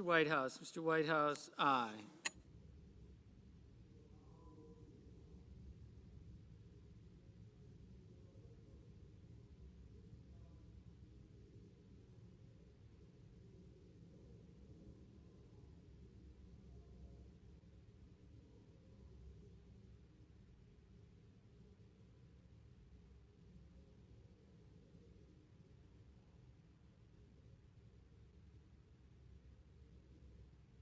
Mr. Marshall, no.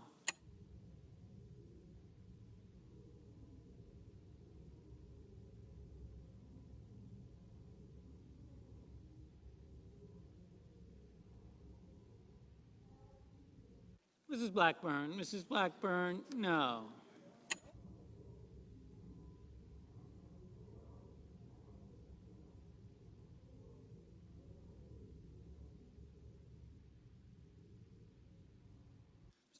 Mr. Heinrich, aye.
Mr. Kramer, no.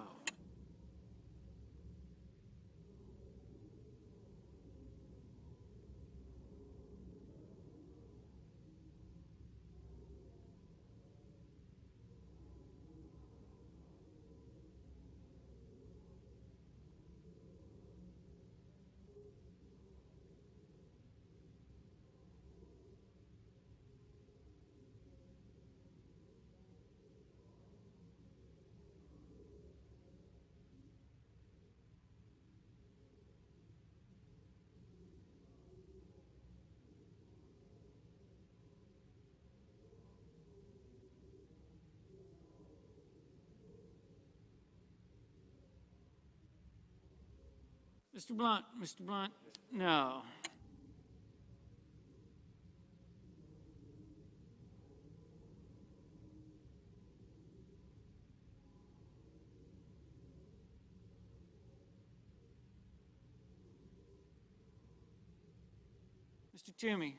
Mr. Toomey, no.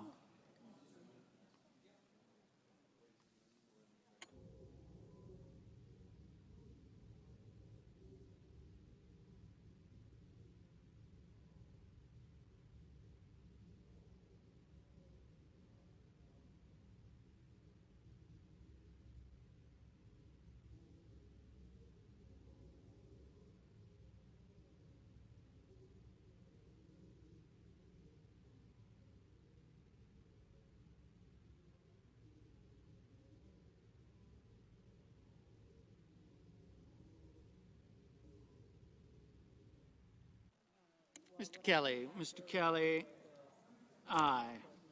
Yeah.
Mr.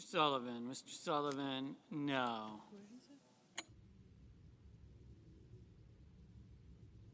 Ms. Rosen, aye.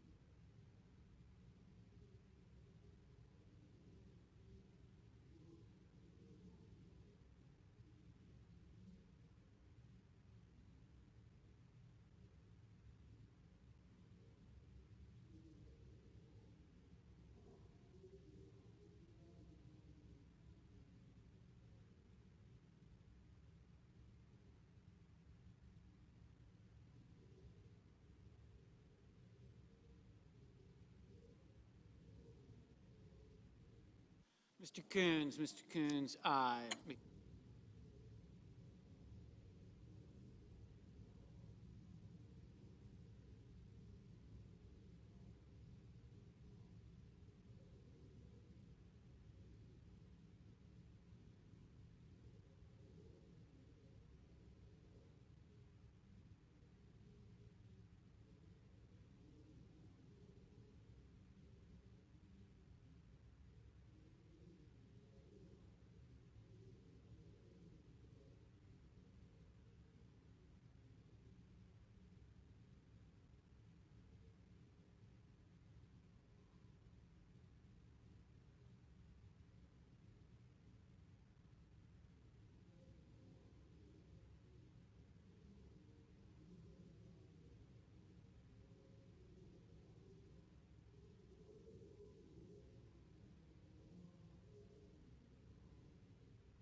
Mr. King, aye.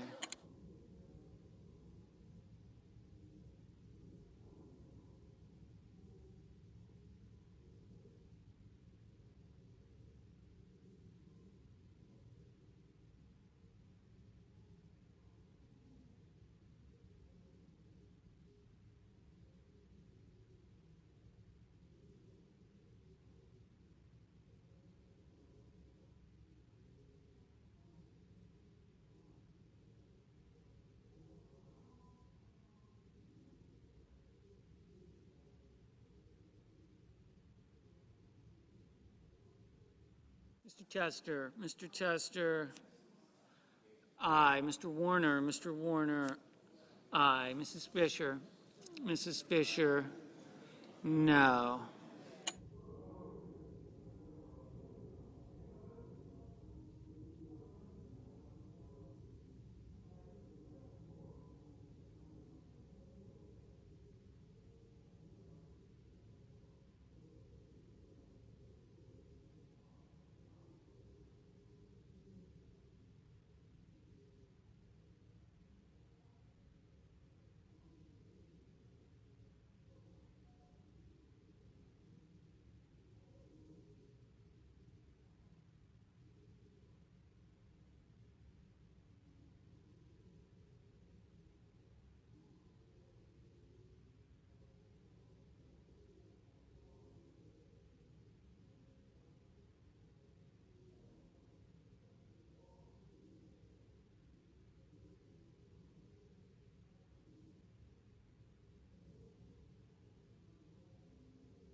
Mr. Cornyn, no.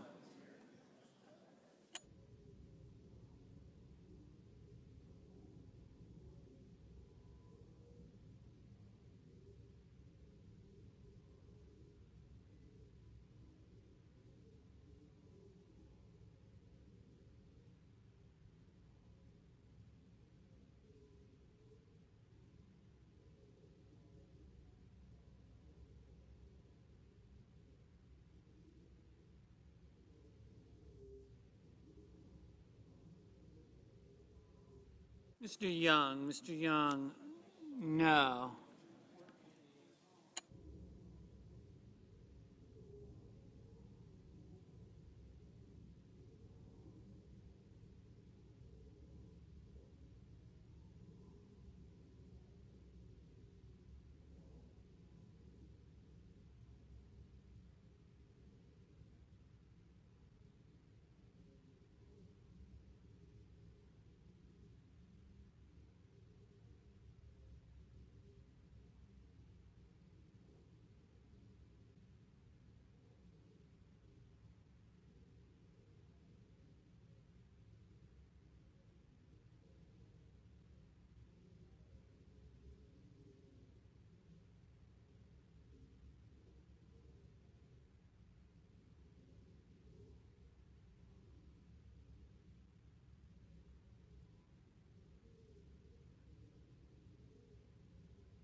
Mr. Bennett. Mr. Bennett, aye.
Mr. Manchin. Mr. Manchin, no.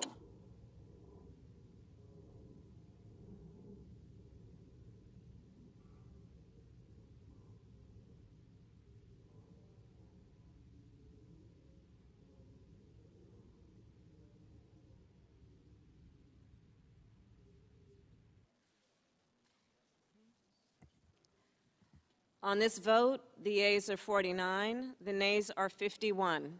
3/5 of the senators duly chosen and sworn not having voted in the affirmative. The motion is not agreed to.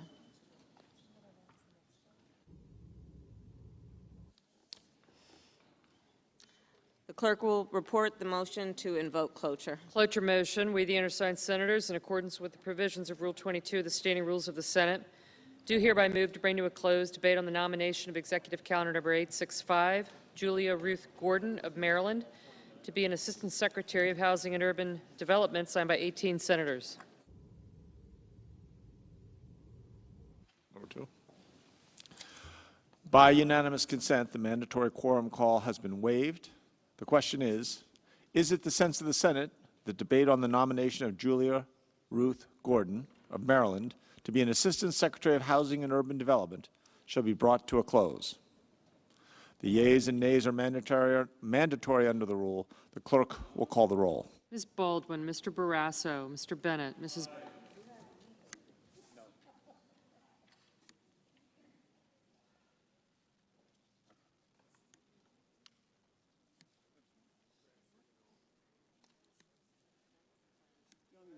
I got you, sir.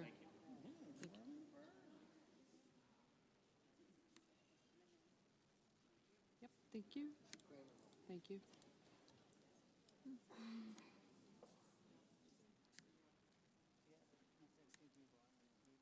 Mrs. Blackburn. Mr. Blumenthal. Mr. Blunt. Mr. Booker. Mr. Bozeman.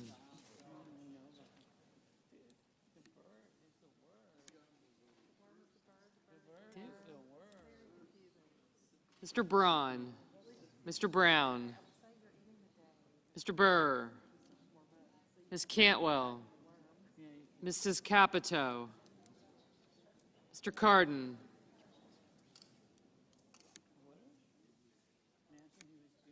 Mr. Carper. Mr. Casey. Mr. Cassidy. Ms. Collins. Mr. Coons. Mr. Cornyn.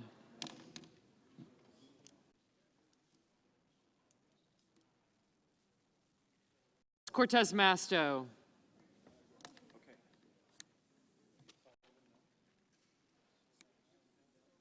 Mr. Cotton. Mr. Kramer. Mr. Crapo. Mr. Cruz. Mr. Daines. Ms. Duckworth. Mr. Durbin. Ms. Ernst. Mrs. Feinstein. Mrs. Fisher. Mrs. Gillibrand. Mr. Graham. Mr. Grassley. Mr. Haggerty. Ms. Hassan. Mr. Hawley. Mr. Heinrich. Mr. Hickenlooper. Ms. Hirono. Mr. Hoven. Mrs. Hyde-Smith. You did. Yep, thank you. Mr. Inhofe. Mr. Johnson. Mr. Kane. Mr. Kelly. Mr. Kennedy. Mr. King. Ms. Klobuchar. Mr. Lankford. Mr. Leahy. Mr. Lee. Mr. Lujan. Ms. Lummis. Mr. Manchin. Mr. Markey. Mr. Marshall. Mr. McConnell. Mr. Menendez. Mr. Merkley.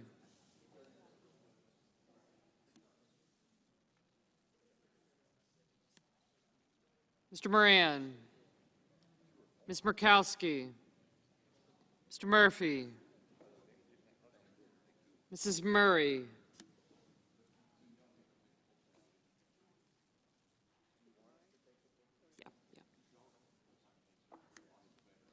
Mr. Ossoff. Mr. Padilla.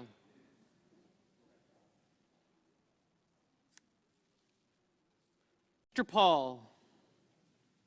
Mr. Peters. Mr. Portman. Mr. Reed. Mr. Risch. Mr. Romney. Ms. Rosen. Mr. Rounds. Mr. Rubio. Mr. Sanders. Mr. Sass. Mr. Schatz. Mr. Schumer. Mr. Scott of Florida. Mr. Scott of South Carolina. Mrs. Shaheen. Mr. Shelby.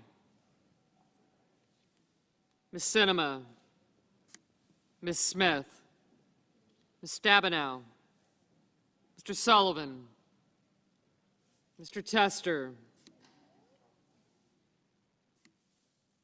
Mr. Thune, Mr. Tillis, Mr. Toomey, Mr. Tuberville, Mr. Van Hollen, Mr. Warner, Mr. Warnock, Ms. Warren, Mr. Whitehouse, Mr. Wicker, Mr. Wyden, Mr. Young. Senators voting in the affirmative: Bennett, Blumenthal, Brown, Cantwell, Heinrich, Hickenlooper, Kelly, King, Leahy, Manchin, Murray, Rosen, Sanders, Schumer, Sinema, Smith, and Warner. Senators voting in the negative: Bozeman, Capito, Cornyn, Cotton, Kramer, Crapo, Ernst, Fisher, Grassley, Haggerty, Hyde-Smith, Johnson, Kennedy, Lankford, Scott of South Carolina, Sullivan, Thune, and Toomey.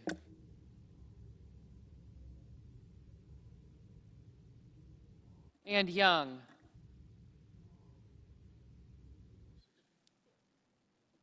Mr. Van Hollen, aye.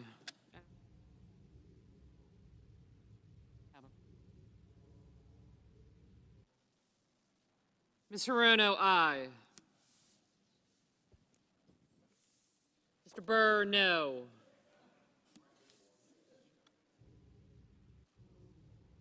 Mr. Casey, aye.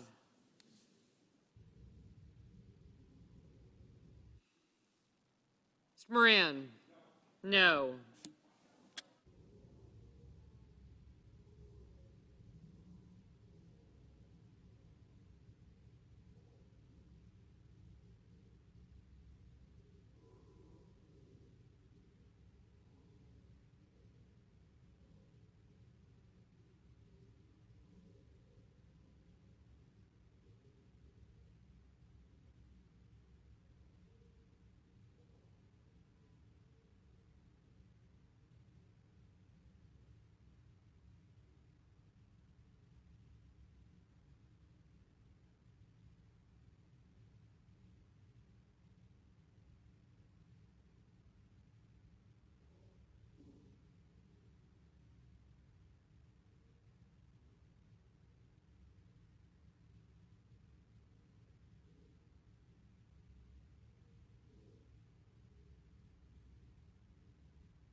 Mrs. Shaheen, aye.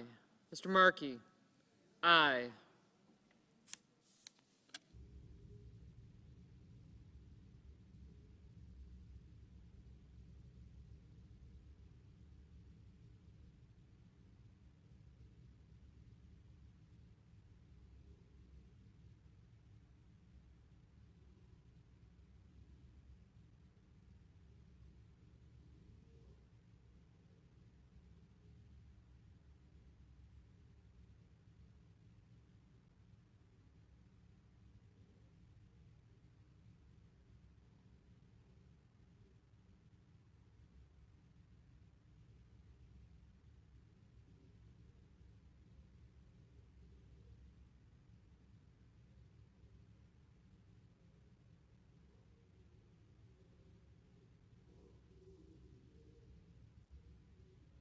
Mr. Inhofe, no. Mr. Tuberville, no. Ms. Warren, aye.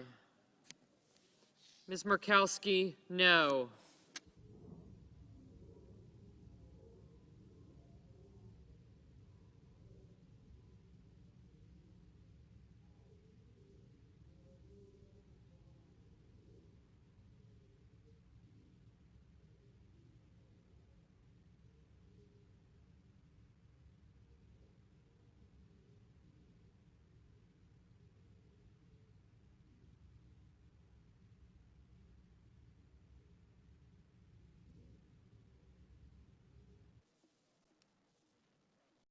Mr. Rounds, no.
Mr. Schatz, aye.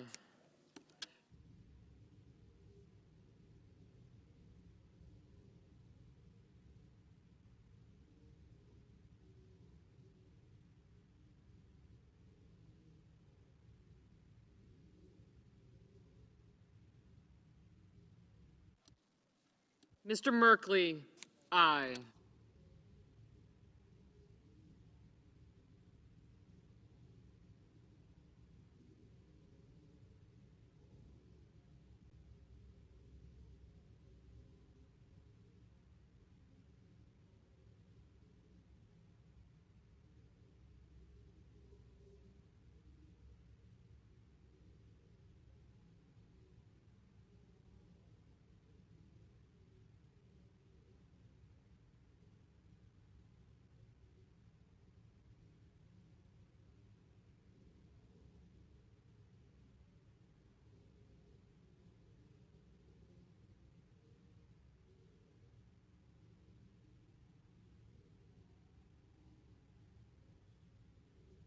Ms. Duckworth, aye.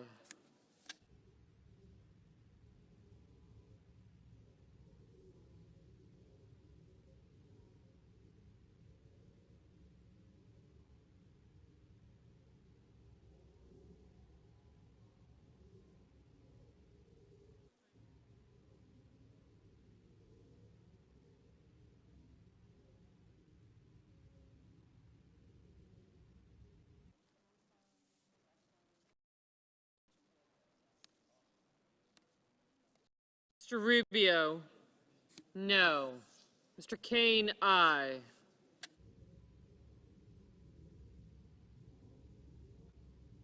Mr. Graham, no.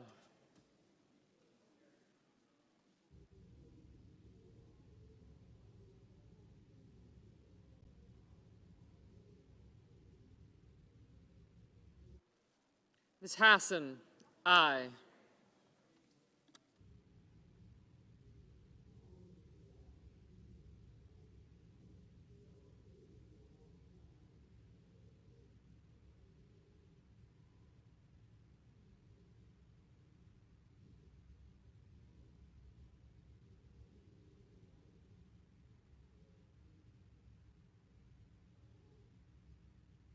Mr. Durbin, aye.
Mr. Coons, aye.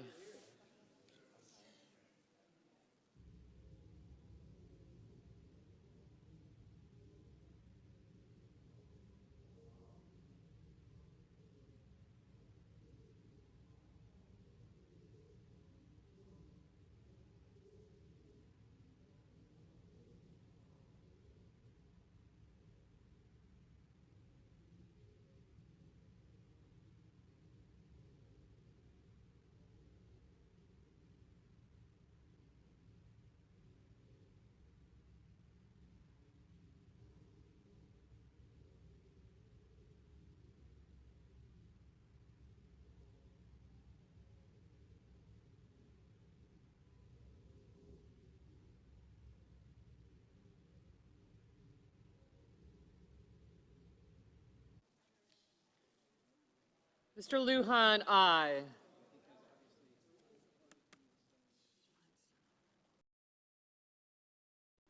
Mrs. Feinstein, aye.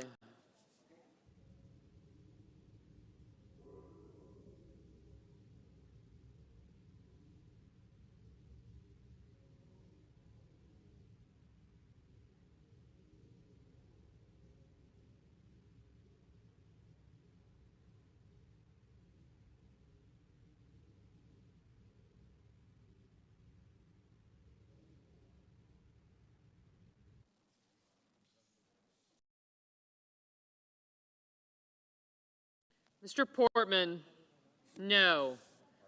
Mr. Carper, aye.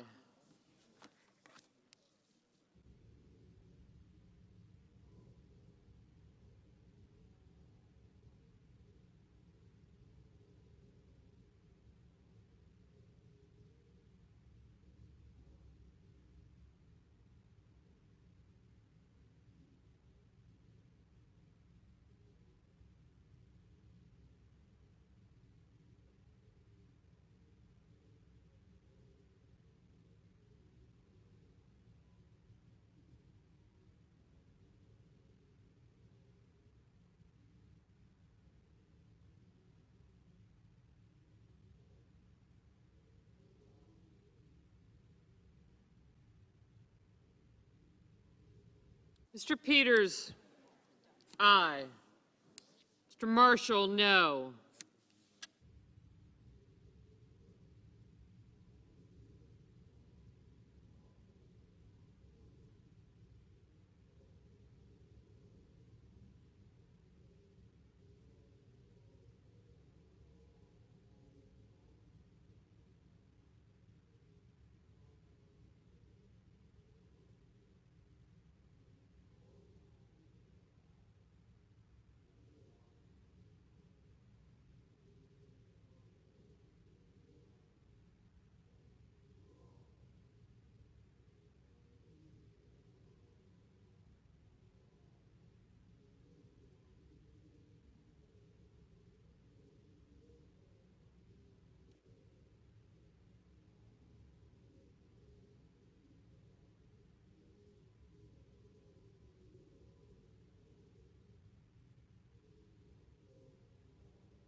Mr. Reed, aye.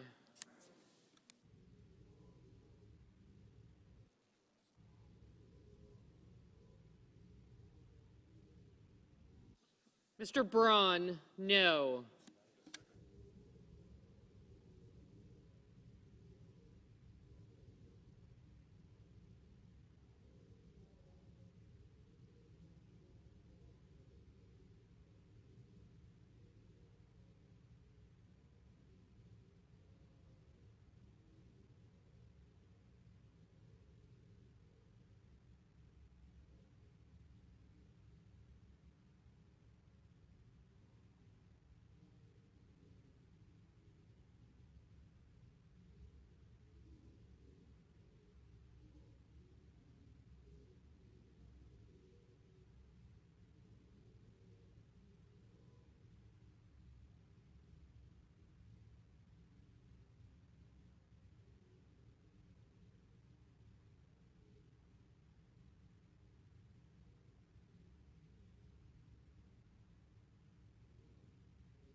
Mr. Wicker, no. Ms. Collins, no.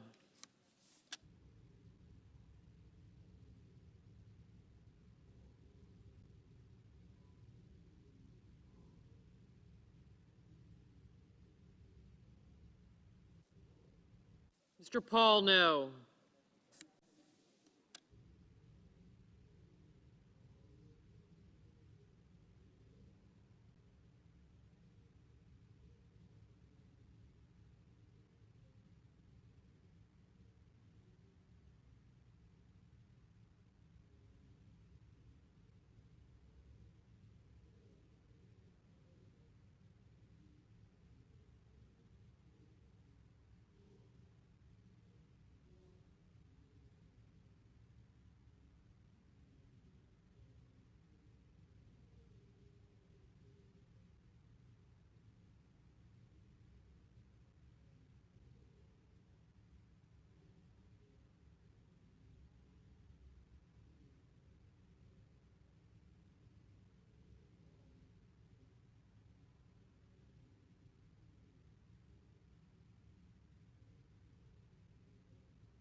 Mr. Scott of Florida, no. Mr. Menendez, aye. Mr. Risch, no. Mr. Wyden, aye.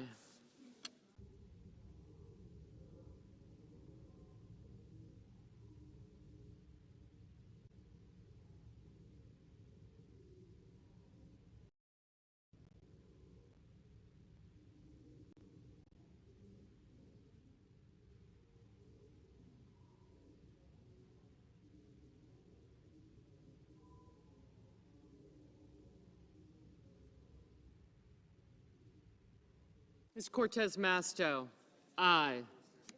Mr. Shelby, no.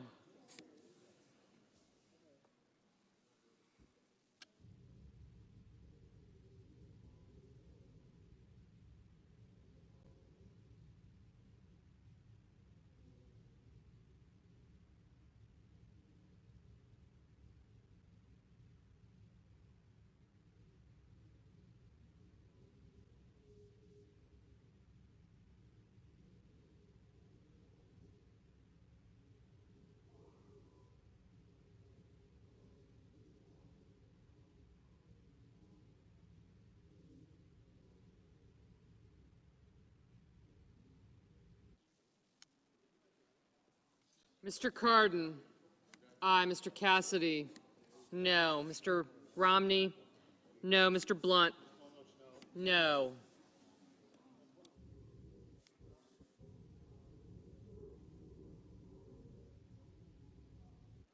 Ms. Baldwin, aye.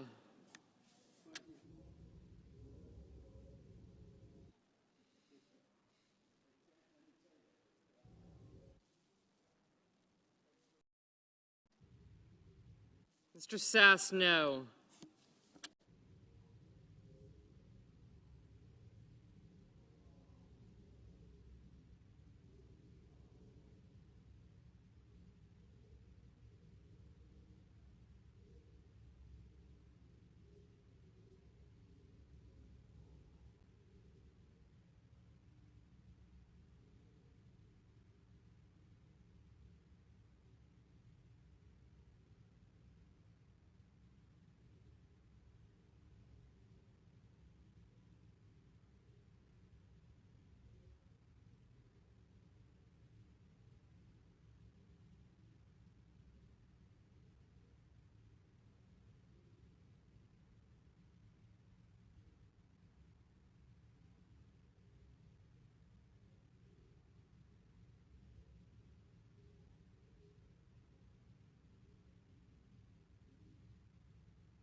Mr. Klobuchar. Aye.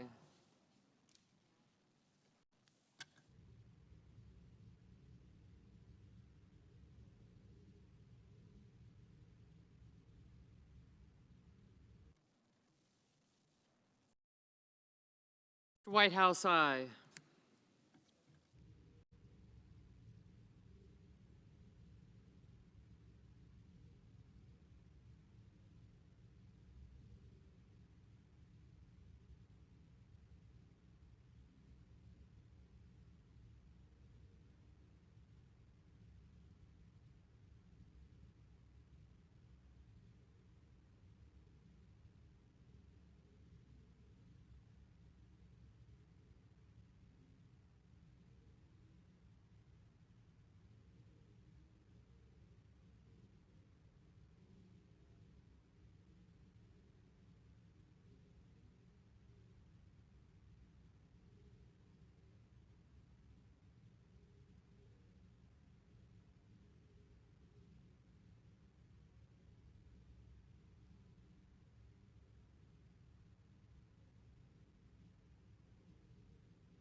Mr. Hoven. No.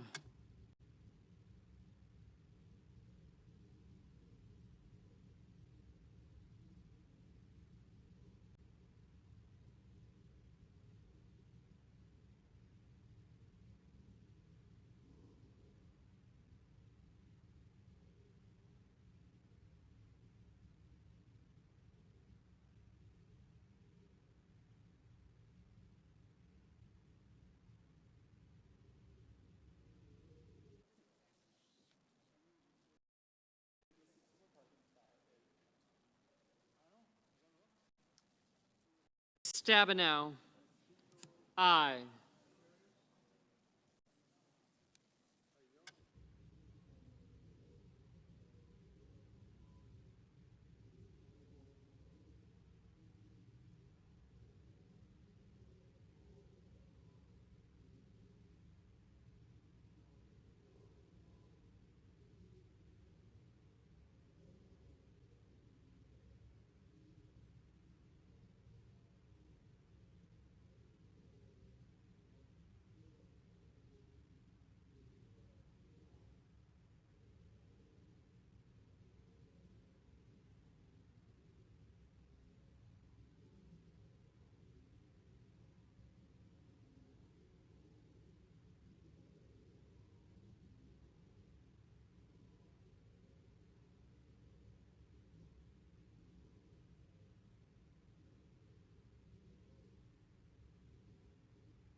Mr. Lee, no.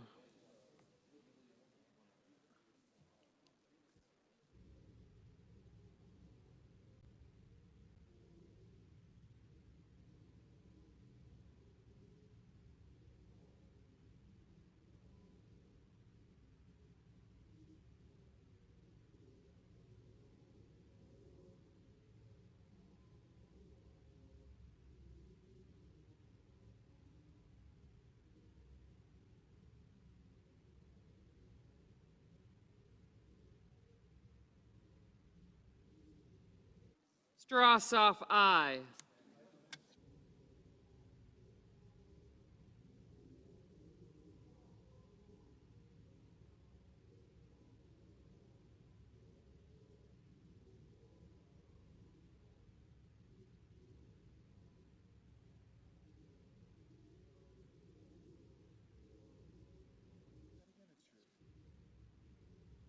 Mr. Murphy, aye.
Mr. Booker, aye.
Ms. Lummis? No. Mr. Daines? No.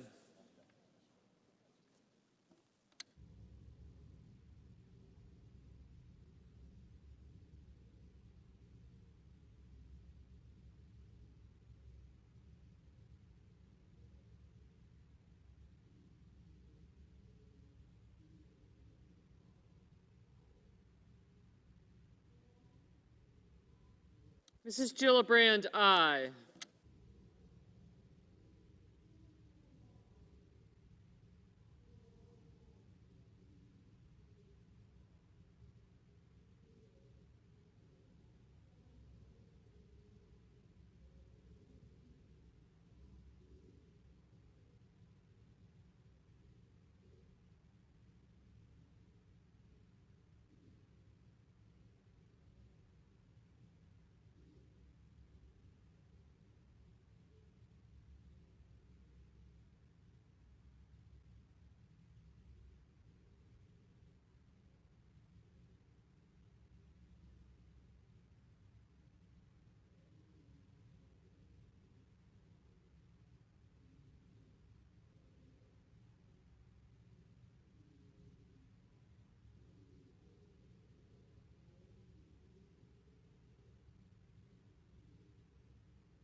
Mr. McConnell, no.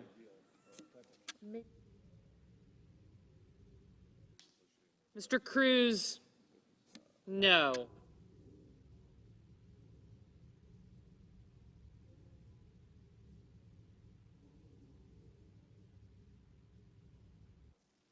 Mr. Tillis, no.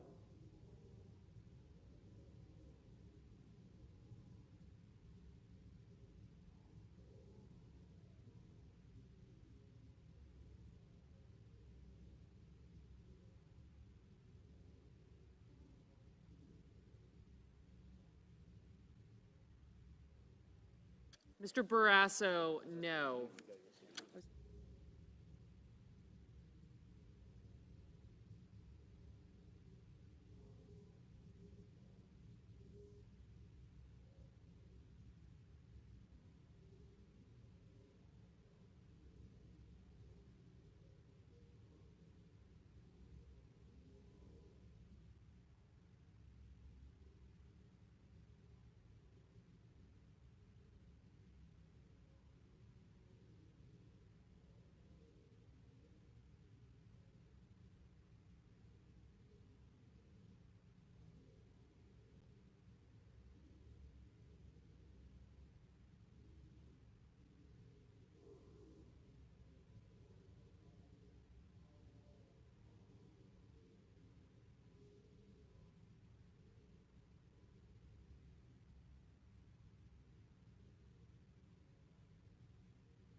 Mr. Warnock, aye.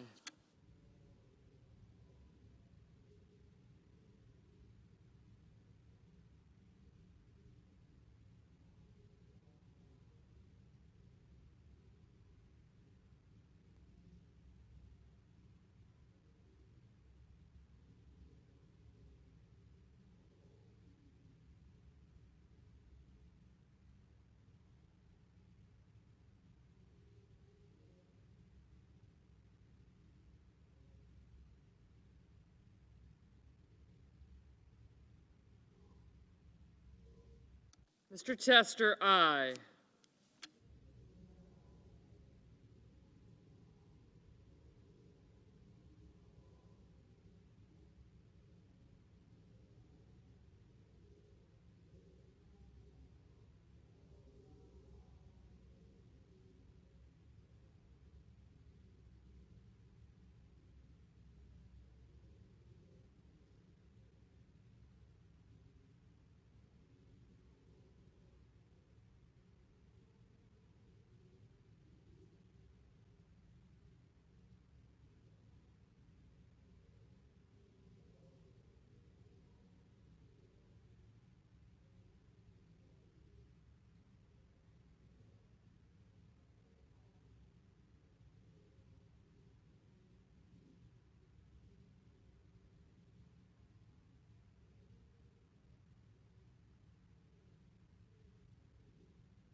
Mr. Padilla, aye.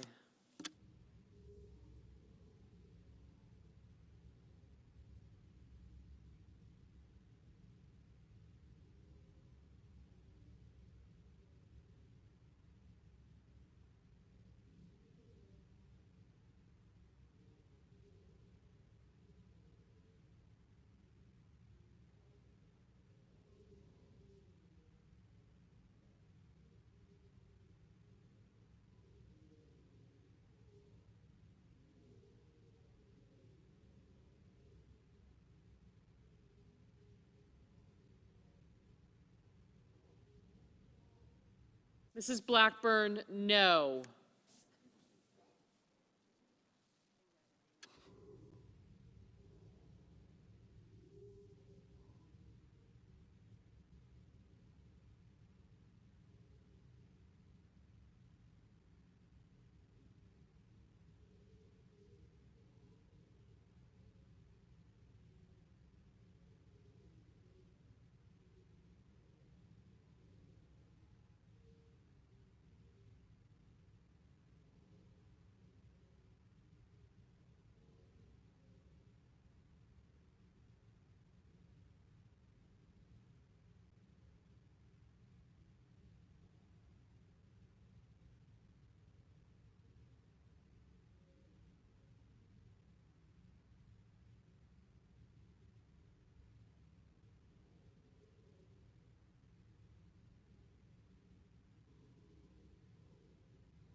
Mr. Hawley, no.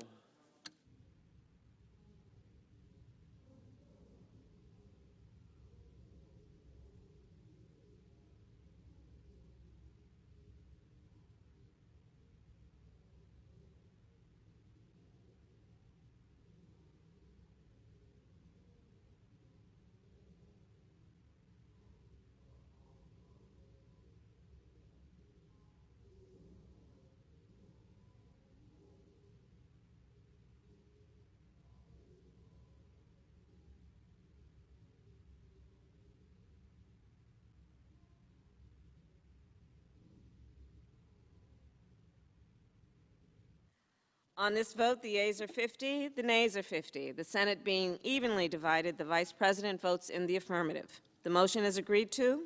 The clerk will report the nomination. Department of Housing and Urban Development, Julia Ruth Gordon of Maryland to be an Assistant Secretary.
Should I go ahead? Point of personal privilege, can we get...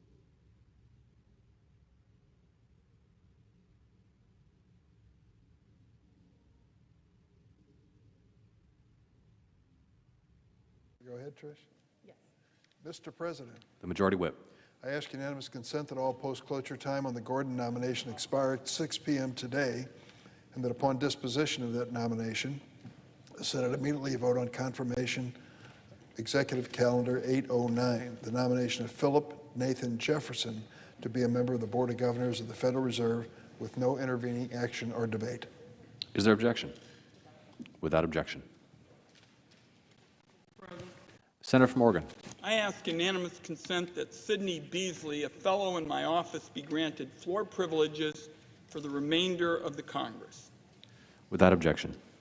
Mr. President, earlier today the Senate took one of the most significant votes I've been a part of in my time in public service. While the Women's Health Protection Act didn't pass, this vote made it very clear where every senator stands. The Republicans unanimously voted to criminalize abortion in more than half the states in America in just a few weeks.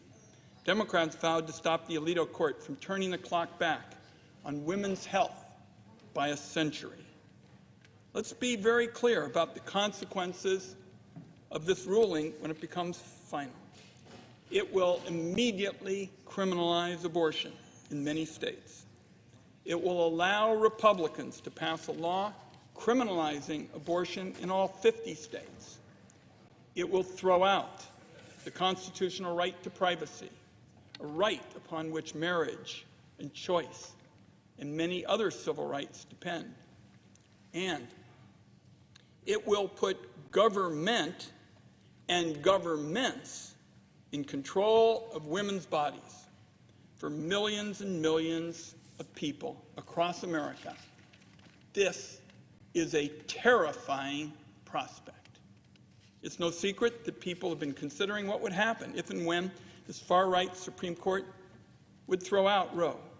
Less than a month ago, I was on the floor talking about the end of Roe and the danger to Griswold versus Connecticut, the case that affirmed the right of married people to use contraception.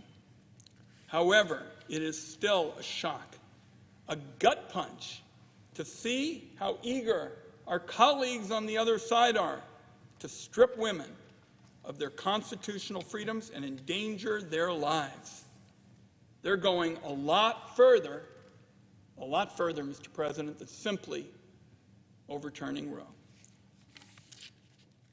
All the talk about states' rights seems to have gone out the window. The goal is a federal abortion ban, federal criminalization. Already, Republicans, including governors and state house leaders, are talking about banning birth control. I'll say that again. This year, 2022, not 50, 75 years ago, 2022, they're talking about banning birth control. Already there are plans to restrict people's freedom of movement, criminalizing women who travel to other states for an abortion, even the person who gives them a ride. No sugarcoating can be done here. They're talking about enacting laws that reach beyond state borders, harken back to the darkest days of our history. This far-right Alito court has already given far-right lawmakers a green light to do what it wishes to do when it comes to abortion. There is no reason to trust this court will draw the line at restricting women's freedom of movement. Another closely related issue that ought to frighten millions of women is the prospect that with abortion criminalized, women's personal data is going to be weaponized against them by bounty hunters in the government. I've been sounding the alarm for years about the abuse of location data taken from people's cell phones. In a world where Sam Alito is in charge of abortion laws, That is one massive, massive crisis. Shady data brokers are already tracking women who go to Planned Parenthood clinics, and they'll sell that data to anybody around who's got a credit card. Imagine for a moment what not just prosecutors, but these deranged far-right vigilantes can do with this data. The apps women use, the websites they visit, the places they go, all of it can be used against them by prosecutors. In short, Mr. President, this is uterus surveillance. That's what's coming down the pike unless Congress acts and gets serious about consumer privacy and prohibiting the government from making end runs around the Fourth Amendment. It is a shock to me how little concern there seems to be for some of these big issues. It's a full-out sprint towards massive government overreach and severe restrictions on women's freedom and privacy. Mr. President, there is zero thought, zero, given to victims of rape. There is zero thought given to victims of incest. There's zero thought to women being exploited after being forced to seek backroom abortions. Zero thought given to how many more women will die as a result of this ruling. Complications during pregnancy could become a death sentence. In states like Texas, where law enforcement has already shown the willingness to arrest a woman for having a miscarriage, a woman's tragedy of losing a baby can be compounded by the very real threat of criminal prosecution. Through all of this, abortions will still happen. They'll just happen in conditions that are much less safe than they are now. I know that there are members on the other side who are always quoted as saying they care about these issues. They've been saying it for years. Yet now the Senate is at this moment. Not a single Republican senator voted to protect the law as it stands today. The vast majority of people in Oregon and all across the country oppose what the Alito Court is inflicting on them by tossing out Roe. This is extreme judicial radicalism, proof that these justices were pretty much blowing smoke when they told senators they would respect precedent if they were confirmed. The bottom line now is this: if you don't have control over your own body, you are not free. The Alito Court is denying women control over their own bodies. This is an attack on their freedom, a denial of Americans' right to privacy. Criminalizing abortion is wrong, plain and simple. And you have to ask, and certainly people from one end of the country to another tonight are going to ask, how can this be allowed to stand? So tonight is not the end of this battle. The Senate has taken one vote. Now Americans must cast their vote and make it clear whether they want to be part of Mitch McConnell's new reality. I yield the floor, Mr. President, and I note the absence of a quorum. The clerk will call the roll. Ms. Baldwin.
Mr. President. Senator from Wyoming. Thank you, Mr. President. I ask unanimous consent that the quorum call be initiated. Without objection. Mr. President, I come to the floor today to talk about America's inflation crisis. And it is a crisis. Today, Americans woke up to basically two gut punches. One that found the gas prices the highest they've ever been, ever in the history of this country. And the second, that the inflation numbers still incredibly high and actually higher than was anticipated by the government so-called specialists. Well, last week, the senior senator from Illinois came to this floor, and he said Republicans want the midterm elections to be about inflation and the border. I think the senator intended his comments to be a criticism of Republicans, but I would point out to the senator from Illinois, that's exactly what the American people say this election ought to be about: inflation and the border. Not Republicans who are making that the election issue for 2022. No, it's what the American people say they want to vote on. Frankly, it's also the Democrats, because they created both of these crises. So this is going to be an up or down vote on how well the Democrats have done with the border and with our economy and the inflation that is crushing so many families at home all across the country. Nobody forced the Democrats to vote to cram a $2 trillion spending bill through Congress last March. Oh, no. Party line vote. The Democrats in this body, Nancy Pelosi and the Democrats in the House, and Joe Biden only 2 months into his presidency. Democrats say, oh, no, it was coronavirus. That's what they said it was for. But when you take a look at that bill, only $1 out of every $11 actually went for medical care. The rest went to a big Democrat wish list. Includes government checks to illegal immigrants. These are criminals behind bars receive checks from the government in the name of coronavirus relief. Nobody forced the Democrats to open the southern border. So the crisis that we have of inflation and the crisis that we have in the border are both crises of choice by the Democrats. Now, here we are 15 months into the Democrats' administration. The number one issue in America today is inflation. 40-year high inflation numbers. 9 out of 10 Americans, and Mr. President, I would just point out 9 out of 10 Americans hardly ever agree on anything. 9 out of 10 Americans are concerned and upset about inflation. And it's really not hard to see why. This week, just like last week, terrible economic news for working families. Gas prices again at an all-time high. The price of a gallon of gasoline today is $2 higher for each and every gallon when people go to fill up than the day Joe Biden became president. This morning, a new all-time high.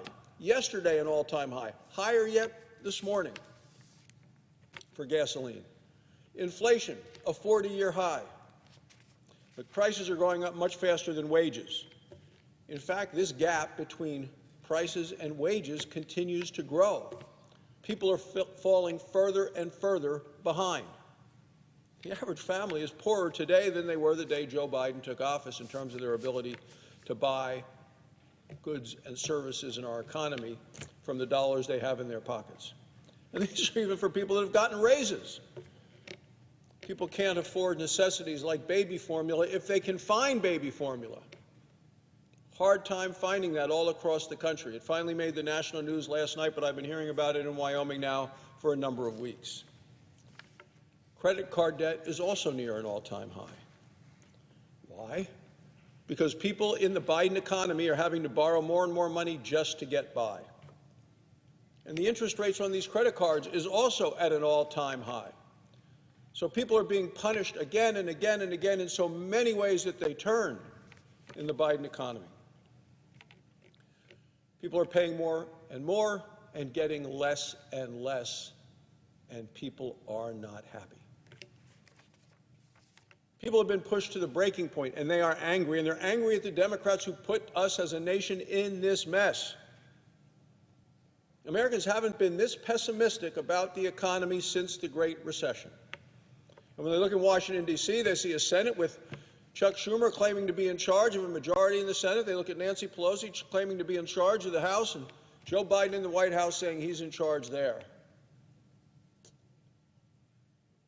And yet the president spoke yesterday and spoke today. And for the people in charge, he wants no responsibility for what's happening in this country with this economy. Said it yesterday, said it again today. He was full of blame, full of excuses, full of not telling the truth to the American people.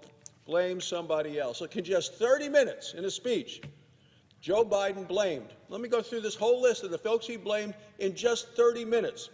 He blamed coronavirus. He blamed Russia. He blamed meatpacking. He blamed shipping. He blamed Republicans. He blamed oil companies. He blamed everybody but himself. At the same time, he actually admitted in the speech that Democrats are in power. Apparently they don't have power to do anything other than blame other people. He admitted that Democrats control the White House and the House and the Senate. We do not have a Harry Truman moment here who said the buck stops here. Oh, no, no. Joe Biden keeps trying to pass the buck. He's been finger-pointing at Republicans, and in doing so, he earned 3 Pinocchios from the Washington Post. Those are the people that look into this and say, is the president really telling the truth? No, no, no. 3 Pinocchios. Yet Joe Biden, after receiving that grade, the failing grade from the Washington Post, he repeated the same lie yesterday, finger-pointing again and again. He's telling people that he cut spending. He hasn't. In fact, Joe Biden has been the most recklessly economic president in the history of this country. Reckless. The American people remember that Joe Biden took $2 trillion on the credit card with a bill that he had passed by the House and the Senate and signed in March. He was gleeful at the signing ceremony. He signed the single most expensive spending bill in the history of the country. Inflation started soon thereafter. The crisis mounted month after he had signed the bill. Oh, you remember when the president said, oh, it's transitory, forget about it, don't look over there, go away quickly. Month after month after month, the president dismissed it, ignored it, denied it.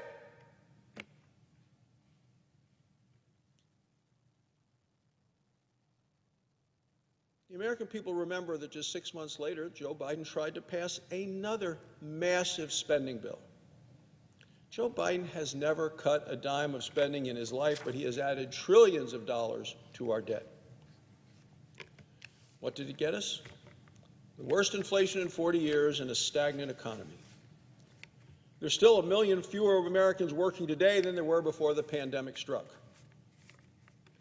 Under Joe Biden, we've created a lot fewer jobs than the economists expected.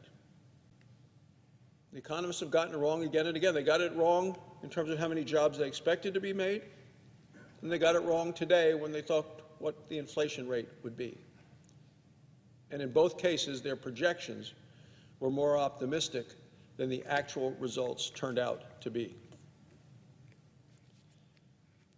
Last year, we created fewer jobs in America than were projected without the spending bill. And he said the spending bill was going to get us more jobs. Economists' projections on an economy just keep going lower and lower and lower. Now the experts are predicting a recession. A recession is when the economy shrinks for 6 months. We're already halfway there. In the first 3 months of this year, the economy did shrink. Why? Well, because of inflation. As former Obama economic advisor, Austin Goolsbee said on Friday, it's an awful situation. Well, yes, it is. High inflation is going to lead to higher interest rates, which will slow down our economy even more. Last week, the Federal Reserve issued the biggest hike in interest rates in 22 years. The Fed also indicated that it's just the beginning. We're going to have more rate hikes coming. This will slow down the economy even further. And on top of all this, this may be too little too late by an administration that is very slow on the trigger. The damage of inflation has been done. The average American family today is paying $100 a week more just to buy the same things that they bought last year.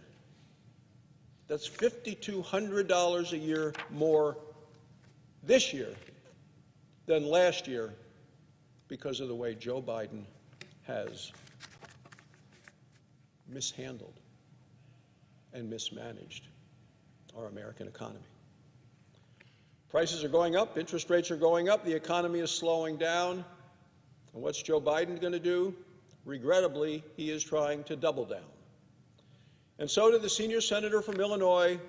The midterm elections, as you said, will be about inflation and will be about the crisis and the chaos at the southern border, whether the senator likes it or not. The American people are suffering. They feel stuck. They feel stressed. They feel squeezed. They're begging and pleading with Democrats in Washington, stop the reckless spending, unleash American energy. We have plenty of it in the ground. Let us get it out and bring this Democrat inflation nightmare to an end. Thank you, Mr. President. I yield the floor. Suggest the absence of a quorum. The clerk will call the roll. Ms. Baldwin.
President. Senator from Pennsylvania. Mr. President, is the Senate in a quorum call? We are. Mr. President, I ask that the quorum call be vitiated. Without objection. Thank you, Mr. President. I rise today to speak on the nomination of Julia Gordon to serve as HUD Assistant Secretary and Commissioner of the Federal Housing Administration, or FHA. First, some context. Under President Biden, inflation has risen to an astounding 40-year high, as we all know, and as we're reminded every day by prices all around us. But inflation isn't the only thing rising under President Biden's watch. So is violent crime. Many cities across the country saw a rise in murders last year, continuing a surge in the national homicide rate to its highest level in over 2 decades. We're facing a crime wave. And how have local Democratic leaders responded? Well, often we have radical prosecutors who've recommended lenient sentences for violent felons. Some are even declining to prosecute whole categories of offenses. Some states have adopted so-called bail reform that's designed to keep offenders from jail entirely. And we can't forget the Democrat efforts to defund the police. Police have been vilified for easily 2 years now. And what's been the result?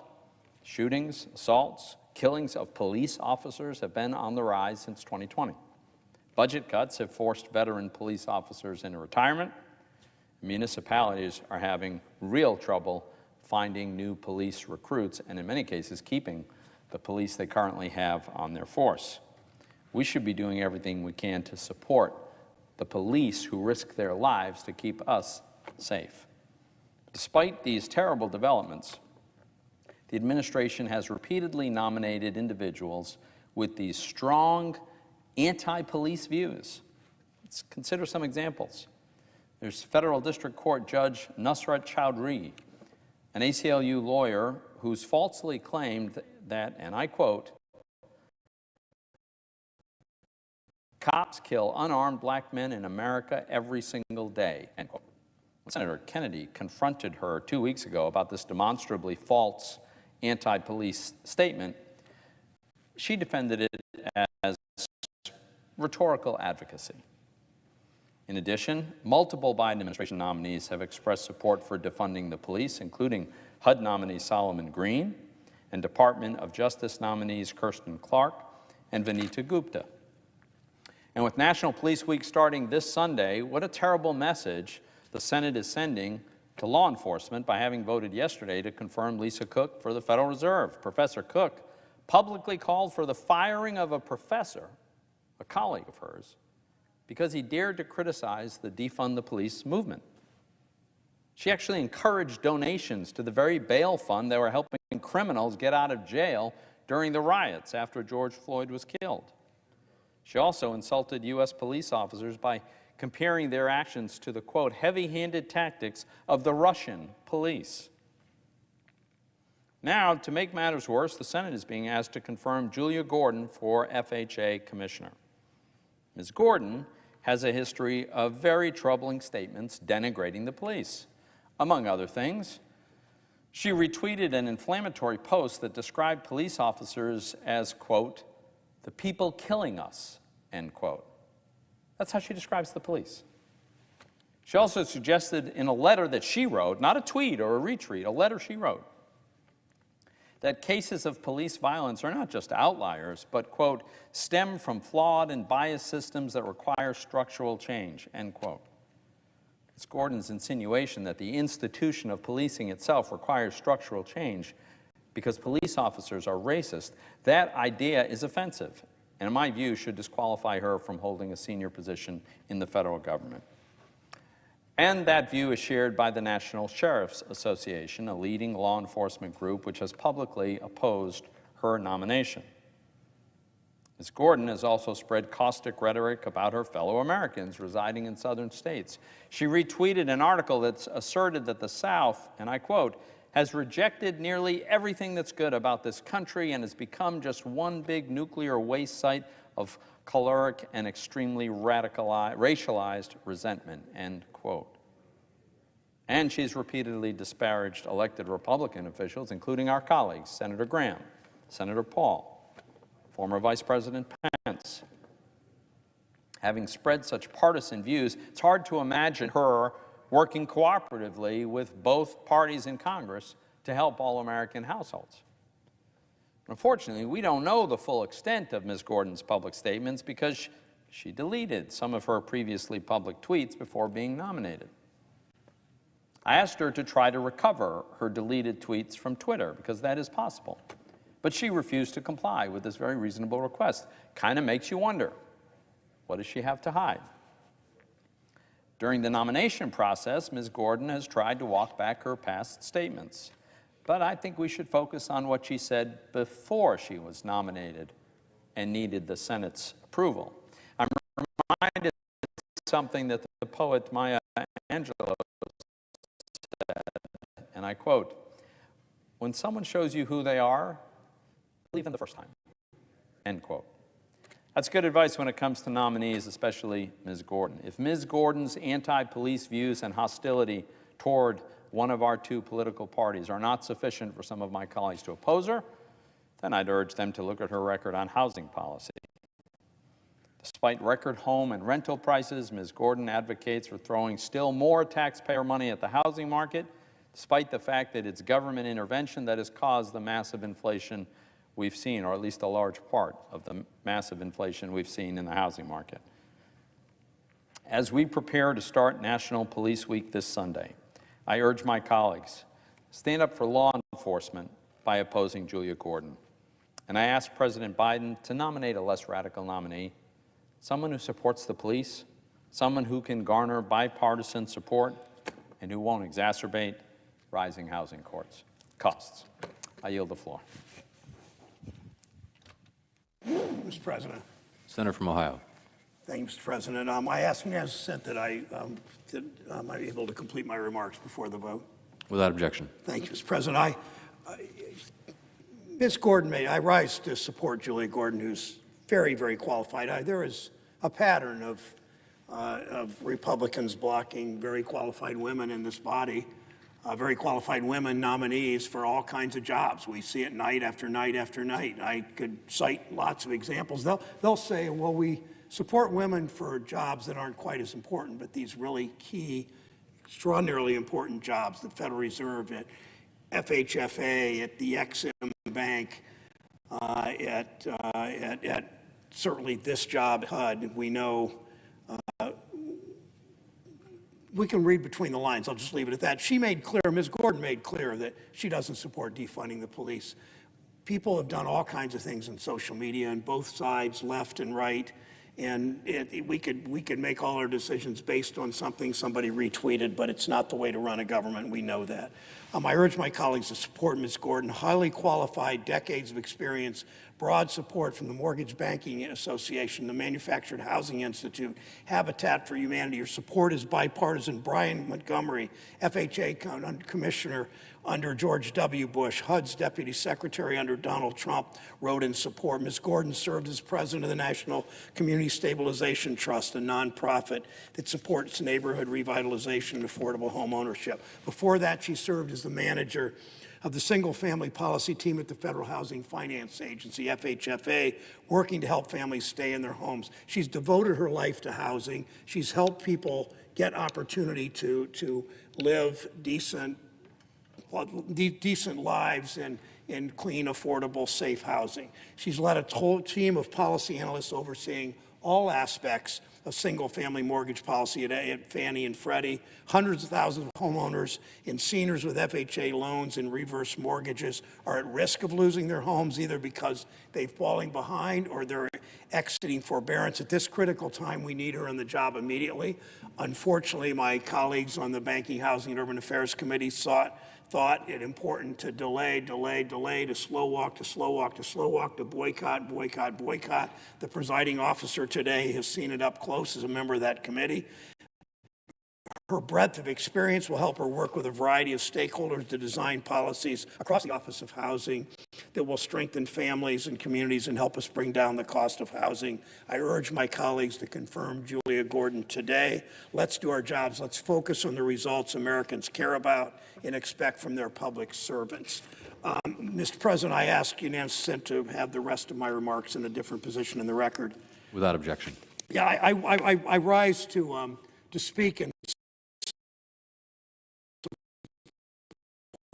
support of keeping Roe v. Wade, the legislation that the House and the Senate failed to pass earlier today. I will enter my remarks in the record. I just want to highlight a couple of things that we don't want Mitch McConnell, we don't want Governor DeWine in my state making personal health decisions for Ohio. I want Ohio women to make those decisions. I surely don't want the state legislature in my state making those decisions when these decisions are the most personal decision that a woman and perhaps her religious counselor, perhaps her doctor and her doctor and her partner should be making those decisions. Men often don't understand how women's bodies work and how preventive care like birth control works. This is not just about Roe. This ruling would open the door to all kinds of other government interference into people's most personal private decisions. I would, and I've seen a state legislator in Ohio said if a woman is raped and gets pregnant, there's an opportunity for that woman. That was said by a sort of a typical far-right legislator in Ohio, and she's one of the leaders in the next step, what they're going to do on issues of women's health in my state legislature. It's important we act. I know there are other things we're going to do in this body, and I will support those efforts to make sure that women, not Mitch McConnell and Mike DeWine, make decisions about women's health. I yield the floor.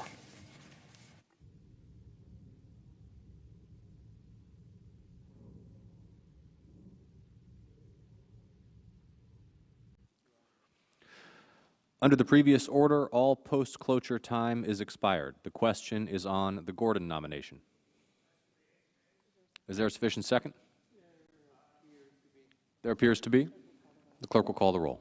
Ms. Baldwin, Mr. Barrasso, Mr. Bennett, Mrs. Blackburn, Mr. Blumenthal, Mr. Blunt, Mr. Booker, Mr. Bozeman, Mr. Braun, Mr. Brown.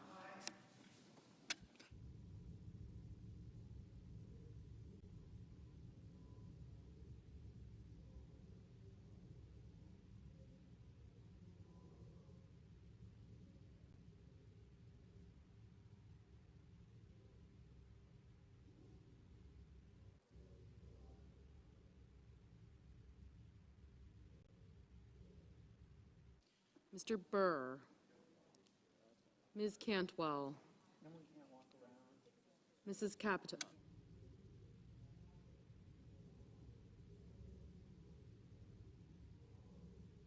Mr. Cardin, Mr. Carper,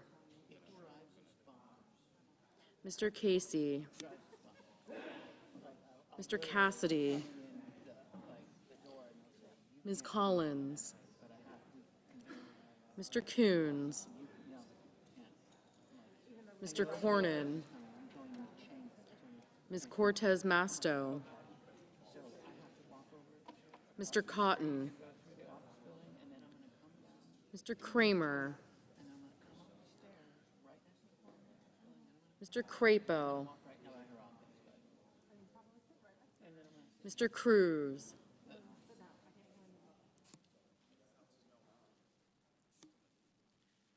Mr. Daines,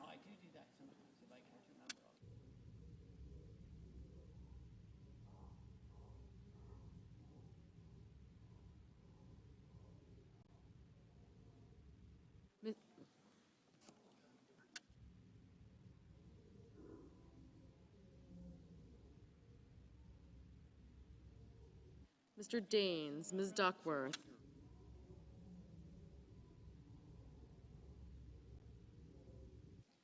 Ms. Duckworth, Mr. Durbin, Ms. Ernst, Mrs. Feinstein, Mrs. Fisher, Mrs. Gillibrand, Mr. Graham, Mr. Grassley, Mr. Haggerty, Ms. Hassan, Mr. Hawley, Mr. Heinrich, Mr. Hickenlooper, Ms. Hirono, Mr. Hoven, Mrs. Hyde-Smith, Mr. Inhofe, Mr. Johnson,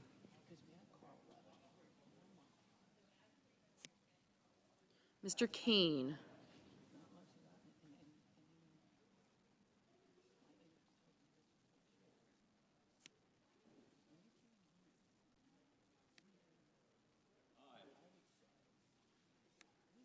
Mr. Kelly, Mr. Kennedy, Mr. King, Ms. Klobuchar, Mr. Langford,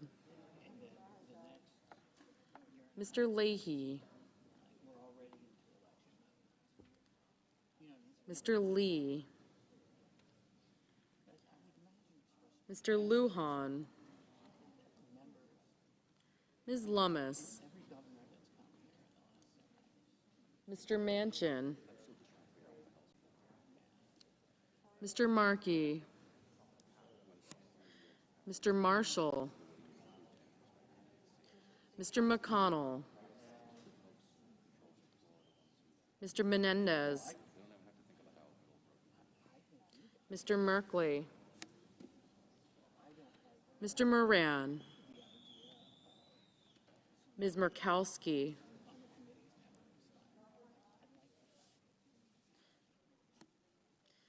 Mr. Murphy, Mrs. Murray, Mr. Ossoff, Mr. Padilla, Mr. Paul, Mr. Peters, Mr. Portman, Mr. Reed, Mr. Risch, Mr. Romney,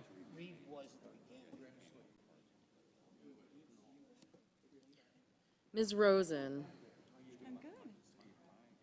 Mr. Rounds, Mr. Rubio,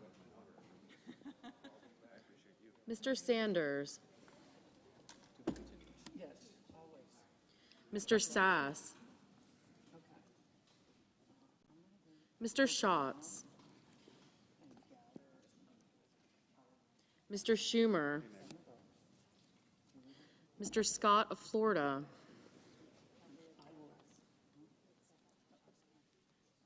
Mr. Scott of South Carolina, Mrs. Shaheen, Mr. Shelby,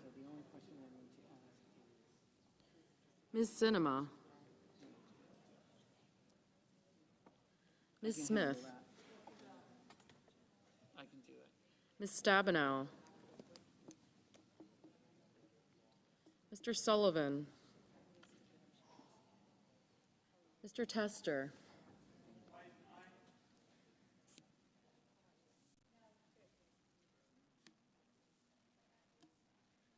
Mr. Thune, Mr. Tillis, Mr. Toomey, Mr. Tuberville, Mr. Van Hollen, Mr. Warner, Mr. Warnock, Ms. Warren, Mr. Whitehouse,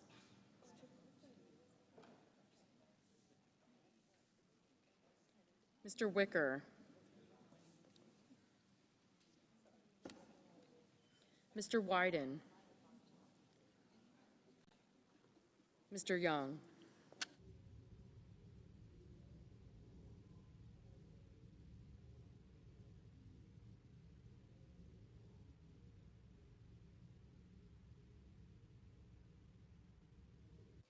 Senators voting in the affirmative: Baldwin, Bennett, Brown, Carper, Cortez Masto, Duckworth, Hassan, Hickenlooper, Kelly, Klobuchar, Merkley, Ossoff, Padilla, Peters, Warner, Warnock, Warren, and Wyden. Senators voting in the negative: Blackburn, Blunt, Bozeman, Cornyn, Kramer, Graham, Grassley, Paul, Rounds, Rubio, Scott of South Carolina, and Toomey.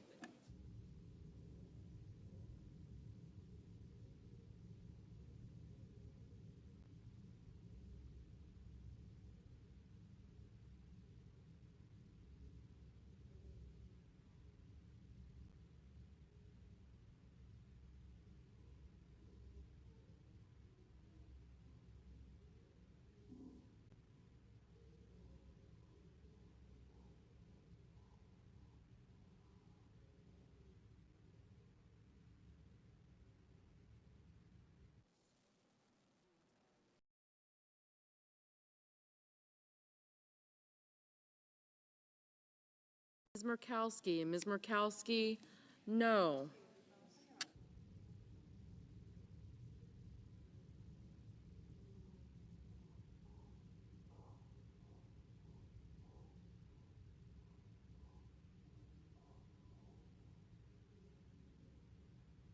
Ms. Smith, aye.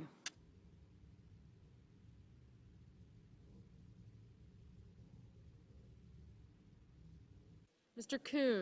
Coons, aye.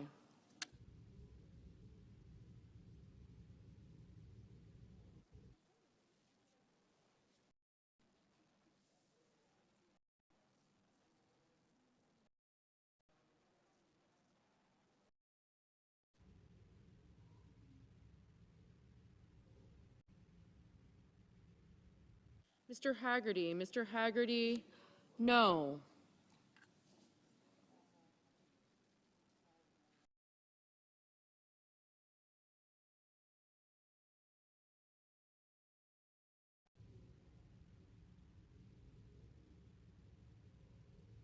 Mr. Sass, no. Ms. Ernst, no. Mr. Whitehouse, aye.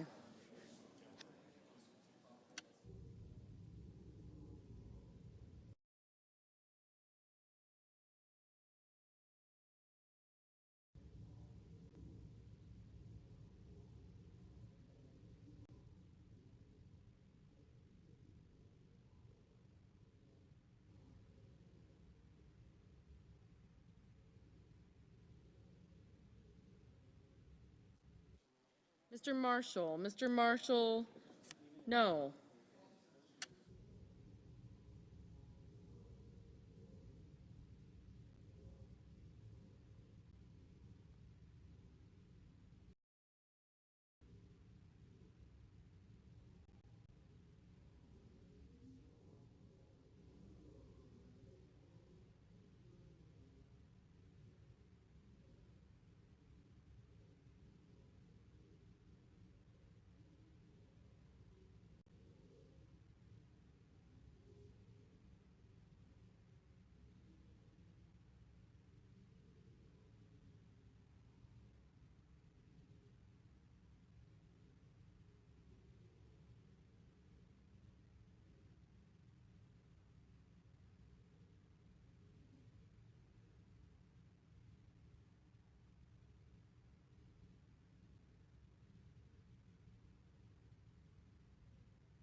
Feinstein.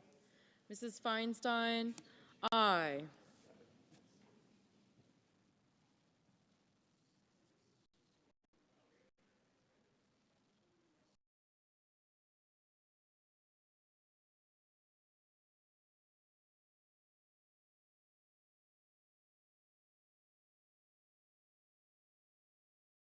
Mr. Menendez. Mr. Menendez, aye.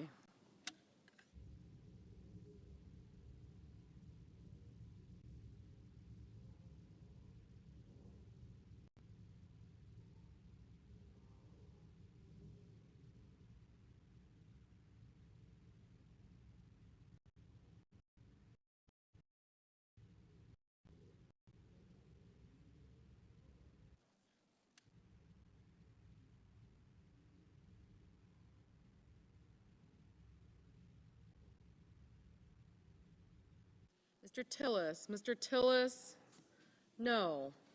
Mr. Schatz. Mr. Schatz, aye.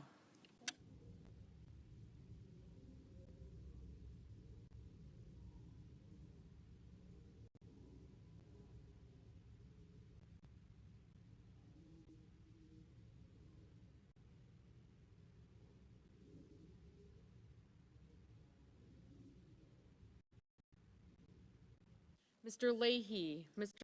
Leahy, aye. Mr. King. Mr. King, aye.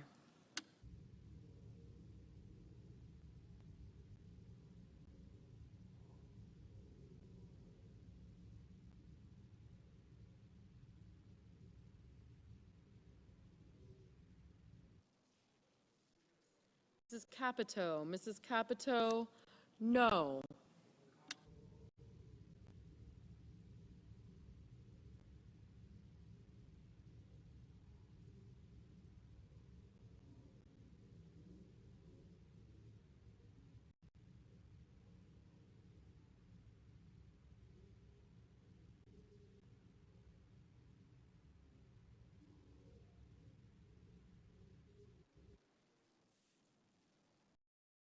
Mr. Murphy. Mr. Murphy, aye.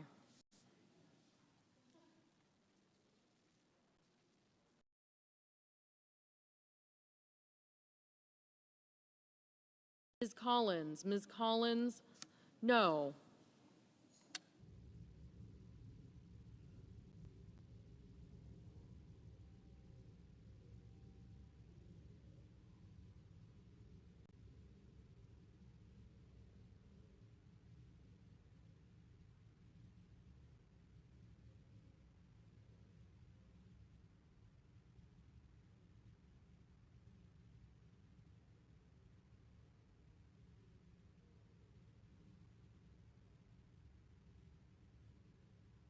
Mr. Kane. Mr. Kane, aye.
Mr. Shelby. Mr. Shelby, no.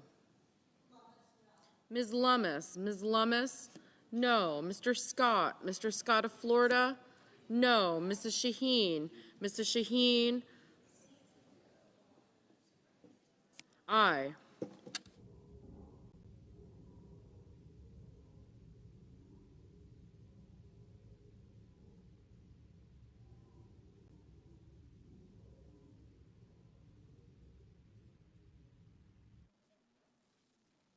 Mrs. Hyde-Smith. Mrs. Hyde-Smith, no.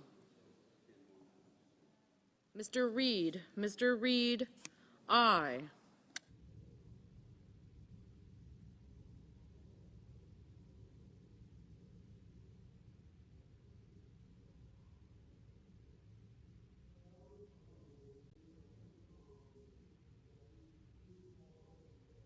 Mr. Tester. Mr. Tester, aye. Mr. Booker. Mr. Booker, aye. Ms. Cantwell. Ms. Cantwell, aye.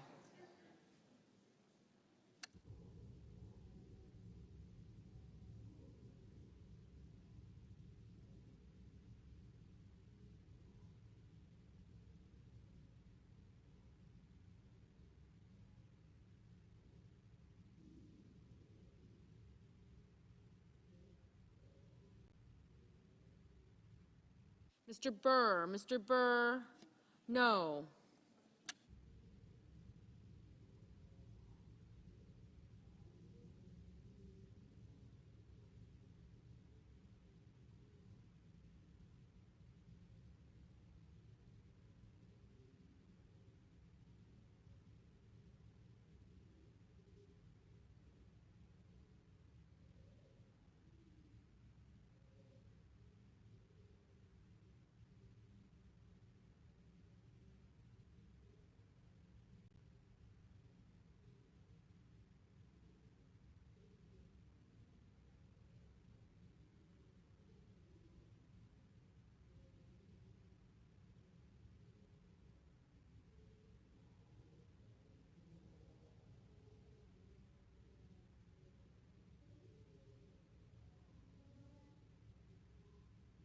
Mrs. Gillibrand. Mrs. Gillibrand, aye.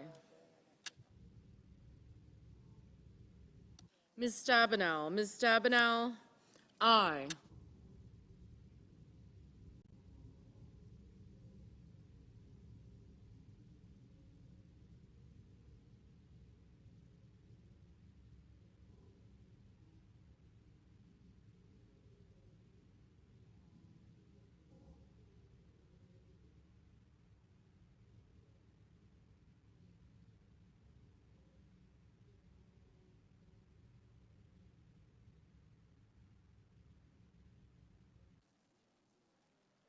Mr. Blumenthal. Mr. Blumenthal, aye.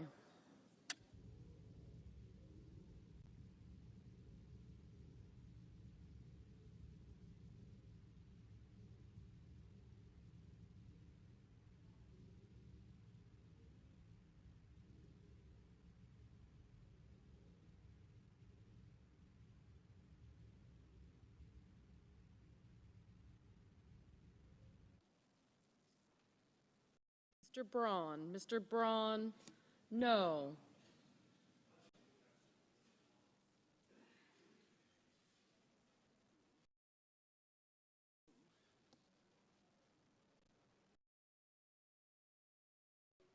Mr. Wicker. Mr. Wicker, no.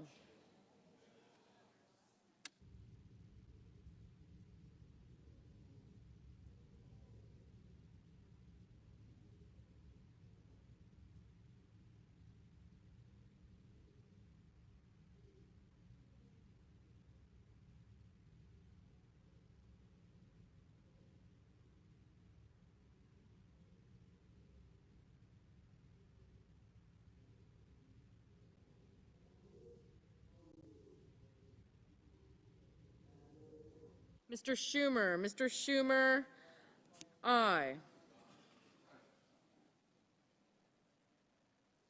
Mr. Cotton. Mr. Cotton, no.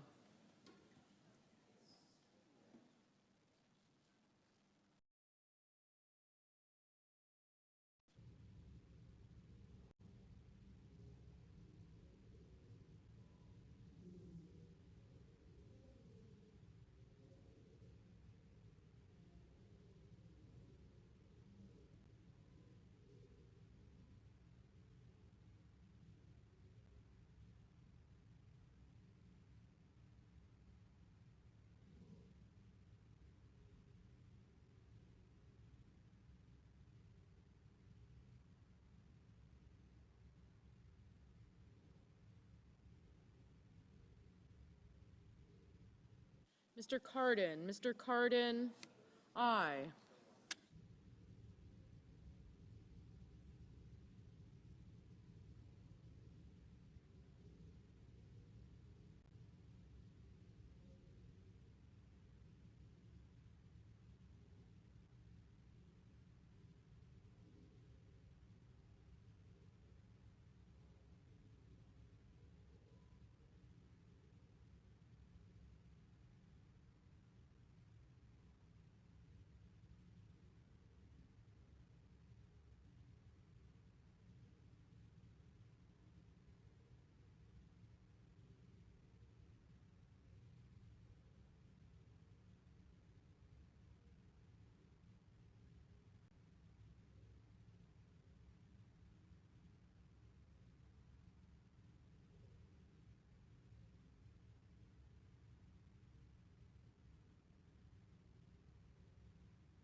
Mr. Durbin. Mr. Durbin, aye.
Mr. Crapo. Mr. Crapo, no.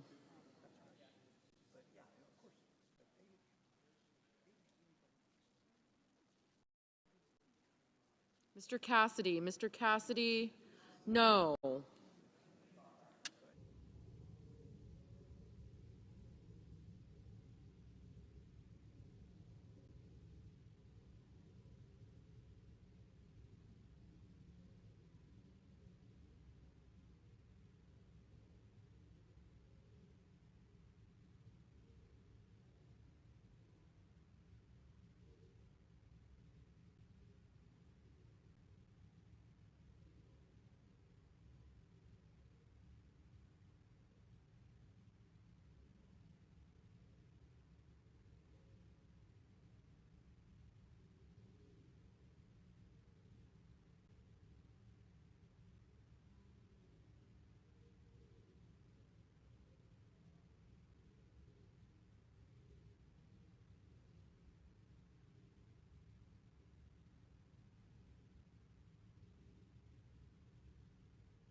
Ms. Hirono. Ms. Hirono, aye.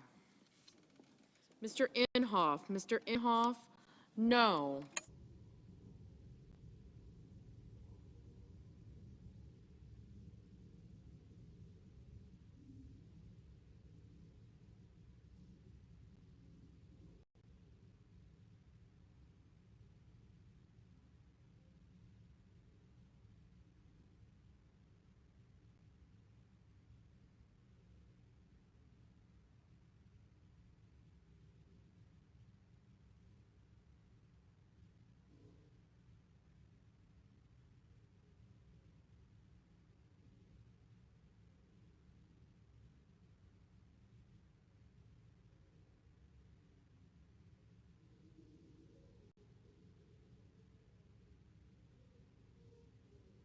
Mr. Portman. Mr. Portman, no.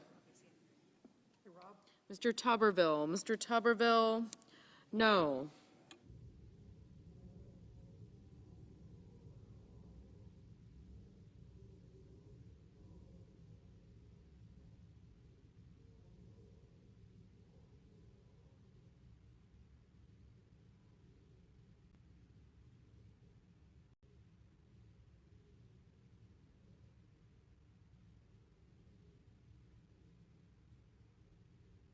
Ms. Rosen. Ms. Rosen, aye.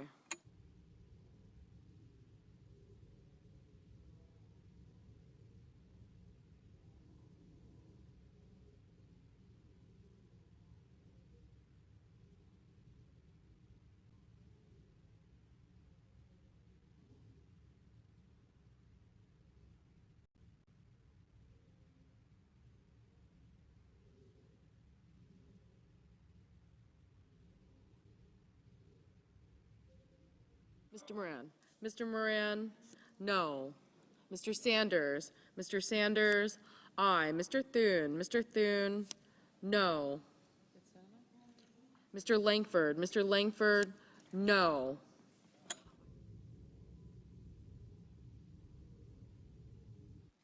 Ms. Cinema. Ms. Cinema, aye.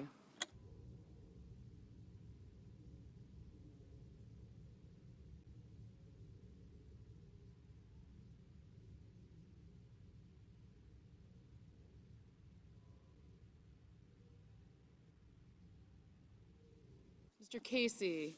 Mr. Casey, aye.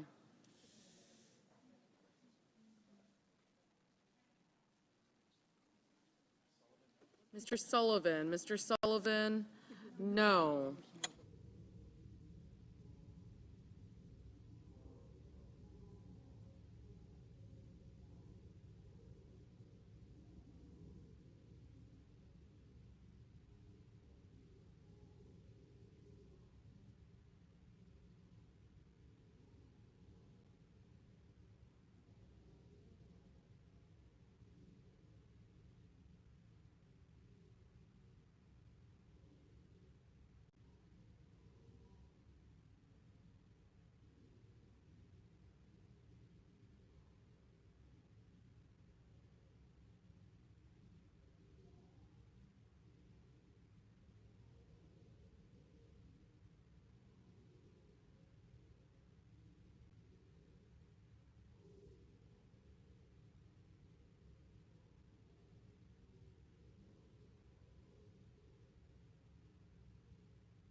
Mr. Romney. Mr. Romney, no.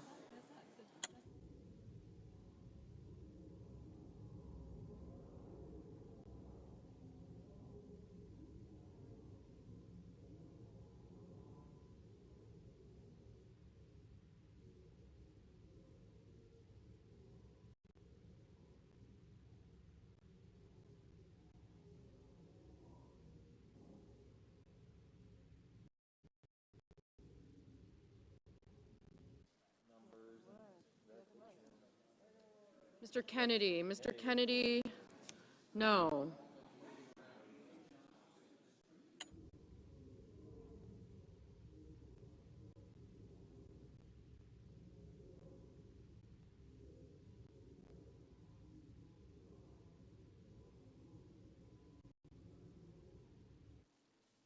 Mr. Young. Mr. Young, no.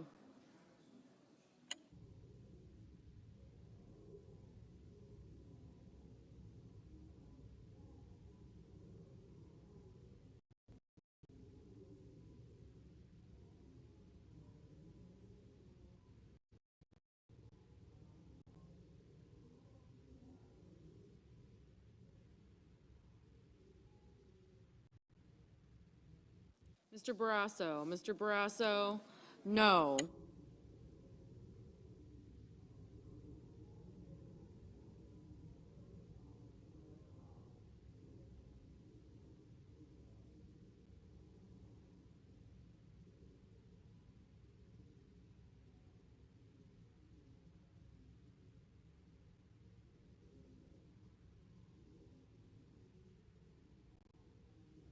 Mr. Manchin. Mr. Manchin, aye.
Mrs. Murray. Mrs. Murray, aye.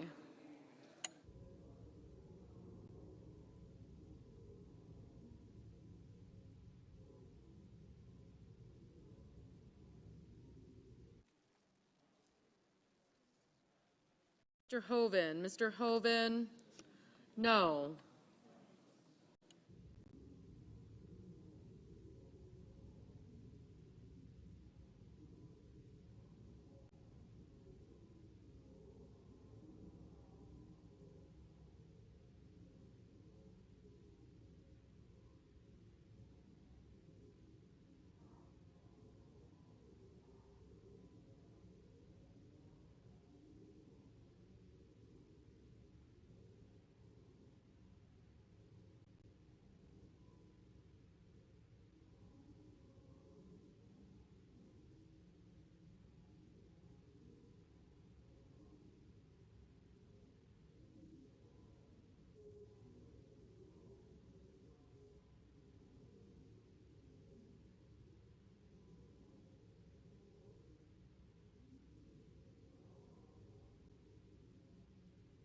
Mr. Hawley. Mr. Hawley, no.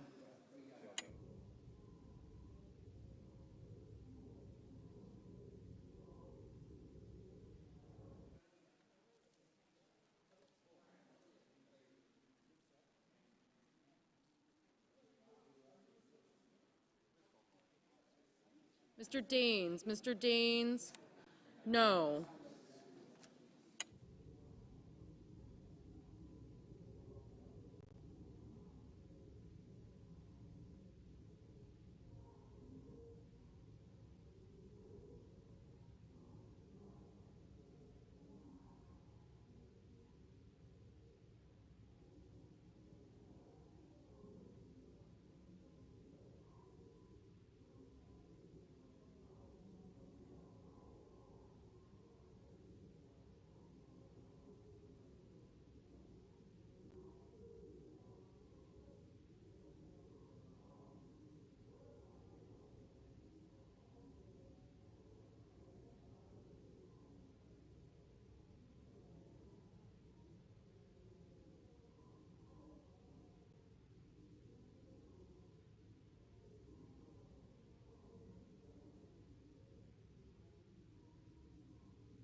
Mrs. Fisher. Mrs. Fisher, no.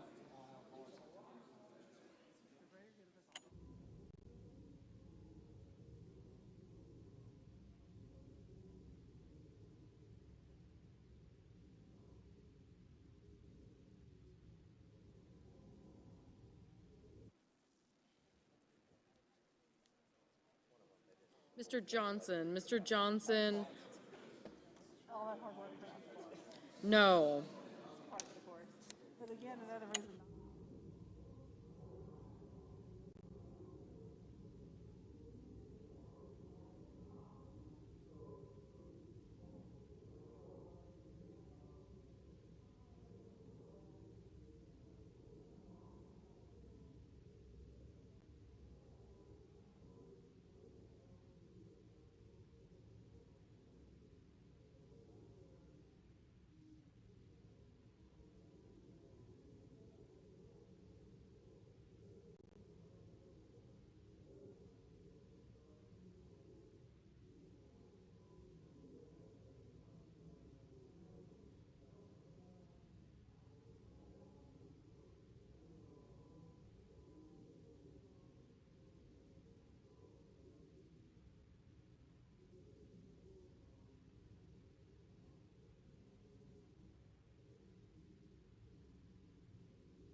Mr. Markey. Mr. Markey, aye.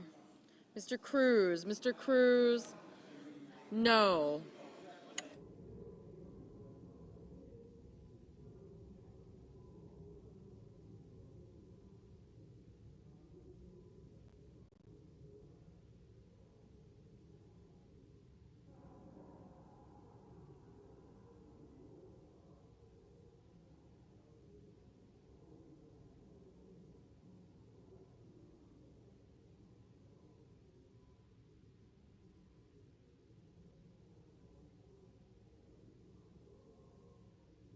Mr. Van Hollen.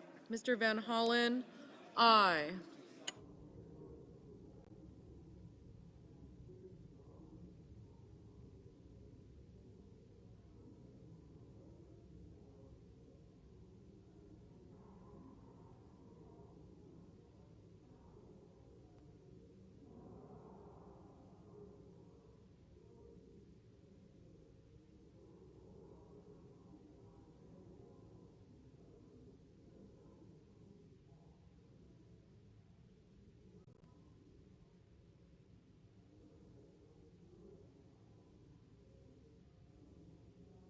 Mr. Heinrich. Mr. Heinrich, aye.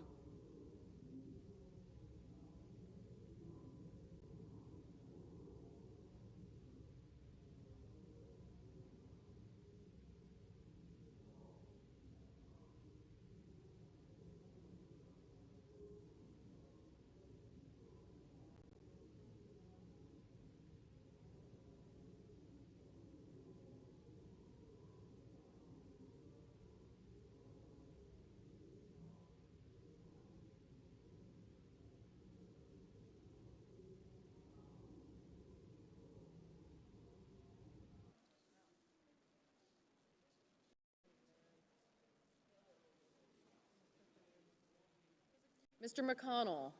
Mr. McConnell, No.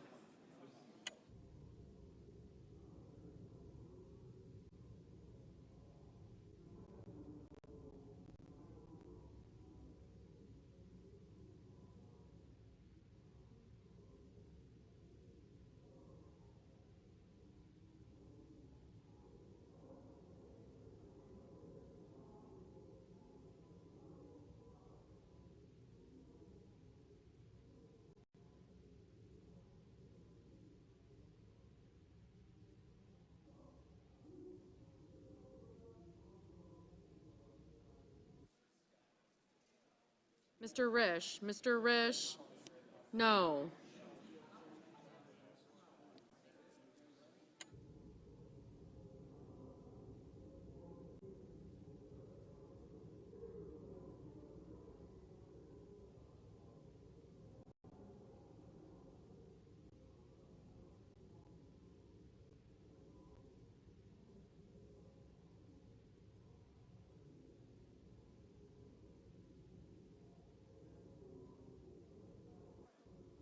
Mr. Lee. Mr. Lee. No.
Mr. Lujan.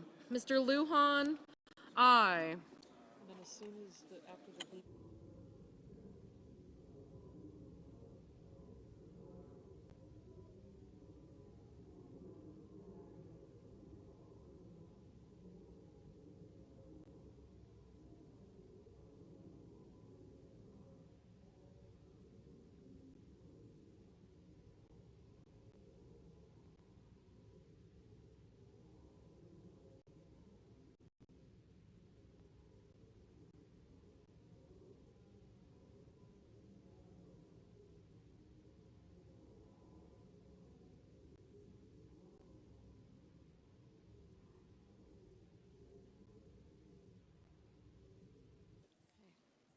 On this vote, the yeas are 50, the nays are 50. The Senate being equally divided, the Vice President votes in the affirmative and the nomination is confirmed. Under the previous order, the motion to reconsider is considered made and laid upon the table, and the President will be immediately notified of the Senate's actions. The clerk will report the next nomination. Federal Reserve System, Philip Nathan Jefferson of North Carolina to be a member of the Board of Governors. Madam President. Senator from Ohio. Madam President, I ask unanimous consent to speak up to 1 minute prior to the vote. Without objection. Thank you, Madam President. I want to urge my colleagues to vote for Dr. Philip Jefferson. The Senate will be in order. Dr. Philip Jefferson is one of the country's leading thinkers on the economics of poverty. He'll be a key voice on the Fed as it tackles inflation. Vice President for Academic Affairs, Dean at Davidson College. He'll serve alongside Dr. Cook. It would mark the first time ever that 2 black governors have served on the board at the same time. Dr. Jefferson grew up here in Washington in the shadow of RFK Stadium. His first job out of school was to work at the Federal Reserve. He literally wrote the book on the economics of poverty. He was voted, thank you, Madam President. Senate will be in order. He was voted out of the presiding officers in my Banking, Housing, and Urban Affairs Committee unanimously on a strong bipartisan vote. He'll fiercely guard the Fed's independence. I urge my colleagues to vote for Dr. Philip Jefferson for the Federal Reserve. Question is on the nomination. Is there sufficient second? There appears to be. The clerk will call the roll. Ms. Baldwin, Mr. Barrasso, Mr. Bennett. Aye.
Mrs. Blackburn, Mr. Blumenthal, Mr. Blunt. Exactly. Mr. Booker, Mr. Bozeman.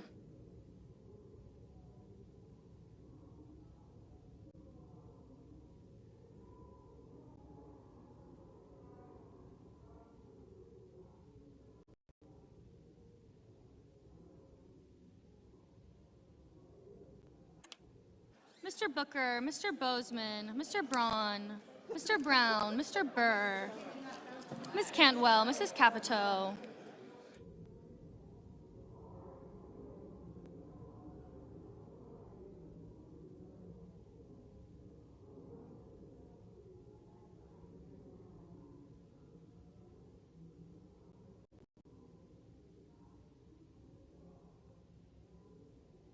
Mr. Cardin, Mr. Carper, Mr. Casey, Mr. Cassidy, Ms. Collins.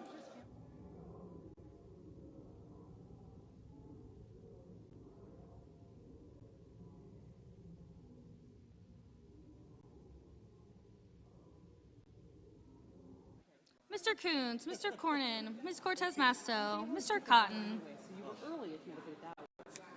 Mr. Cramo, Mr. Kramer, Mr. Crapo, Mr. Cruz,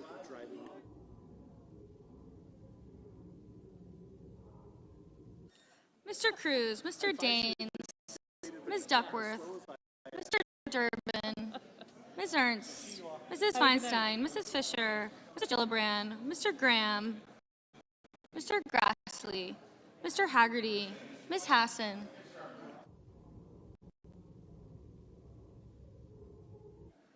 Mr. Hawley, Mr. Heinrich, Mr. Hickenlooper, Ms. Hirono, Mr. Hoven, Mrs. Hyde-Smith, Mr. Anhoff, Mr. Johnson, Mr. Kane, Mr. Kelly, Mr. Kennedy, Mr. King, Ms. Klobuchar, Mr. Langford, Mr. Leahy, Mr. Lee,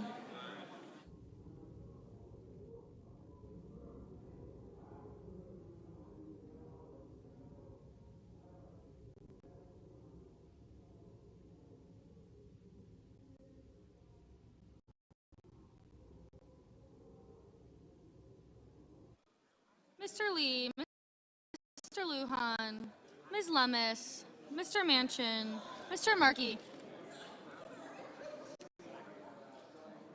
Mr. Marshall, Mr. McConnell, Mr. Menendez, Mr. Merkley, Mr. Moran, Ms. Murkowski,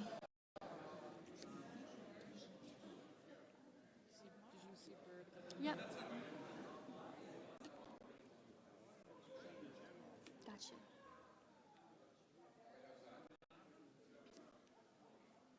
Mr. Murphy,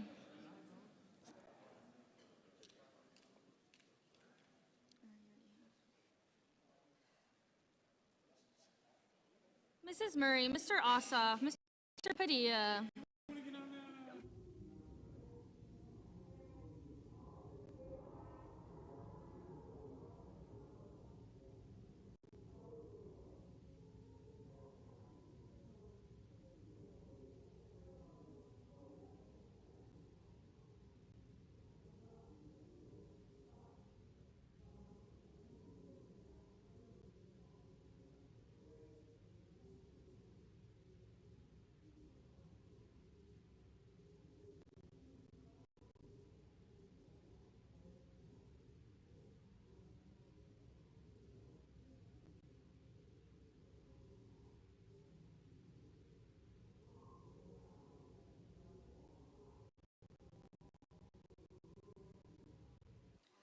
Mr. Paul, Mr. Peters, Mr. Portman, Mr. Reed, Mr. Risch, Mr. Romney, Ms. Rosen, Mr. Rounds, Mr. Rubio, Mr. Sanders, Mr. Sass, Mr. Schatz, Mr. Schumer, Mr. Scott of Florida, Mr. Scott of South Carolina, Mrs. Shaheen, Mr. Shelby, Ms. Sinema,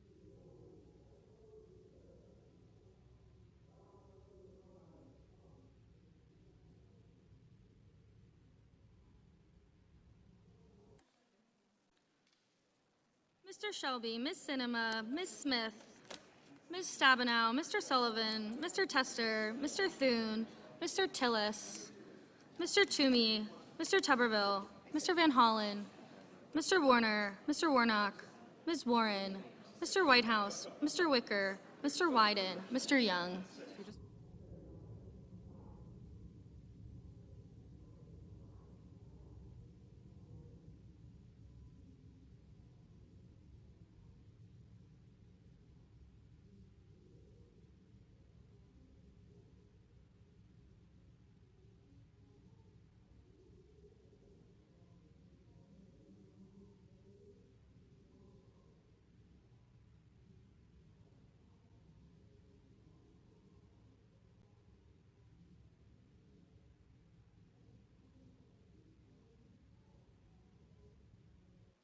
Senators voting in the affirmative: Baldwin, Barrasso, Bennett, Blackburn, Booker, Brown, Burr, Capito, Cardin, Casey, Cassidy, Cornyn, Crapo, Cruz, Daines, Duckworth, Durbin, Feinstein, Fisher, Gillibrand, Graham, Heinrich, Hirono, Hoven, Heidt-Smith, Inhofe, Johnson, Kane, Kennedy, King, Lankford, Leahy, Lee, Lujan, Lummis, Manchin, Markey, McConnell, Moran, Murkowski, Ossoff, Portman, Reed, Risch, Romney, Rosen, Sanders, Schatz, Shaheen, Shelby, Sinema, Smith, Stabenow, Sullivan, Tester, Thune, Tillis, Van Hollen, Warner, Warnock, Whitehouse, Wicker, and Young. Senators voting in the negative: Braun, Cotton, Hawley, Paul, and Tuberville.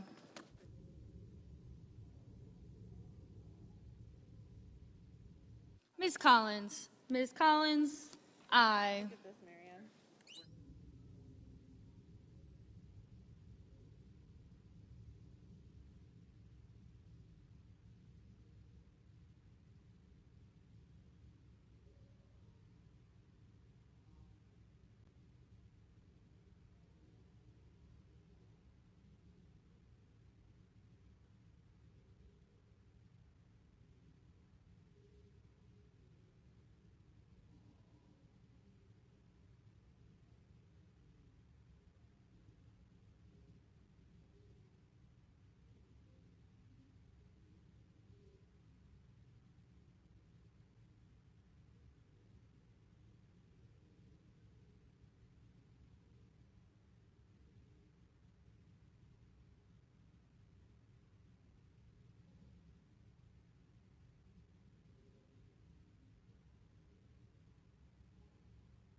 Mr. Menendez. Mr. Menendez, aye.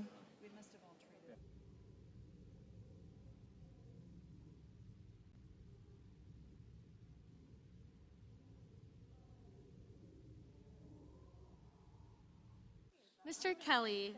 Mr. Kelly, aye.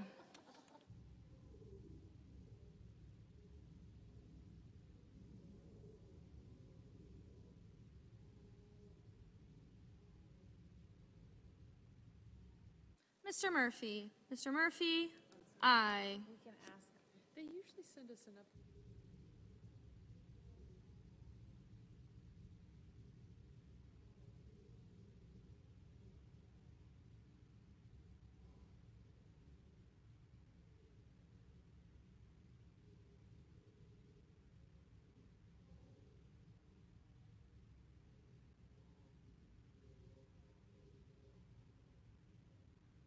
Mr. Toomey, Mr. Toomey, aye. Mr. Grassley, Mr. Grassley, aye. Mr. Rubio, Mr. Rubio, aye.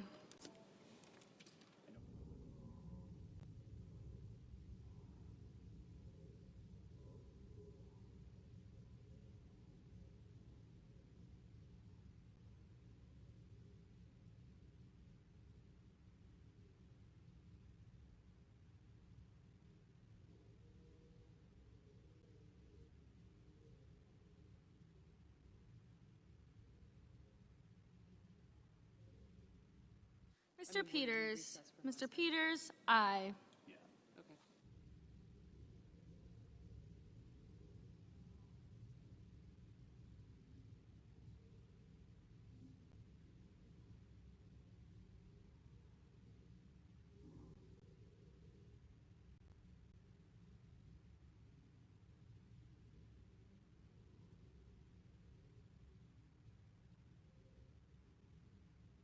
Mr. Merkley, Mr. Merkley, aye.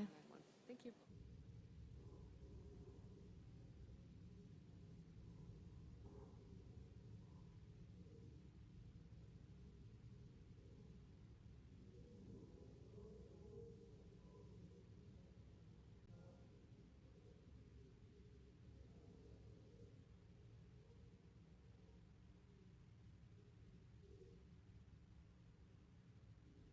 Mr. Wyden, Mr. Wyden, aye. Mr. Scott of South Carolina, aye.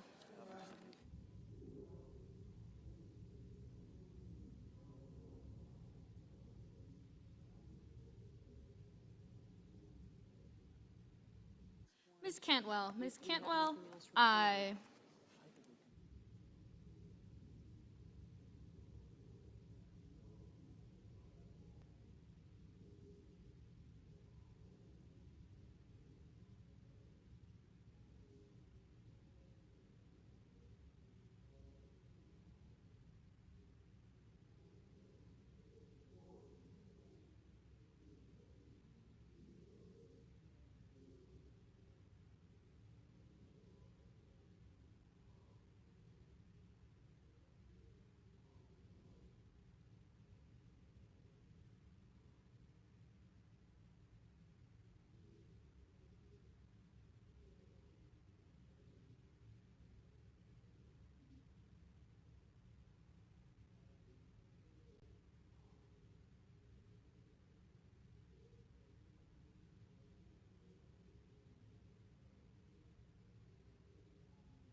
Mr. Coons, aye.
Mrs. Murray. Mrs. Murray?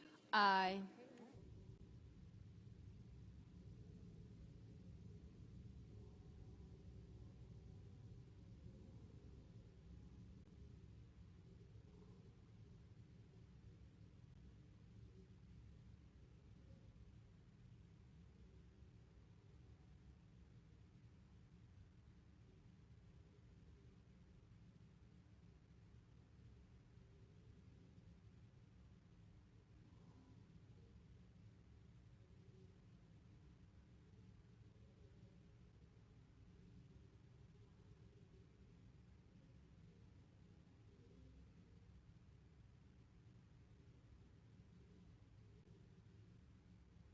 Mr. Schumer. Mr. Schumer?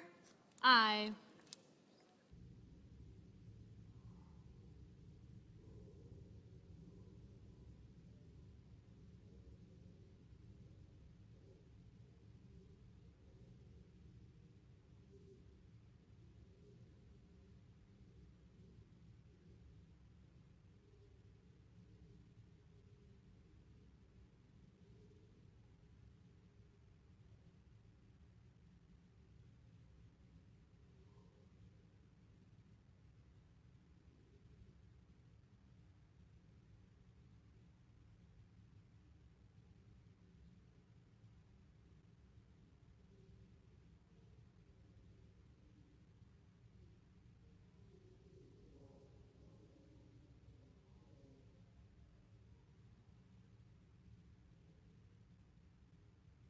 Ms. Ernst. Ms. Ernst?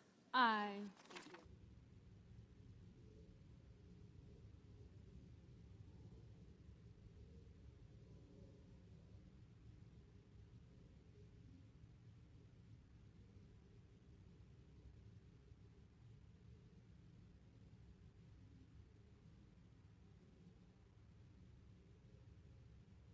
Mr. Sass. Mr. Sass? Aye.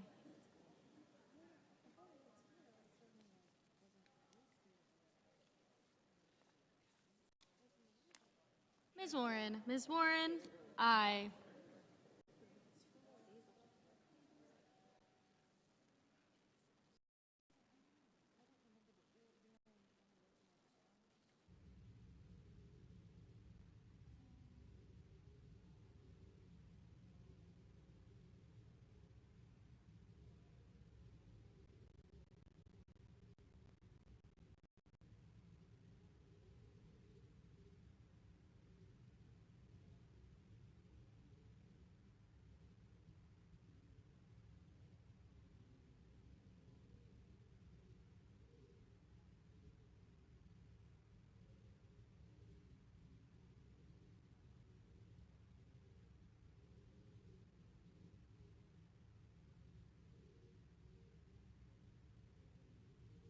Mr. Bozeman. Mr. Bozeman? No. Let me finish this and I will.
Mr. Scott. Mr. Scott of Florida, no.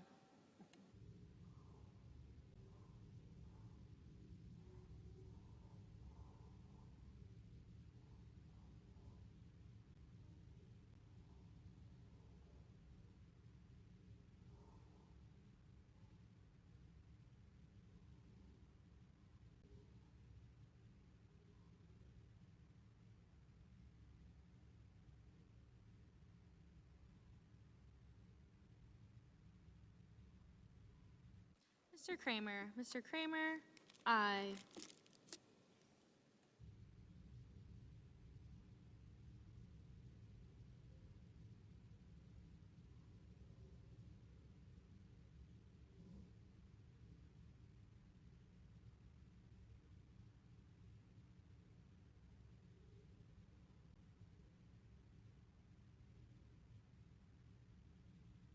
Ms. Klobuchar. Ms. Klobuchar, aye.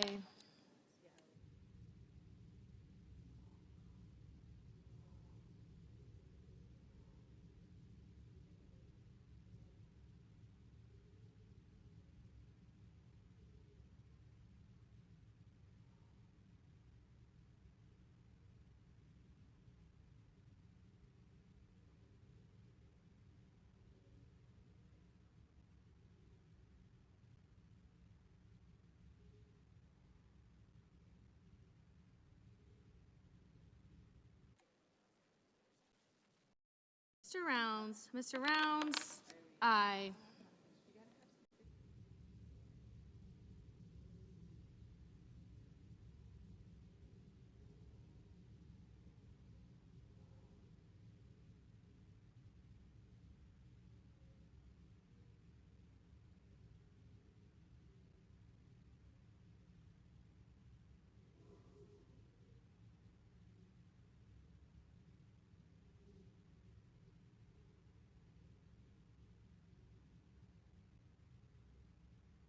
Mr. Blumenthal. Mr. Blumenthal, aye.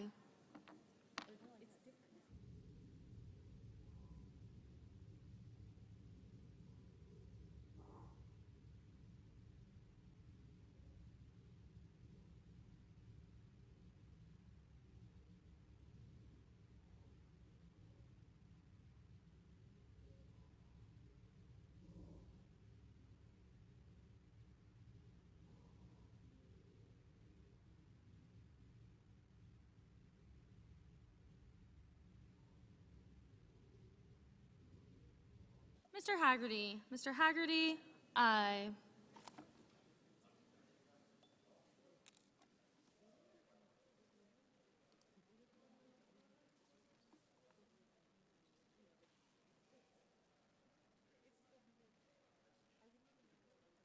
Mr. Hickenlooper. Mr. Hickenlooper, aye. Mr. Padilla. Mr. Padilla, aye.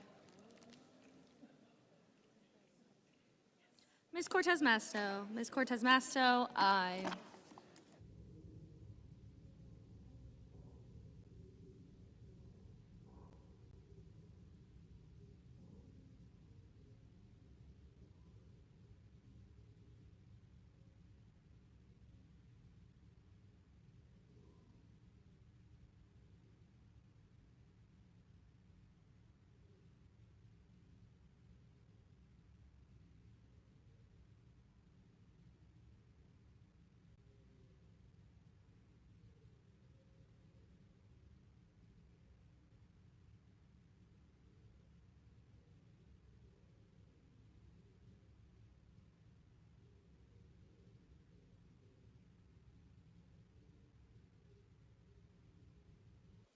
Mr. Marshall. Mr. Marshall, aye.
Ms. Hassan. Ms. Hassan, aye.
The yeas are 91, the nays are 7, and the nomination is confirmed.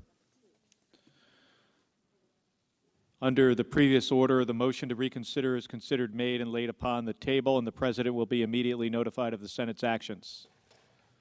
Mr. President. The Senator from Washington. Thank you, Mr. President. I rise tonight to highlight the significance of a vote we took earlier today, and that is to confirm Alvaro Bedoya to be the Commissioner of the Federal Trade Commission. Not only is this a critical moment for us to act to help American consumers, Alvaro Bedoya is the right person to get this job.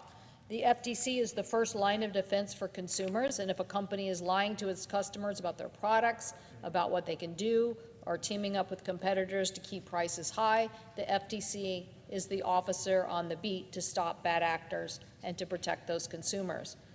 Now we need the FTC to do more than ever. We needed them during the COVID pandemic when scammers were looking to capitalize on pandemic and stole $5.9 billion out of the pocketbooks of Americans. And that's just the amount that was consumer reported.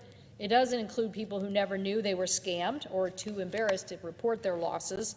And just as we needed them then, we need them to continue to help us during the pandemic to stop scammers from selling fake cures, counterfeit masks, and we need them to tackle rising prices that threaten all of us today. Protecting consumers is a bipartisan issue. In the Senate, we've worked across the aisle to support the FTC, and Congress pumped the FTC's power at the end of 2020 when we passed the COVID-19 Consumer Protection Act to help root out the promoters of dangerous fake treatment and cures. And we also gave the FTC $30 million in the rescue plan to protect Americans against these scams. Today, we will take this important step in helping to protect consumers by having Mr. Bedoya fill the last seat on the Federal Trade Commission. He has the right experience to tackle some of the most complicated and pressing issues we are facing regarding a variety of issues from privacy to online privacy. Being the founding director of the Center of Privacy and Technology at Georgetown Law, where he was a professor, he did amazing work, and prior to joining Georgetown, he was served as chief counsel of the U.S. Senate Judiciary Subcommittee on Privacy, Technology, and Law. So many of my colleagues know Mr. Bedoya, and I'm glad that his nomination finally is passed here in the Senate, and we'll look forward to working with him. I also, Mr. President, want to speak about the historical significance of another nominee that will be voted on shortly. That is tonight, hopefully in the wrap-up, we will be passing on the nomination of Admiral Linda Fagan to be the next Commandant of the United States Coast Guard. The Coast Guard serves as the American people for safeguarding life at sea, protecting the environment, and ensuring our national security. The role of Commandant is to lead the Coast Guard's approximately 55,000 active duty reserve and civilian workers and approximately 26,000 volunteers in the execution of the Coast Guard's 11 different missions, from managing vessel traffic to tackling drug smugglers, to saving lives in rough seas, to protecting endangered marine life. No military service does more with fewer resources. And yet the Coast Guard's mission is only growing. The Coast Guard faces unprecedented environmental and geopolitical challenges. Due to the increasing threat of climate change, men and women of the Coast Guard must respond to frequent and increasing severe extreme weather disasters. The Arctic, where melting ice sheets provide new opportunities for shipping and tourism and transportation. It's very important that the Coast Guard play a major role in making sure that we know how and have the capacity for the United States to lead in ice-breaking capacity through the Arctic. Admiral Fagan assumed the role of Vice Commandant in June of 2021. And she led the largest modernization and shipbuilding effort of the Coast Guard fleet since World War II. But I want people from the Northwest to know she started her career on the Polar Star, a 399-foot icebreaker homeported in Seattle. And during her career, she served on all 7 continents. She has held numerous leadership positions, including more than 15 years as a Marine inspector and commander for Sector New York, commander for Coast Guard District 1, where she led all Coast Guard operations in New England, and commander of the Pacific area in charge of Coast Guard operations across the entire Pacific. And she has an impressive science background, bachelor's degree in marine science from the Coast Guard Academy and 2 master's degrees, one of which is from the University of Washington in marine affairs. In addition to her extraordinary qualifications, Admiral Fagan will be the first woman and mother to lead the Coast Guard.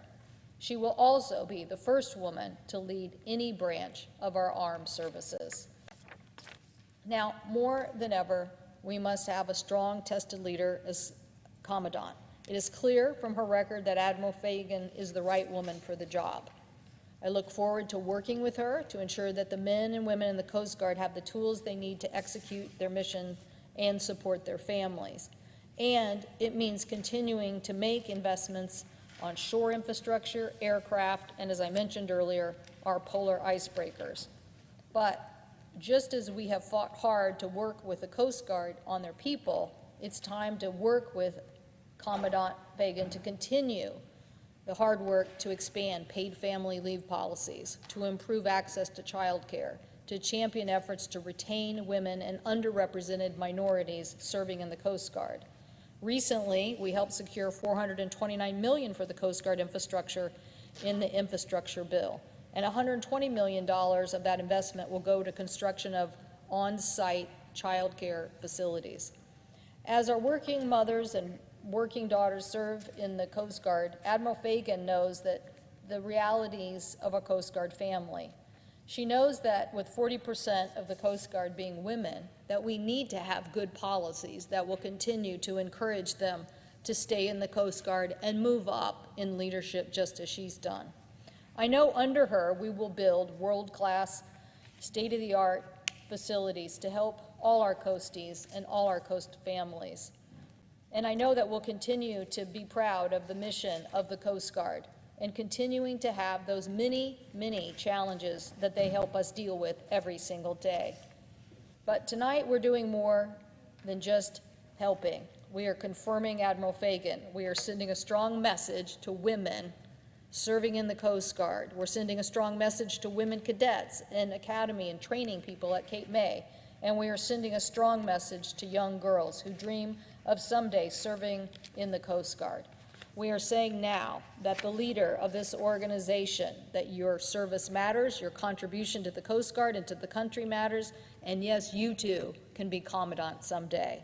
I want to thank Admiral Fagan for her tremendous service, and I thank my colleagues for joining me tonight to vote to confirm Admiral Linda Fagan to be Commandant of the U.S. Coast Guard. I thank the President, and I yield the floor.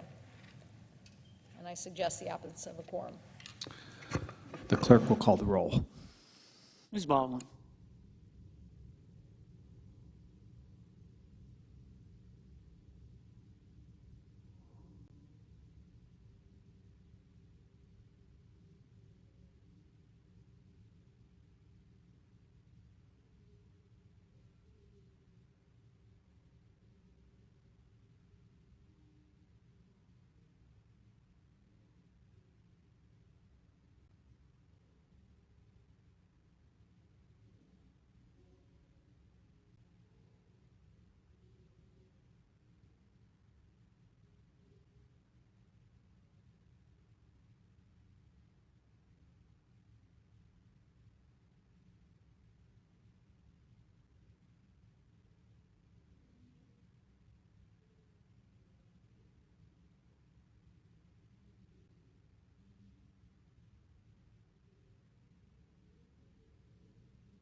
Senate's in a quorum call. Mr. President, I ask that quorum call be dispensed with.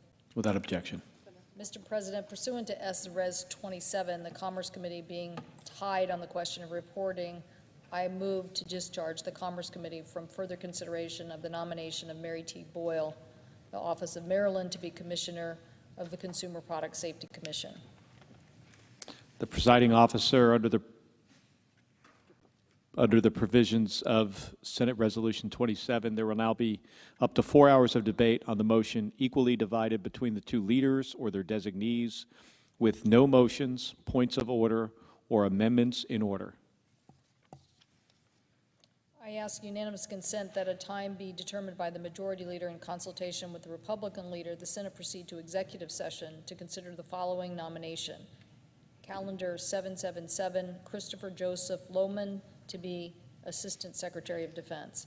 That the Senate vote on the nomination without intervening action or debate, that if confirmed, the motion to reconsider be considered made and laid upon the table, and that any statements related to the nomination be printed in the record when the President and that the President be notified immediately of the Senate's action and the Senate resume legislative session. Without objection. I ask unanimous consent that the Senate consider the following nominations: calendar 909, 910, 911, 912, 913, and 914, that the nominations be confirmed en bloc, the motions to reconsider be considered made and laid upon the table with no intervening action or debate, that no further motions be made in order to any of the nominations, that any related statements be printed in the record, that the President be immediately notified of the Senate's actions, and the Senate then resume legislative session. Without objection. Mr. President, I ask unanimous consent that the Senate be in a period of morning business with the senators permitted to speak therein for up to 10 minutes each. Without objection. Mr. President, I have 8 requests for committees to meet during today's session of the Senate. They have approval of the majority and minority leaders. Duly noted. I understand that there are 3 bills at the desk, and I ask for their first reading en bloc. The clerk will read the titles of the bills for the first time. S4190, a bill to provide for the independent and objective conduct and supervision of audits and so forth. S4191, a bill to prohibit the expenditure of federal funds for the establishment or operation of the Disinformation Governance Board in the Department of Homeland Security.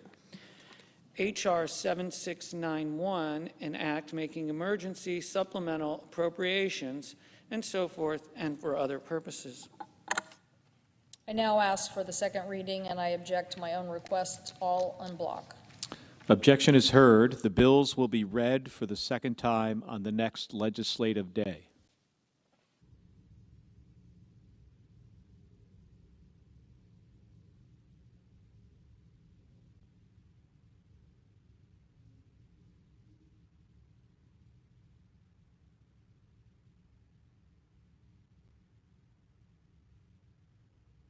Mr. President, I move to adjourn until 8:26.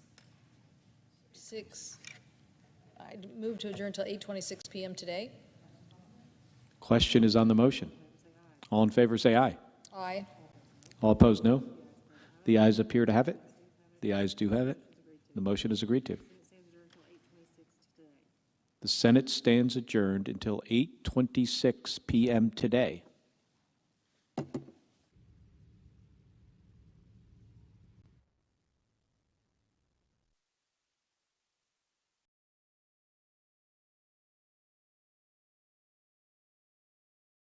The Senate will come to order. The clerk will read a communication to the Senate. Washington, D.C., May 11th, 2022. To the Senate, under the provisions of Rule 1, Paragraph 3 of the Standing Rules of the Senate, I hereby appoint the Honorable Mark Kelly, a senator from the state of Arizona, to perform the duties of the chair. Signed, Patrick J. Leahy, President pro tempore.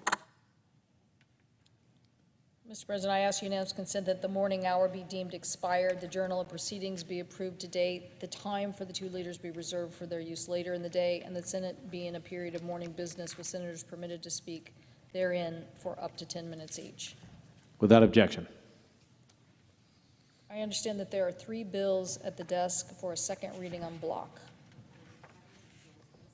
The clerk will read the titles of the bills for the second time.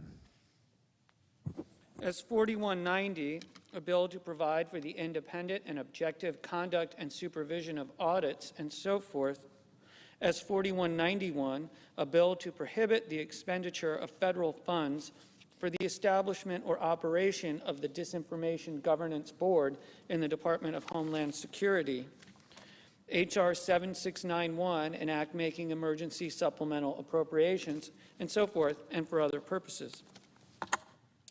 In order to place the bills on the calendar under the provisions of Rule 14, I would object to further proceeding on block. Objection having been heard, the bills will be placed on the calendar.